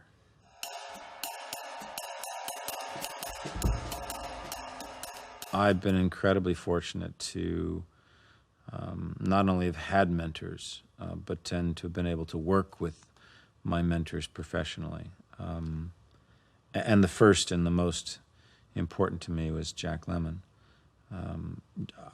Jack Lemmon was my idol when I was growing up. I just loved his movies, and he seemed to be able to do everything. Comedy, drama, musicals. I mean, he was just one of the most extraordinary all-around performers that we have ever produced. And one of the great things about growing up in Southern California when I did was there was a lot of money in schools for the arts. And so we used to be able to go to professional productions and workshops and seminars and festivals and all this stuff that involved professional actors. And one of these was to go to the Marte Perforum while Jack Lemmon and Walter Matthau and Maureen Stapleton were doing a production of Juno and the Paycock, Sean O'Casey's great play, in 1974, and attend a workshop that Jack Lemmon was going to run before seeing that production. And we all had to get up and do scenes. And I did my scene, and at the end of it, Jack Lemmon walked up to me and he put his hand on my shoulder and he said, "That was a touch of terrific." He said, "No, you're a born actor. You're meant to do this for your, I'm telling you right now, you should go to New York and you should study acting because you're meant to do this for your career. You're meant to do this." And I was a shy 13-year-old kid. And that meant the world to me. I mean, that was an example of when someone says something to you at exactly the right moment that you need to hear. And of course, I did go to New York. And I did study acting. And 12 years later, I got the opportunity to audition to play Jack Lemmon's son in a production on Broadway of Long Day's Journey into Night. And after auditioning with Jack, which was the second series of auditions I had, because I had auditioned for Jonathan Miller, the director, first, and then about 3 months later, I had to go back in and audition with Jack Lemmon. I did a series of scenes with him, and I was relentless. I wanted this part so bad, to play the alcoholic son. And at the end of like 4 scenes, Jack Lemmon walked up to me, put his hand on my shoulder again, and said, "You know what? I never thought we'd find the rotten kid, but you're it. Jesus Christ, what the hell was that?" And I spent the next year of my life working with Jack every night. And then we got the opportunity to do a television miniseries together called The Murder of Mary Fagan. And then we did a film called Dad together. And then our final work together was in a film called Glengarry Glen Ross. And he became like a father figure to me. And there isn't really a day that goes by that I don't think about Jack.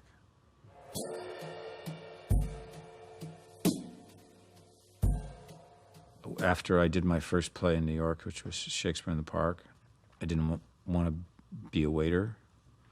So I went back to the public theater, and I had no appointment, and I went past Dolores, who was the person who always was like the security desk, and she answered all the phones, and she knew me from the rehearsals, and she was like, "Oh, hi, Kevin." I said, "Hi, I'm just going up to say hi to the girls." And I went, "Oh, great."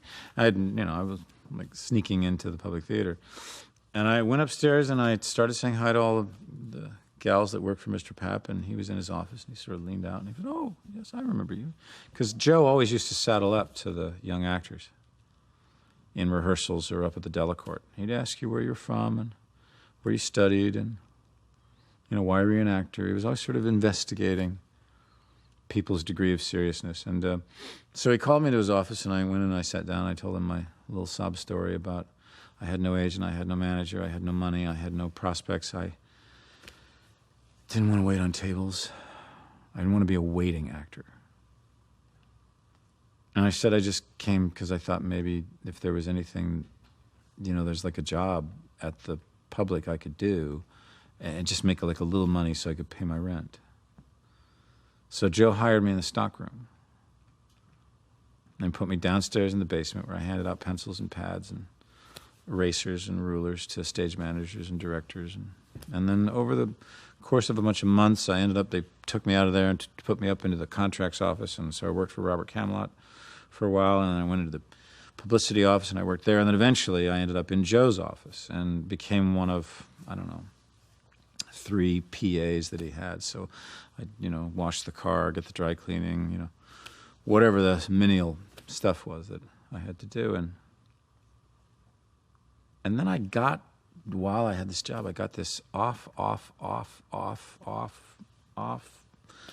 Broadway production of a Friedrich Schiller play called The Robbers, which wasn't even in a theater. It was in a dance space on 13th Street. So I got this lead part, and so I was, that's what I was doing at night, sneaking off to rehearse every now and then. And so anyway, we opened this play, and for reasons I can't even begin to tell you, the Village Voice came to review this play, and I got my first New York review, which was a pretty good review.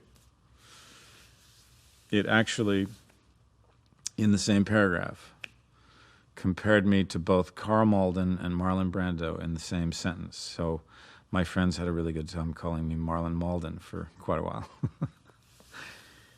And someone at the Public shows Joe this review. And the next night he came and saw me in this play on 13th Street. And the next day he called me into his office. And he fired me. And I was like, "What did I do?" He said, "You didn't do anything." He said, "You've been working here now for about 8 months. You've been getting comfortable making a little paycheck. And last night I went to the theater and I discovered an actor on stage. And he pushed me out, gave me 3 months' salary, and 4 months later was in the opening night audience of my first Broadway play." And that kind of mentorship, that kind of fatherly shove, which is clearly what I needed. It's the reason I do workshops. It's the reason I started my foundation. It's the reason that I feel, it's what Jack Lemmon used to always say: if you've done well in the business you wanted to do well in, then it's your obligation to send the elevator back down. I always thought that was a pretty cool way of saying it.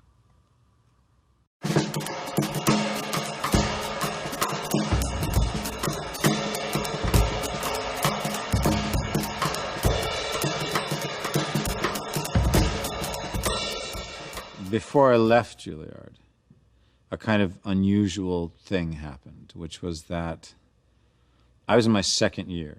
I was in group 12. But the fourth year class, which consisted of Val Kilmer, Linda Kozlowski, a whole bunch of really wonderful actors, they had kicked out so many guys that they didn't have enough guys to play the parts in the plays that they did in their fourth year. So I got recruited from the second year class, which they had never done before apparently in the history of Juilliard, and put into a fourth year production. So I played Val Kilmer's father in a production of The Wood Demon, which was Chekhov's first version of Uncle Vanya. So I had a fat pad and a beard, and I was playing this Russian character. And so I did the final performances. I was in that production, and all these agents came. And then one night I get this message that this manager wanted to meet me after this performance, and I was like, playing a godfather with a fat pad and a beard. I mean, why would a manager want to meet me? And so he kind of said, I want to represent you. But at this point, he was literally working out of like his flat, his apartment in New York. Didn't have an office, didn't have staff. But we kind of, we kind of worked together a little bit. And so he was my first manager. I scrounged around for a while. I didn't have an agent. The whole time I was working at the Public Theater, I didn't have an agent. And there were like a couple of times when I met some flaky, freaky people who were like, I'm an agent, but our Canadian office is really doing the work in New York. And they were sort of maybe interested, but it all turned out to be complete horse shit, and they were absolutely full of shit. Never lifted a finger, never did anything.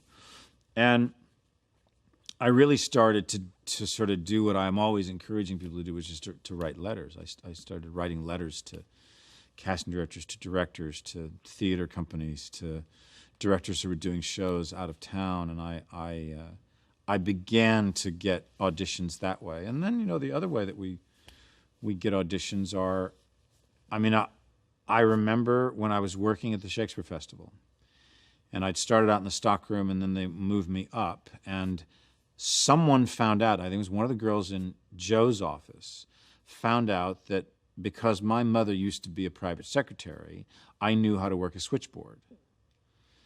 And Dolores, who worked the switchboard at the Public Theater, nobody could replace her at lunch because nobody could work the switchboard. So they asked me, could I work the switchboard? And I was like, yeah.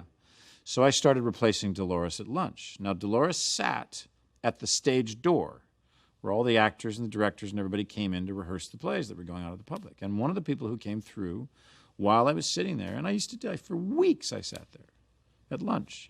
New York Shakespeare Festival, one moment. New York Shakespeare Festival, one moment. Yes, I'll connect you now. And I just, my mom taught me how to work a switchboard. Des McAnuff kept walking back and forth because he was directing a play at the public. Des I knew because he had directed a play at Juilliard, and then ultimately he directed the very first play that I did in Central Park the previous summer. So he was doing another play. Finally one day he just stopped. He said, "What the hell are you doing here?"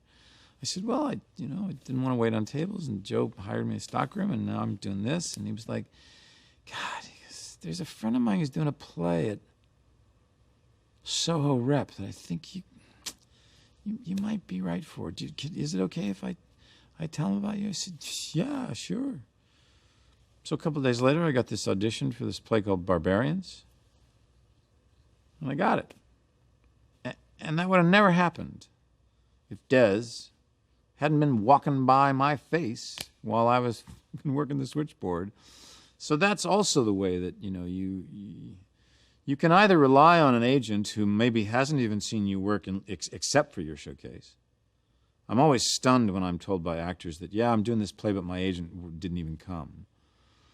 Or, yeah, I can't get my agent to talk to me on the phone. And there's this weird power thing that goes on between, actors that are starting out who feel like, well, I can't really say anything because if I lose my agent, I'm not going to have an agent. But your agent's not doing shit for you now.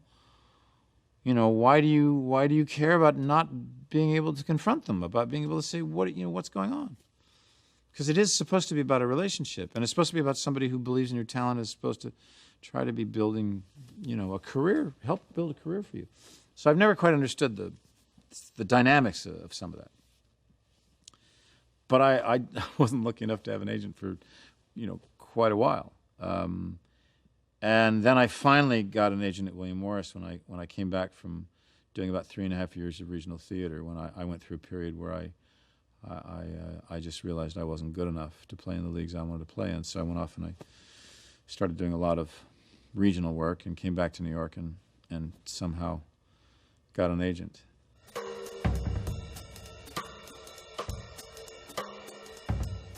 I think it depends on what kind of career you want, in terms of whether you're staying in school or having more training will have value. I can tell you that the way I look at it, what I learned at Juilliard was stamina. What I learned was technique. And that's come into enormous play in my life. Because it is absolutely true that when you're in the long run of a play, and you know, the greats say, oh, you're lucky if you feel it 4 times a week. If it just connects to you and the audience and you just feel like, wow, I just really served this play tonight. And the rest of the time, it's technique. And you can tell the actors that don't have it and the actors that do. And I think that if you want a lengthy, sustained career in the living theater, then it is essential that you have that particular pocket of energy that is absolutely required to have a life in the theater in which you treat yourself, your body, like an athlete. That you don't have to have if you want a career in film. And you know, look, there's nothing wrong with it. You know, I always find it very funny when I you know, you talk to actors, and particularly young actors, and they'll talk these highfalutin, you know, stories about the kind of career they want in the theater, and then, you know, they do a TV series, and they keep doing the TV series, and they keep talking about wanting to do plays, and then it's season 9 and season 10 and season 12, and they're still talking about wanting to do plays. And I sometimes say to them, you know, I believed you about 9 years ago when you said you wanted to do a play, but I don't believe you anymore. There was a period of time when I went through a very interesting education about that very question about how did I go about choosing work. Because when you start out, you know, you're lucky if you get like sides. And then the day comes along when they're actually offering you a part. You're like, wow, they offered me this part. So now you know, like, script. Like, where is that part? Where's that part? And I got to a point where I was like, wait a minute. I used to love to just pick up a play and read it. And then I'd find this part in it. And I'd go, wow, this is an incredible play. And I suddenly found that scripts arriving with a cover letter that said they've offered you the role of blah, blah, blah. And here's who's playing blah, blah, blah, and all the directing, blah, all this stuff that was like, ooh. And I thought, maybe I shouldn't know. Maybe if I go back to the way it used to be when I was in high school, where I just read something innocently, and then if I like it, well then, either the part will be obvious to me, or I'll do what I have often done, which is pick up the phone and call my agent and go, the part of Freddie is amazing. No, Tom Hanks is playing Freddie. It's the brother friend of the... I go, oh. But actually what ended up happening is that I no longer get cover letters. I mean, that stopped a long, long time ago. I don't want to know what part. I just want to read the story. I don't want to be drawn in or tainted or seduced by the money, the director, the other actors, the part. I want to read the story. And if I respond to the story, then it's probably something I should consider doing. If I don't, then all that other stuff shouldn't matter. It's not always easy. I think I was always trying to not get cornered. I think there are many very, very good casting directors. There are also many casting directors who tend to slot actors in certain, oh, that's what he does. Oh, she does that. Oh, he's not good at that. Oh, I don't want to see him try that. They slot you and they type you. And I think I was always trying in the early days to keep moving beyond where I was before I ever got slotted. I can think of sort of 3 or 4 distinct times when I said to my agent or manager, I can't do this kind of role anymore. I can't play this kind of part. If I continue doing it, it's the only way they're going to think of me. I have to move in a different direction. And that means I'm going to probably have to say no to some stuff because they'll keep offering me this stuff because that's the way, at the moment they're thinking of me. I've got to get out of this little place that I'm in. And I did that 3 or 4 times quite deliberately, and it meant I didn't work for a while. It meant I had to wait for the right thing to come along. But I think I kept shifting it enough that I was successful in not being pigeonholed too early. So again, it's recognizing that everything you do affects, if not the next thing you do, the next 10 things you do. And whether they all work out or they don't work out, whether some of them smell to high heaven. I remember when Jack Lemmon got the AFI, Lifetime Achievement Award, which is this wonderful thing they give out every year, American Film Institute. I was there and I spoke. And a lot of his colleagues spoke. And so Jack got up at the end and he had the award and he said, you know, I asked George Stevens how many clips they were showing tonight. And he said 33. I said, oh, good. I've done about 77 films. If you show the other 33, this room will be cleared. So, you know, on balance, you know, the good thing is that they remember the good ones. They tend to forget the ones that weren't memorable.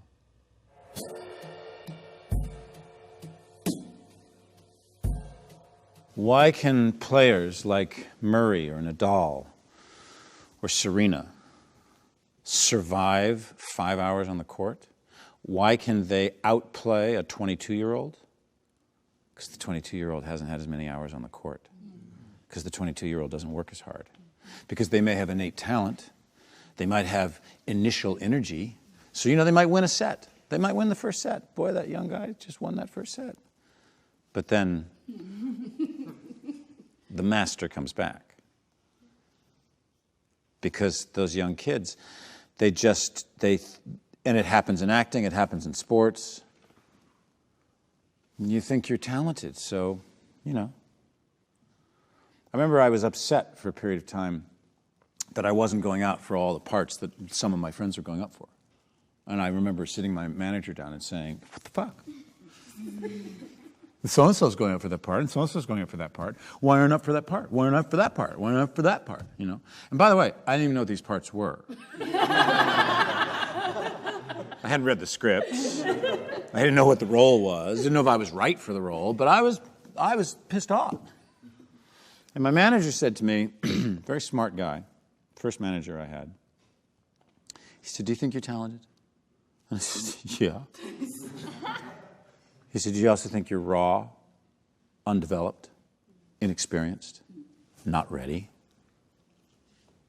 to play in the leagues you want to play in? I was like, what? He said, then why do you want to go around this town showing everybody who's in a position of authority where you are today? Why don't we pick the roles you're right for? Pick the jobs you're ready for and go for those. Because people make decisions very quickly about talent. Very quickly. And if you're not ready for something, it's like it's too big a monster for me to chew on. Find the things that you're right for. Fight for the stuff you know you can do. Don't fight for the stuff that you don't even know about. You're just pissed off and, you know, your ego's been bruised because somebody else is up for it. If you're going to fight for something, know what you're fighting for.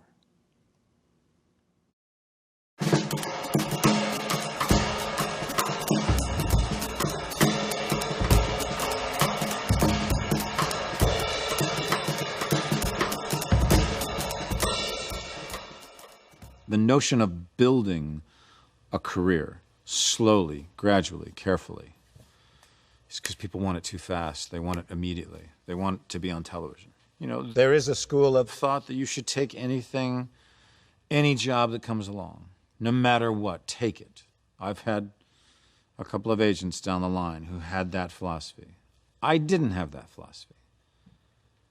I had a different philosophy, which is that I didn't want to do things that I felt I couldn't live with, and I didn't want to do things that I thought, that's going to be on film forever. And I probably don't want to see that late at night. So I turned down a lot of things as I was starting out, and it caused a relative amount of rumblings and earthquakes within my agents who were, who the hell do you think you are? And, they aren't my agents anymore. I live with no regrets, and I sleep very well because I have a very, very clear conscience. Hepburn said that once. I think Dick Cavett asked her, how do you sleep so well? She said, good conscience. Every experience I've had, personally, professionally, good, bad, ones I'd do again, ones I'd never do again, have gone into making me the man that I am, the actor that I am. And I can live with all of it. I made that choice. I did that thing. I said yes to that. I opened that door. Live with it. Sometimes it's gut instinct. Sometimes it's also, all right, if I do this thing and this thing offers me a chance to make a certain amount of money that I could then put toward this thing that I really want to do, can I live with myself, in the morning? I often make a joke that, I have to shave in the morning without wanting to slit my throat. So I can only do things that I can look myself in the mirror in the morning and say, well, all right, there is nothing wrong with making money choices. There's nothing wrong with wanting to be successful. There's nothing wrong with using something as a stepping stone. I'm always having this conversation with, younger actors starting out saying, should I move to New York? Should I move to Los Angeles? And my argument is, it's not a vast desert between Los Angeles and New York. There are extraordinary regional theaters across this country that would love to have someone like you, where you could go and work and do 3 plays, and then go somewhere else and do Chicago, Seattle, Miami, Washington, D.C., great Houston, theater towns, where you could spend 3 or 4 years building a body of work and building relationships with directors and working.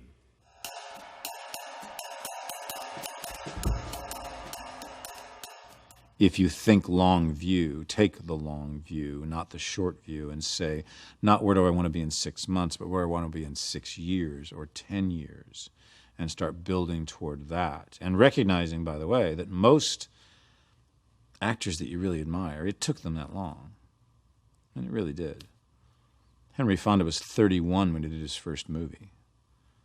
Dustin Hoffman was 31 when he did The Graduate. Nicholson was 34 when he did Easy Rider. It's different for women.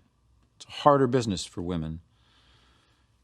They have to sort of get in there pretty early because we have a youth-oriented business, particularly in terms of the way women are treated. But most men that I admired really didn't get their breaks until they were in their 30s. So it took me a while to realize that that my ship wasn't coming in as early as some of my friends and classmates at Juilliard. I mean, who were becoming famous like that. And I was jealous, and I was ambitious, and I didn't understand why my ship wasn't coming in, except I thought, well, I just don't look like guys they cast in movies. And it took a while for me to be able to, A, adjust to that and realize that actually, in a weird way, what was happening was I was being able to watch how fame affected those people before it ever happened to me.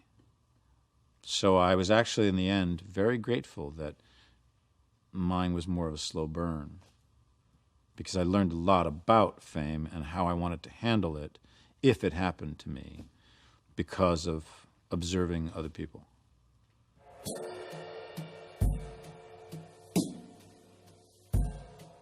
The question of doubting oneself, doubting one's talent, doubting whether you're ready, doubting whether you're right for a part, doubting whether you're figuring it out, doubting your director.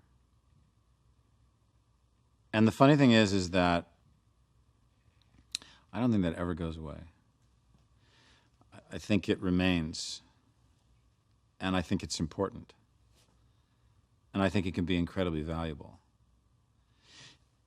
It's really interesting, because when I started out, there were like people that I'd hang out with, and you go out to a bar and you talk, actors would talk and you get a little drunk, and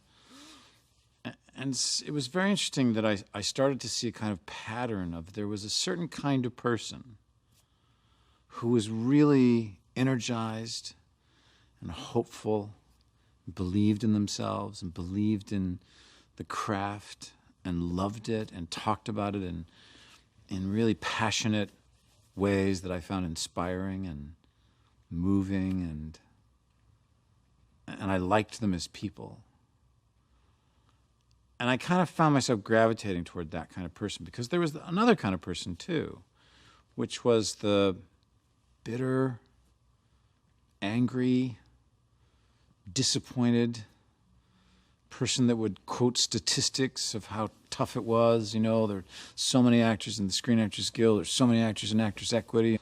And I found that kind of attitude, that kind of doubt, I thought was really destructive.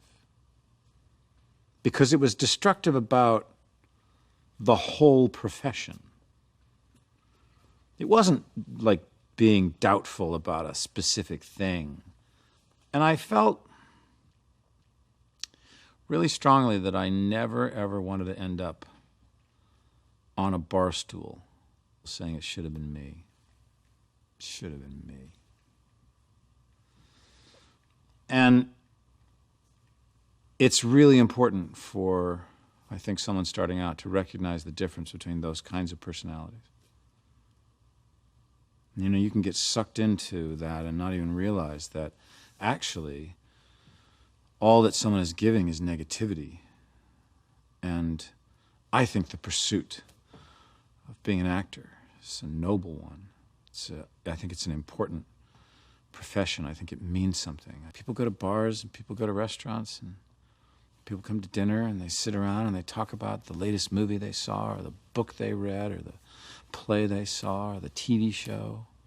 People get obsessed by characters and storytelling. It's what we talk about.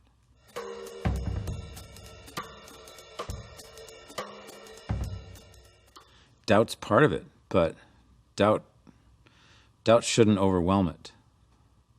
Because it's through doubt, I think, that you can then start asking yourself questions about, well, why do I feel that way? Why did I think I didn't achieve that thing I wanted to try to, whether it's something you're working on that day or you're looking back at a run of a play you did and you think, oh gosh. I mean, we, all have heard the great stories about, the greats who 6 months after the run of a play wake up in the middle of the night going, oh, that's how to play that moment. There's a great story about Olivier. He's at the Old Vic. He's doing, I think he's doing Othello. And this was just one night where suddenly something started to happen on stage. And Act One, actors were starting to gather at the wings to watch this extraordinary thing that was happening. His performance was just elevated to something incredibly unusual. People were getting on the phones backstage and telling their friends to race down to see the second act. And at the end of the evening, he took something like 14 curtain calls. I mean, it was thunderous. The audience would not let him leave the stage. And he walked through a line of his fellow actors applauding him as he went to the dressing room and slammed the door and locked the door.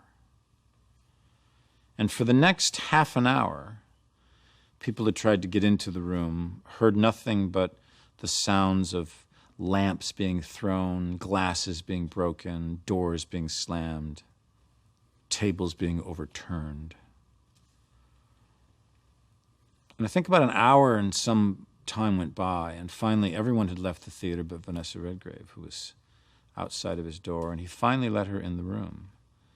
And she said, "Larry, what's wrong? It was the most extraordinary performance that any of us have ever seen."